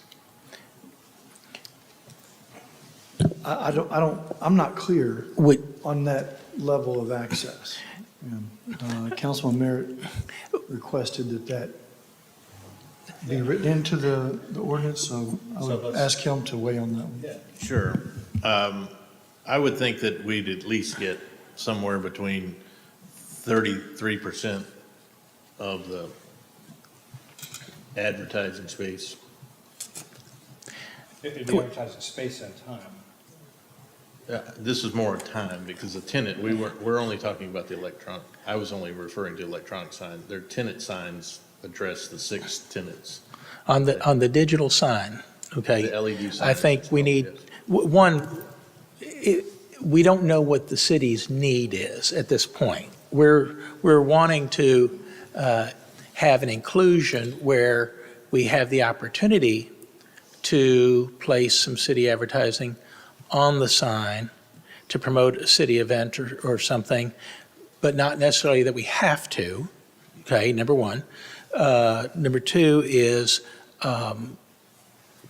to specify an amount of time, because that's how typically digital boards are sold, by time. When we don't know what the need is, it could be, I'm just picking an event, Fishing Fun. And we've got Fishing Fun coming up whenever it is. I mean, it already was, but that's event coming up. And so it just flashes up a graphic for Fishing Fun this weekend. Okay? I don't know if you want to leave that open-ended, so to speak, and then it's just negotiated through our marketing department or communications department. It's hard to sit here and say that we need X amount of time or space on a board when we don't know what our own needs are at this point. But we'd love to be able to take advantage of that if that works. Yeah, we're open to your suggestion. So Let me suggest, recognizing what the mayor's saying, we could add a provision that says up to 33% of advertising space / time for advertisements and copy provided by the city. So up to means basically that we don't have to use 33%, but we could if the owner is not objecting to it. I think what you're saying also could be seasonal as well. There may be some months that you require 50%. You're promoting a health emergency, a hurricane, a tornado. There may be a month you need less. So I think that your idea of saying up to and allowing it some kind of flex time is a good idea. So for clarification then, the motion would be to approve the zoning ordinance as presented with the proviso that additional language would be added to the proposed ordinance that would allow the city, would require up to 33% of advertising space or time would be provided for city use on the digital LED sign. Up to 30%. Up to 33%, Up to, yes. up to, as needed. I would say up to as needed. I'd be agreeable to that Okay. personally. Now call for a second. Now you need to call for a second. Okay, so is there a second to that? And I have a question, if I Sure. may, for Marcos.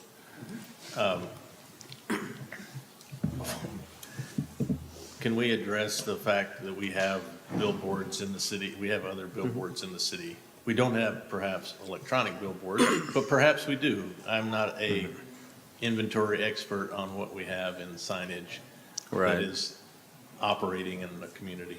Right, and we don't permit billboards typically, but this is very specific to this one location. So if this was ever to become, another development was to come and ask for the same type of billboard, we would have to run this through an entire process, bring it back to PNC and City Council. It would not be allowed by right. Let me just be clear on that. Correct. So is it clear to say then that we have no billboards in the city?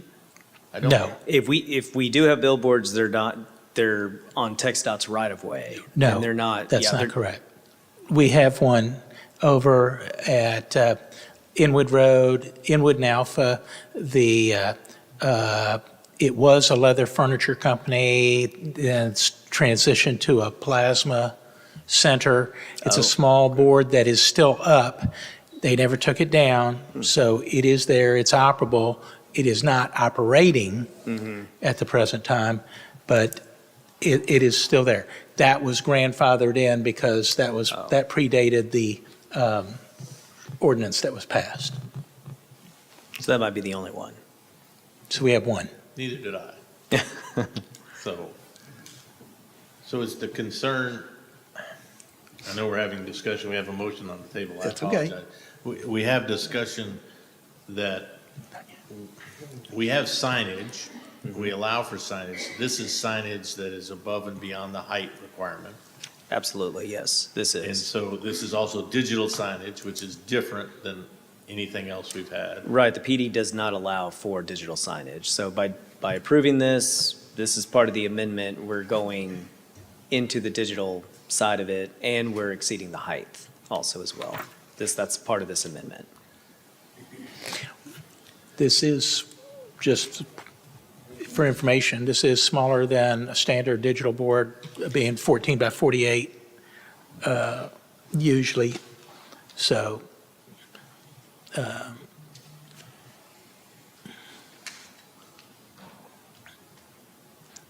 Yeah, I wouldn't compare this to your typical, like what you normally see. What I normally see on TxDOT's right-of-ways and those humongous billboards, this is, I would say, somewhat smaller. But it is on their private property. So, Correct, and as I mentioned before, I believe that there's a need for some signage there to facilitate that. And they're below grade, even if they had it at the allowable height, there's some challenges there. So, all right, thank you, Marcos. Yes, sir. I will go ahead and second this particular motion and probably be chastised for it. Okay, thank you. So we have a motion. Is there a second? Mr. Berman, do you have enough in the wording, or do we need to get it on record? No, I've got enough to take a good stab at it, so I think we'll be good. Okay. I'm sorry, I didn't hear. Was there a second? Yes. Okay. So we have motion and a second.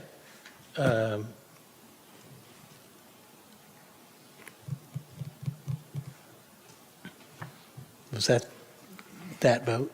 Yeah, no call for it? Hmm? No call for a vote, yeah. Okay. Well, I just saw something flash up there, but I didn't see it in time. Motion failed? Okay.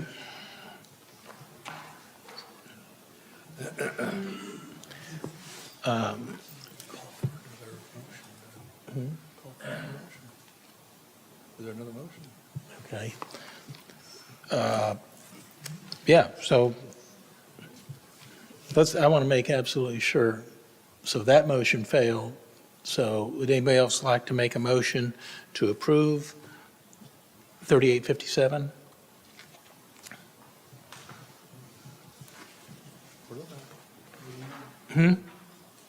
Or deny. 3 people voted against it, so Okay. somebody needs to make a motion, either approve or deny. Well, that was with the modification. So is there anybody that, 3857 as presented? I move to deny ordinance number 3857. Second. Okay. We have motion and a second to deny 3857.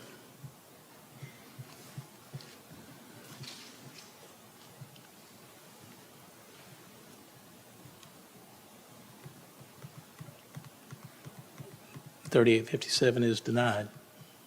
Okay. Thank you.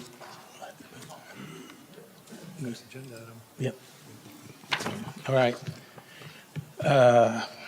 Next up is M1, consider approving resolution 2024-067, authorizing the city manager to award the 2024 large meter replacement contract to DFW Services LLC in the amount of $1,957,300 and take appropriate action.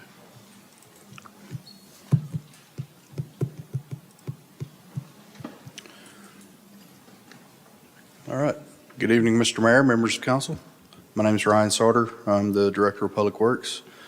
And tonight we're here to discuss the Public Works large meter replacement project for 2024. Purpose of this project is to replace all of the outdated large meters, which are 3-inch and above, advance the AMR expansion in commercial areas, which are primarily where the large meters are located, improve accuracy of meters on high-volume use facilities, and decrease water loss and unaccounted for water. Budget impact for this project, we'll be using $17,288.67 out of the Utilities Fixed Asset Fund, and the balance of the $1.957300 will come from the CIP Water Meters Fund. And that's pretty quick. Thank you. Council, any questions? Councilman Rowan? Baird? Bennett? Councilman Merritt? Seeing no questions, Mayor, I move to approve Resolution 2024-067 as presented. I'll second that motion. Thank you. We have motion and a second.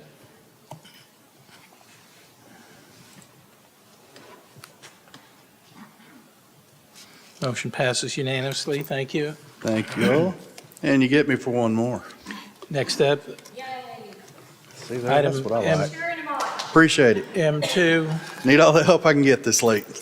Consider approving Resolution 2024-065, authorizes the city manager to execute a contract with TJ's Professional Painting LLC for sandblasting and painting services of fire hydrants in the amount of $533,615.18. Take appropriate action. All right. As we discussed in study session, this was a project that used to be handled by fire department. They had very limited financial resources that they were utilizing for this, so they were only doing 30 to 40 a year normally.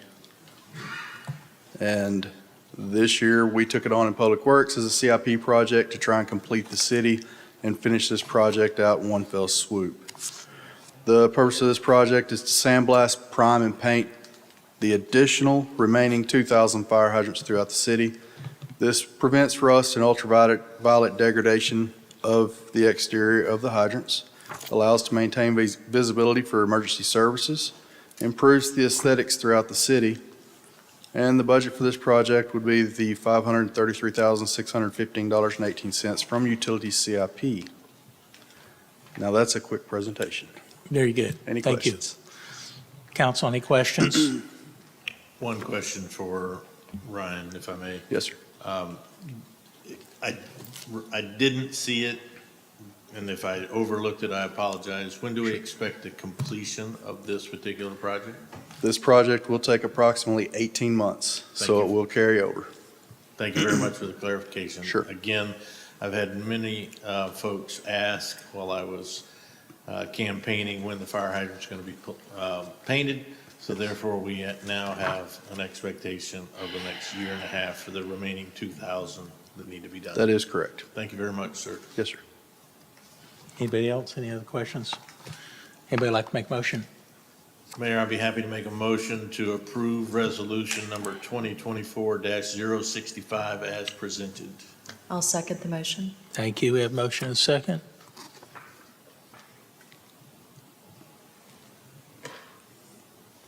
Motion passes unanimously. Thank you. I appreciate all of you. Thank you all You very bet. much. Next up is M3. Consider approving Resolution 2024-040, authorizing the purchase of audiovisual equipment and implementation services for the City Hall PEG channel broadcast system from Digital Resources, Inc.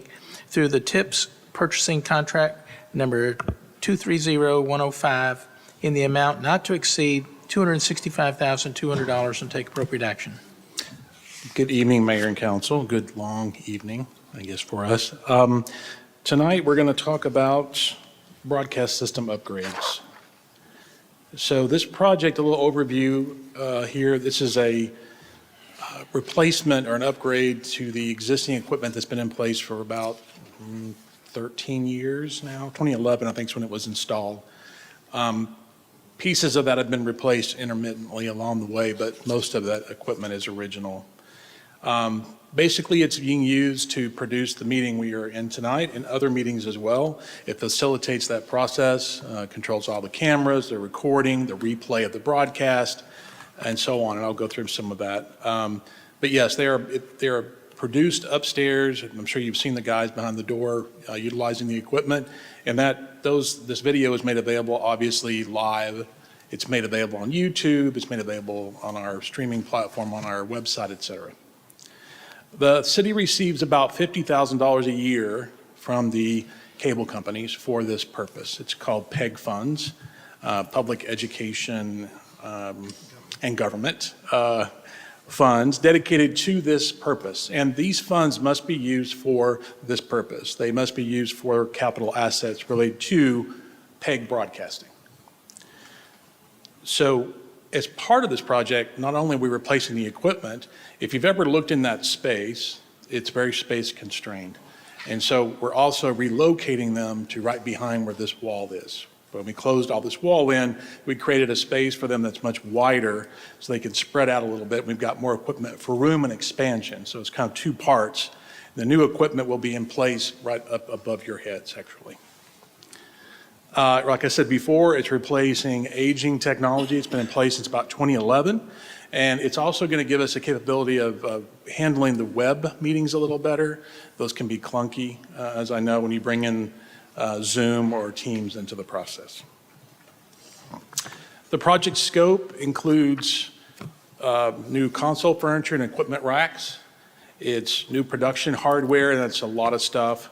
Mixers, multiplexers, switchers, encoders, routers, et cetera, for video and audio. Web meeting presentation hardware and software, as I mentioned before. The installation and integration of all that equipment is also included, including moving some of the existing equipment that we're keeping that controls study session. All that'll be moved to the new racks and recabled. All the old stuff will be removed as part of the scope of this project. So we're not going to leave all the old equipment in place. It includes removal of all of that. And of course, also design, engineering, installation, and programming. This project was approved or is to be part of the 2023-24 fiscal year budget. The cost of this project is about $265,200 purchased through the TIPS contract for Digital Resources. And it's fully funded, as I mentioned before, through PEG funds. Again, those funds must be used for this purpose. The photo you see here is from SMU. It's a photo that's pretty representative of what our space will look like when it's completed. It includes all new console furniture, and what I like about this too is it includes a what they call a sightline wall. So all the monitors won't be mounted on the wall. They're mounted on a structure that allows us to move stuff around without ripping holes in the wall, so you can kind of reconfigure as your needs change. So that's what you see behind you there, those multi-monitors. And the studio monitors, speakers, are also mounted to that same structure. And with that, I'll try to answer any questions you may have. Very good. Thank you, Mark. Council, any questions? Did we get multiple bids on this? No, ma'am, we bought it through the TIPS Cooperative. Okay. Councilman Merritt?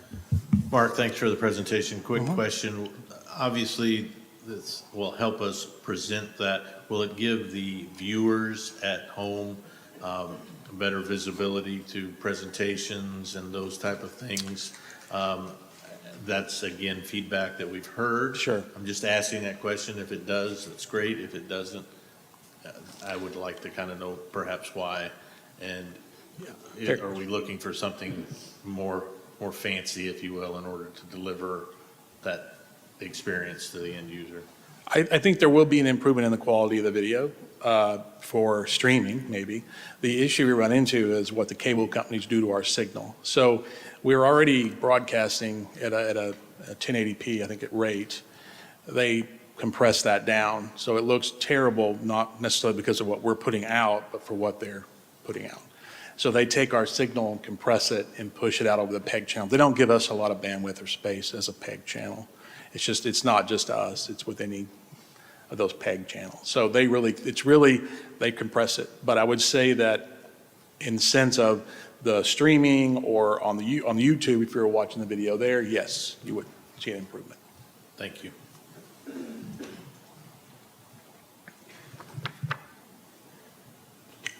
Thank you, Mark. So to continue that line of questioning, if the end user experience is not expected to significantly improve with the cost of $265,000, then why do we need to spend $265,000 on this new equipment? It's a fair question. It's really about reliability and serviceability. So I'm trying to solve multiple problems. One, the equipment is aged. It's beyond its service life in most cases. So it needs to be replaced. And the PEG funding is earmarked for that, and it's been sitting for that purpose. So it kind of accrues for a project to come along. And I think it's time. So really, from my point of view, I want to make sure that the meetings that we have are actually broadcast as they're supposed to be. We don't have some sort of equipment failure. So really, it's more about, it's not necessarily enhancing the service more than it's about stabilizing and keeping it available. Does that make sense? So it's more along those lines. It's just an aged equipment. And then the second problem is the space constraints. That space is so constrained. I have some photos I can pull up if we need a visual, but it's pretty constrained. There's nowhere to add even additional monitors or anything in that space. And I'll also say that if we continue to have meetings like we had today in study session, it's crammed in there, it cramps. So also, if we vacate that space, we could, in the future, if the decision was made, expand study session all the way to the front of the building. So it does open that space up for that option if we need more space in there in the future. So that's what I was getting at then. So the equipment we have now is getting to an age where stability is a concern, there's risk that our broadcast could get interrupted by failed equipment. Absolutely. Yes, sir. Okay, all right, very good, thank you. And if I may, Mark, we did have a failure in the last year, did we not? We did. So- Power supplies start to go at this age, yeah. Correct. There's a power supply. So we've had interruption in service. Yes. So we want to make sure that we avoid that going forward. Correct. And again, we felt like this equipment has served us well for many years. And we do have the accrued funds that have to be used for this purpose. So to me, it made sense at this point in time, due to the age of the equipment, to go ahead and do a refresh. And I'll take the opportunity as well to give them a nicer space to work, a more open space to work, and free up that space behind study session. So it kind of serves multiple purposes, really. Mark, you said that been about 13 years or more, so. 2011, I think, is when it was installed. It was right before I came to work here. So what do we have? Probably $500,000 accrued? No, this is it. We're sitting at about $300,000 accrued. Oh, okay. It comes in every year, so we may have received more payments. I'm not sure, but it comes in regularly from the franchise fees. Okay, very good. All right, council, this is marked for action. Oh, I'm sorry. Council Beard. I do have the vendor here, by the way, if you have other questions that I can't answer.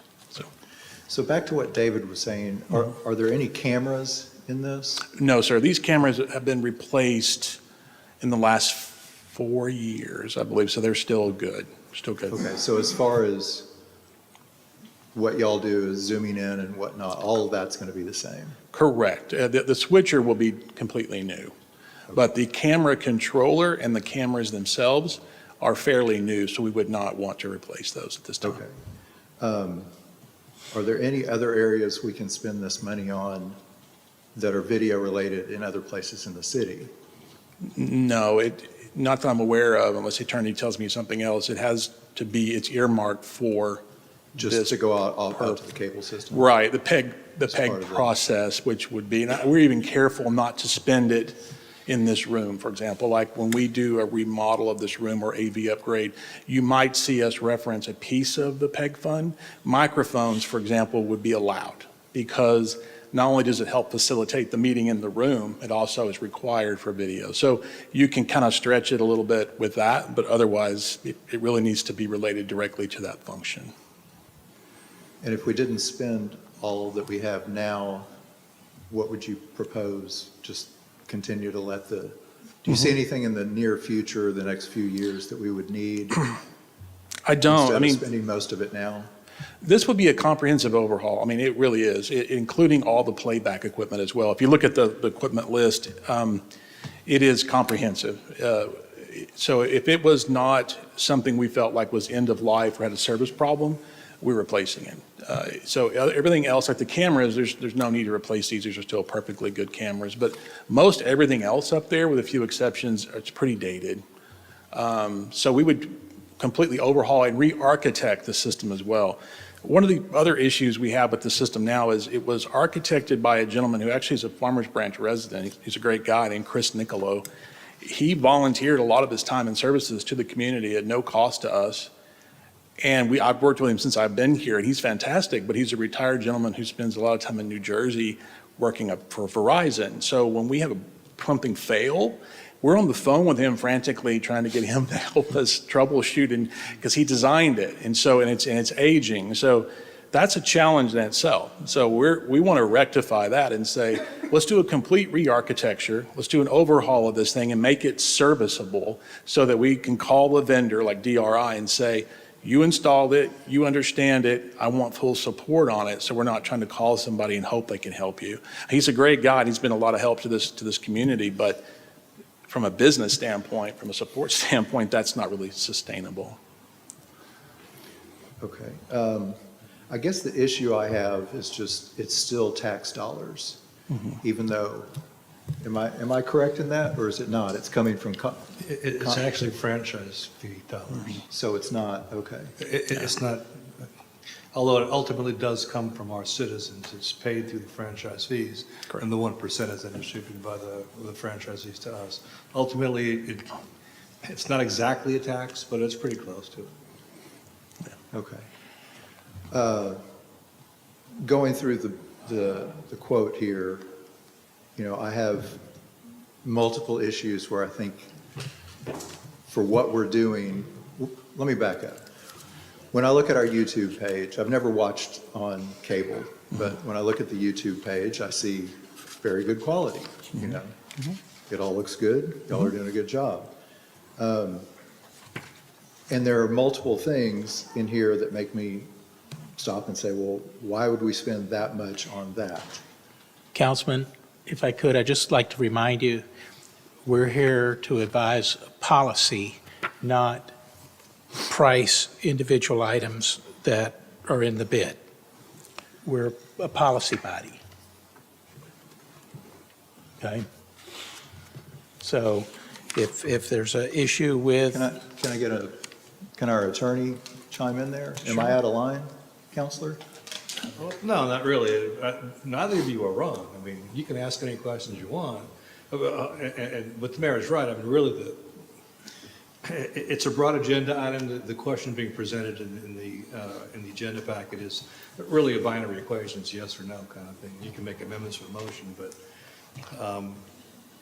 you can ask those questions if you want, assuming that Okay, it's all well, going towards. can I just make statements then? Sure, no, you can ask those And questions. Councilman, I'm happy to have the vendor Yeah, come up no, I and know. try to help you So- talk about why we chose some of that. Yeah, so we have, let's see here, $19,500 in furniture. I would hazard a guess that Yes. the majority of the residents of this city don't have that much invested in the furniture in their whole houses.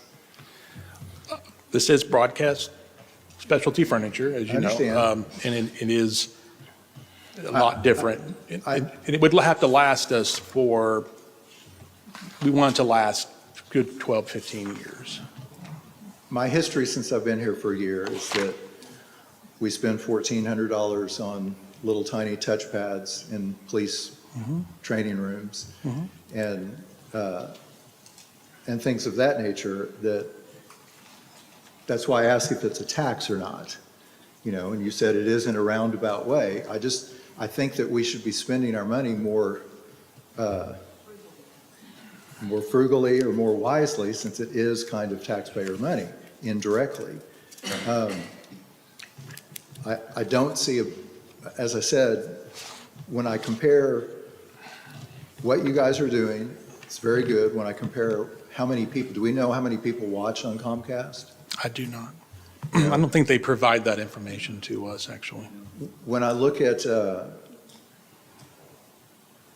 numbers of YouTube video views and stuff, it's what I would expect for a city of our size. It's not a whole lot. And when I compare it to, I generally think, I'm all for fixing things that are broken and maybe even an upgrade, but this just seems wildly overdone. And am I allowed to make a comparison? Can I give him a web page to pull up the video? I would be careful about doing that. I'm just giving you advice. We are a policy body. We are not here to question their purchasing parameters. Okay? This was priced using a state Well, it's not certified. It's not the price, it's what they've decided to go with. I can assure you that what we're choosing here is pretty industry standard. You would see this in every school district, every other city. There's nothing here that But, okay, so you put Genelec speakers in at $830 a piece, which are industry standard, when they're mixing the Academy Awards, that may be what they're listening on. And yet, we're broadcasting out to, we don't even know how many people on cable, and we're broadcasting out to 100 people maybe that watch the videos. I would say whether it's 1 or 100 or 40,000, we still have to have the proper capability. And we have it right now. We have great quality right now. I don't know. Have you watched the videos on YouTube?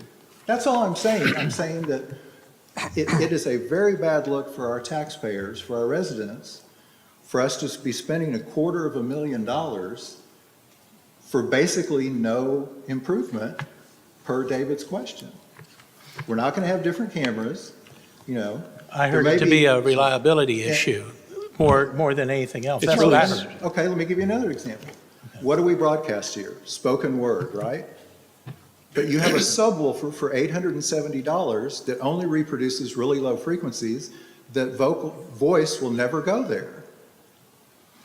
It's only for music, like a kick drum or a bass guitar, which, yes, we play one video, but why are we spending $870? It's just a very, very bad look. So I'll just stop there. I would just. Well, I won't. I have nothing against what Digital Resources has proposed. I have a problem with the technical department saying, yeah, let's go with that. Well, we work with a vendor to do a design build.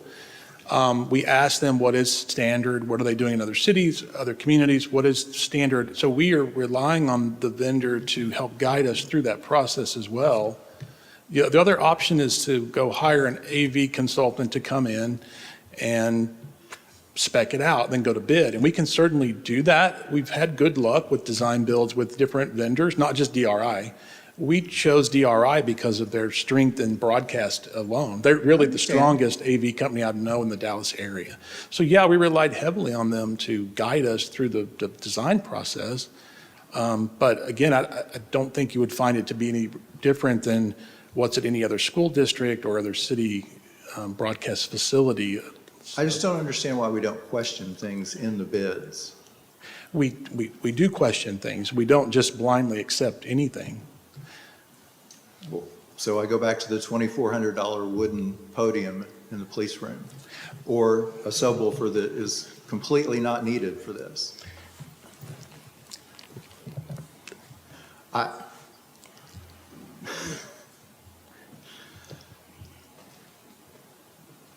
would ask the residents that are watching or that are here to go to the YouTube page of the Lodge Card Club and look at, well, I'm not even sure it's there. I was sent a Vimeo video of a walkthrough, and there,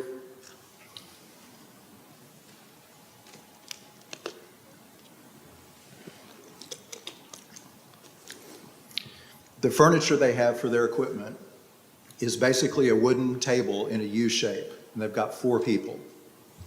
The speakers they use are $149 a piece. They have 180,000 YouTube subscribers. They have 3 videos over 1 million views, and they have 87 videos over 100,000 views. Now, if this isn't a flip-flop, I don't know what would be. We should have something more like that. You know, their videos are great, and they're doing it for a reasonable price. But because we've got tax money to spend, we're putting in something that is so over the top for what we need. That's my problem. I'm going to respectfully disagree with you on that, only because, one, I'm not an expert in this area. If the city contracted with an engineer to spec this out and we don't like the overall, we can talk about the policy. But when you start getting down in nickel and dimes of what individual items cost, that's not our area. That's not your area, okay?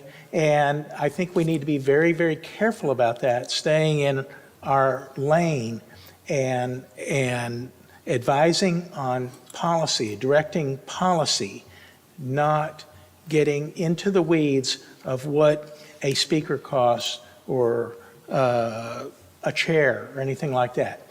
We have to have a reliable broadcast system for our meetings and for other things that they produce up there. I'm not sure, things that Jeff does and whatnot. So I guess I'm failing to understand. I know none of us like to waste money. None of us. Wasting money. Well, okay. And I told the residents when I was running that I was a fiscal conservative and I would try to save their tax dollars. Okay, but you're not in the purchasing department of the city. I understand, but there's nothing in the charter that precludes me from digging into these details. Is there, Counselor? I can't tell Ben who to hire or fire, but the answer to the question is no, and you can ask those questions to the extent that it's going to lead you to vote yea or nay. right. I can't say, do not buy that speaker. I just would like to remind everyone that this is more than just equipment. It is also the relocation, removal of all the old stuff as well. So there's a lot involved in this scope of work. If you look at the scope, it's quite long. I understand what you're saying. I hear you loud and clear on the equipment. I'm just saying the scope of this project is fairly large for the dollar amount.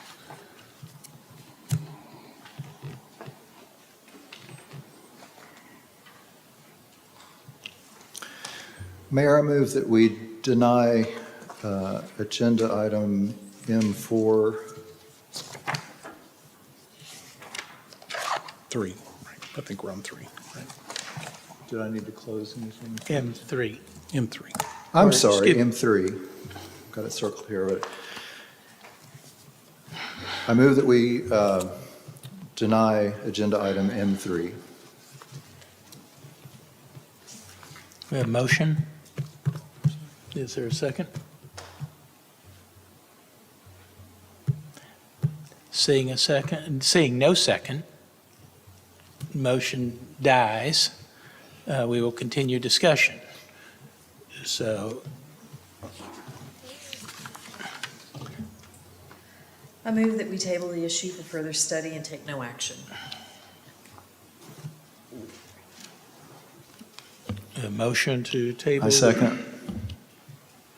We have a motion and a second. Please indicate your vote. Mayor, could we have the motion repeated? Are we tabling it? Is that what I heard? She made a motion to table, take no action. What's the expectation? I'll ask my council member who won't be here, neither will I. What are you expecting our predecessors or our? We'll have to bring them up to speed on this whole issue.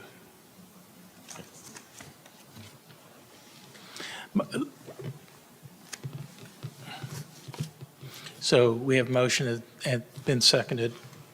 If you would indicate your vote.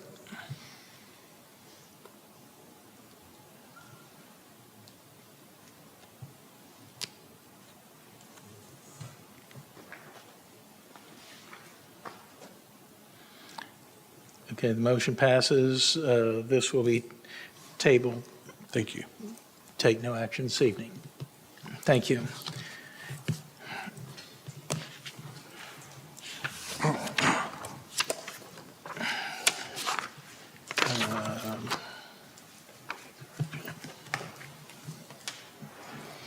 Next up is item N4, consider adopting ordinance number 3863 and amending the city's 2023-24 fiscal year operating budget, amending the capital improvements program budget, directing city expenditures be made in accordance with the budget as amended, and take appropriate action.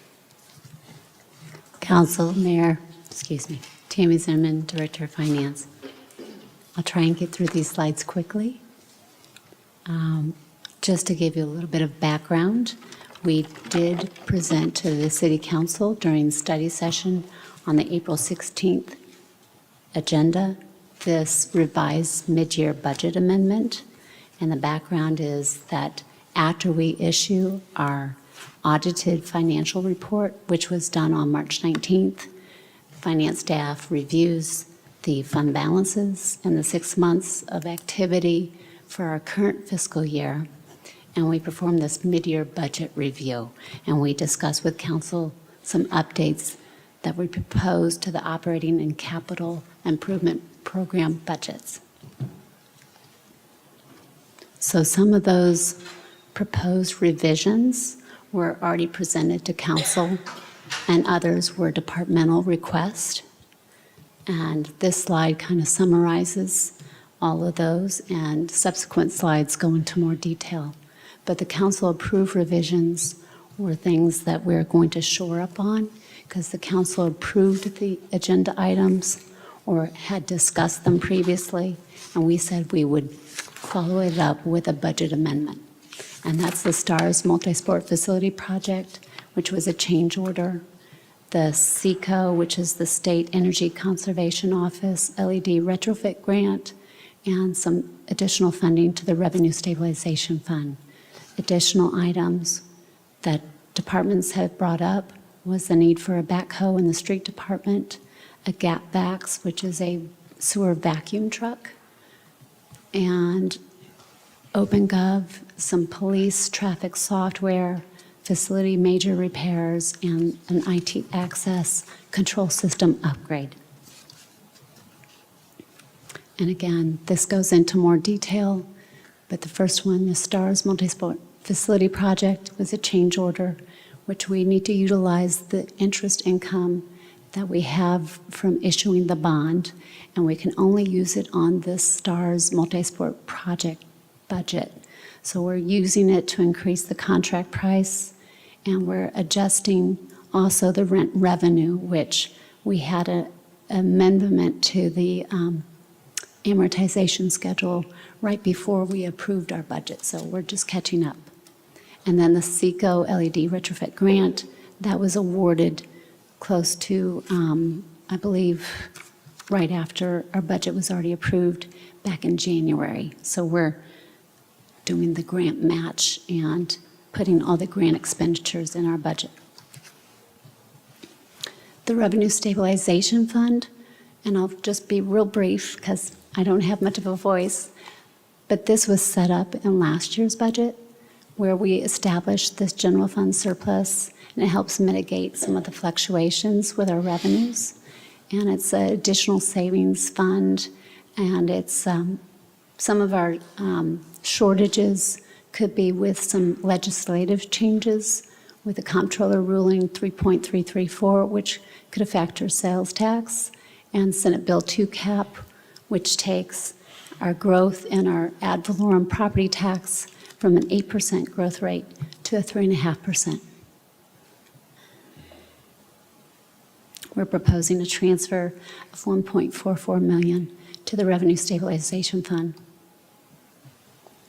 The backhoe for the street department, we're proposing a transfer of $200,000. It was previously already budgeted in the utility fund, and we're just swapping it out, putting it into the street department where it belongs.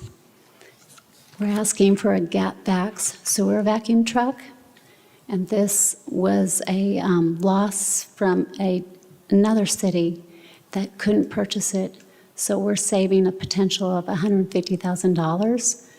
And we are in need of this particular equipment because ours is currently 20 years old.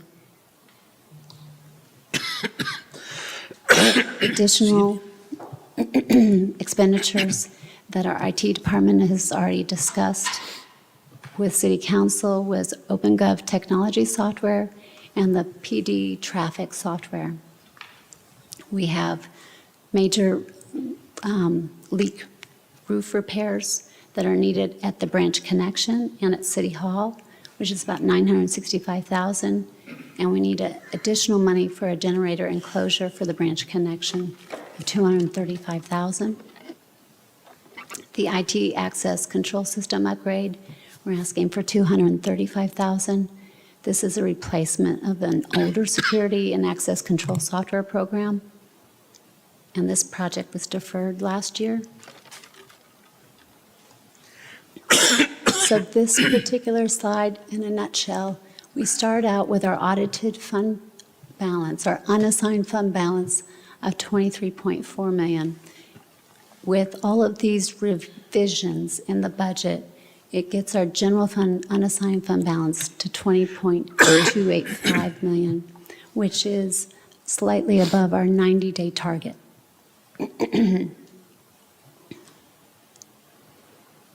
And do I have any questions? Tammy, did any of these numbers change since we saw this 2 weeks ago? The only slight change is I mentioned that there was an NTEC, our North Texas Emergency Communications Center. They got a grant. Excuse me. It was a disbursement from the state comptroller where they told us $197,000. It's really $198,000, but it's an in and out. That's the only number change. Council, any questions? Somebody'd like to make a motion? Mayor, I'll make a motion to approve ordinance number 3863 as presented. Thank you. I'll second. Thank you. Motion and a second.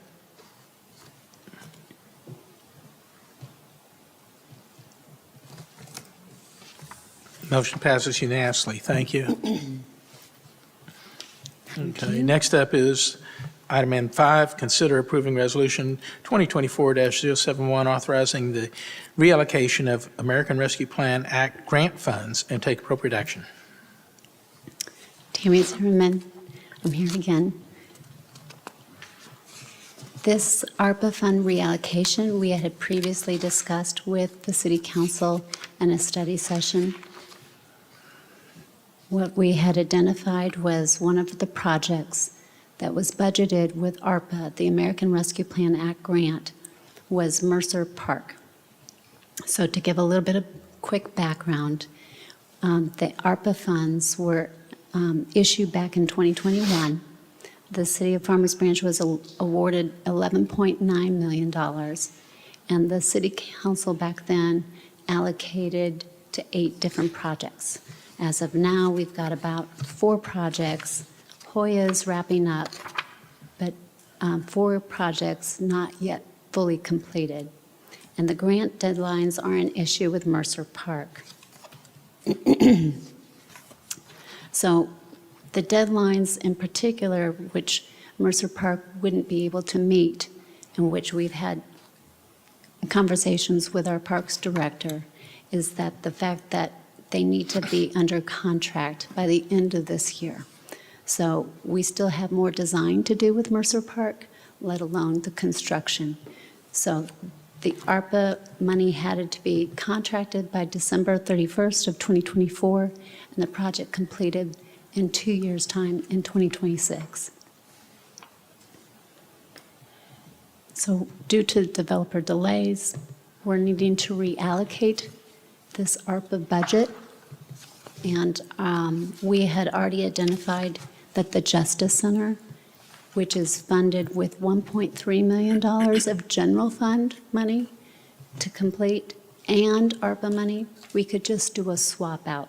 So the design piece that's already been expended in Mercer would be reallocated to an administrative cost within ARPA. And then we'd take the other portion, the full $1 million, and put that to the Justice Center, swap that out. And that was kind of the breakdown of all of our ARPA projects. And I think we had a discussion earlier this evening that we are going to reallocate our Hoya, and that will come with an ordinance at a next council meeting. But this is just for Mercer Park. Are there any questions? Council, does anybody have questions? Seeing none. Somebody like to make a motion? I move to approve resolution number 2024-071. Second. We have a motion and a second.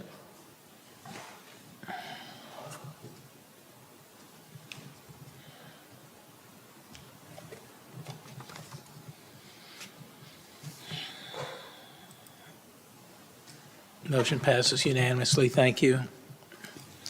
Next up is item M6, consider approving resolution 2024-054, authorizing a contract with Falkenberg Construction Company with a fixed bid amount of $1,731,921 plus an additional $150,000 in contingency funds for the Justice Center remodel, and take appropriate action.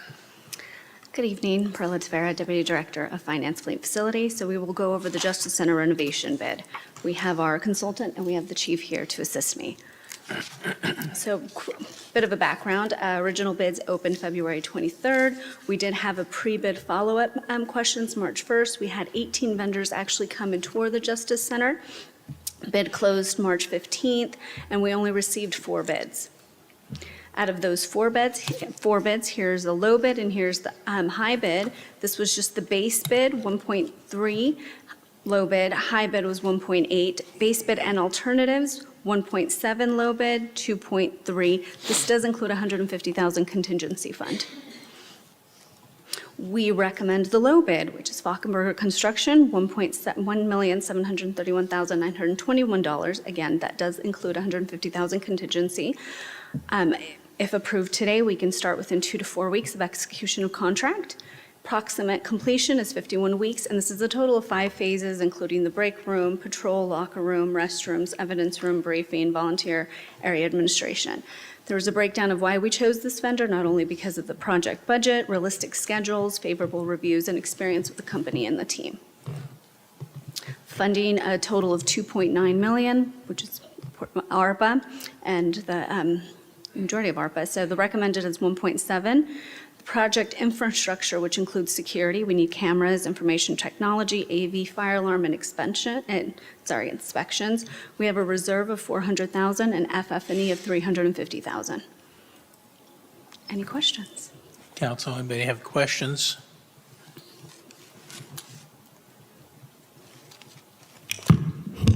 Councilman Merritt? Mayor, seeing no questions, I move to approve Resolution 2024-54 as presented. I'll second. Thank you. We have a motion and a second.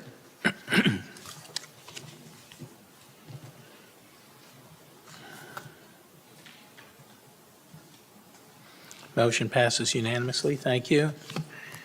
Next up is item M7. Consider approving Resolution 2024-053, authorizing the purchase of a Grapx vacuum sewer utility truck from Lone Star Municipal Equipment through TIPS in the amount of $547,483 and take appropriate action.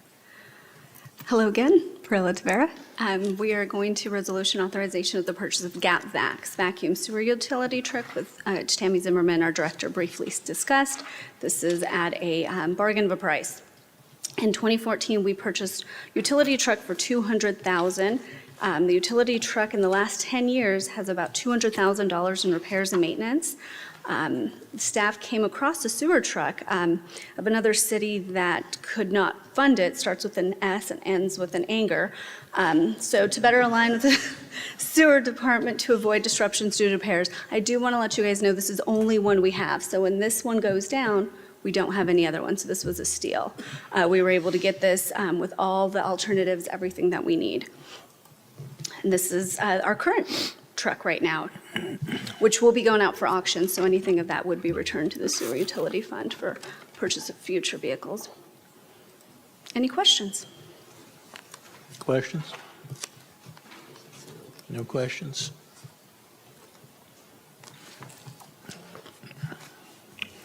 Well, Martin, I'm going to spend money like it's going out of style There you tonight, go. so. It's last night. This is my last session, so. This was a steal. This is a deal.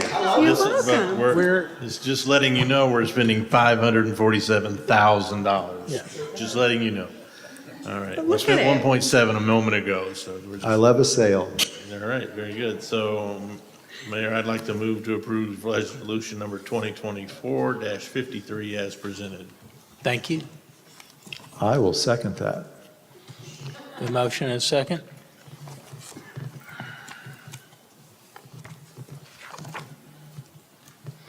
Motion passes unanimously. Thank you. Next up is item M8. Consider approving resolution number 2024-062, authorizing the city manager to award the annual janitorial contract to CTJ Maintenance in the amount of $671,431 and take appropriate action. Hello again, Perla Tavera, Deputy Director of Finance Plant Facility. To wrap this up, this is our janitorial maintenance contract. A little bit of background. The contract expired December of 2023. We had original bids opened in November 16, 2023. We had some issues with the first bid. We did a second bid, December 29, 2023, and there was an amendment to that bid, so it closed a little bit later. On January 17th, we received 3 bids. Lowest bid was $402,256.49. Highest bid was $759,957, spot 17. We went with the middle bid, CTJ, which was $671,431. We chose this vendor based on the experience, the work history. They currently work with Addison, City of Denton, Denton County, NTEC, Tarrant County, and the price point is the midpoint.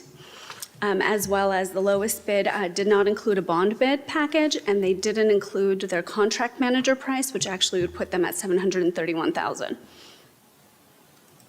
Any questions? Council, anybody have questions? Well, let's keep it up. We'll spin, spin, spin. Greatly appreciated. Thank you, Mayor. Mayor, I make a motion to approve resolution number 2024-062 as presented. And I will comment that we're spending on needs of the city. So I'll qualify that spend statement. I'll second that spend for needs. Thank you. We have motion and second.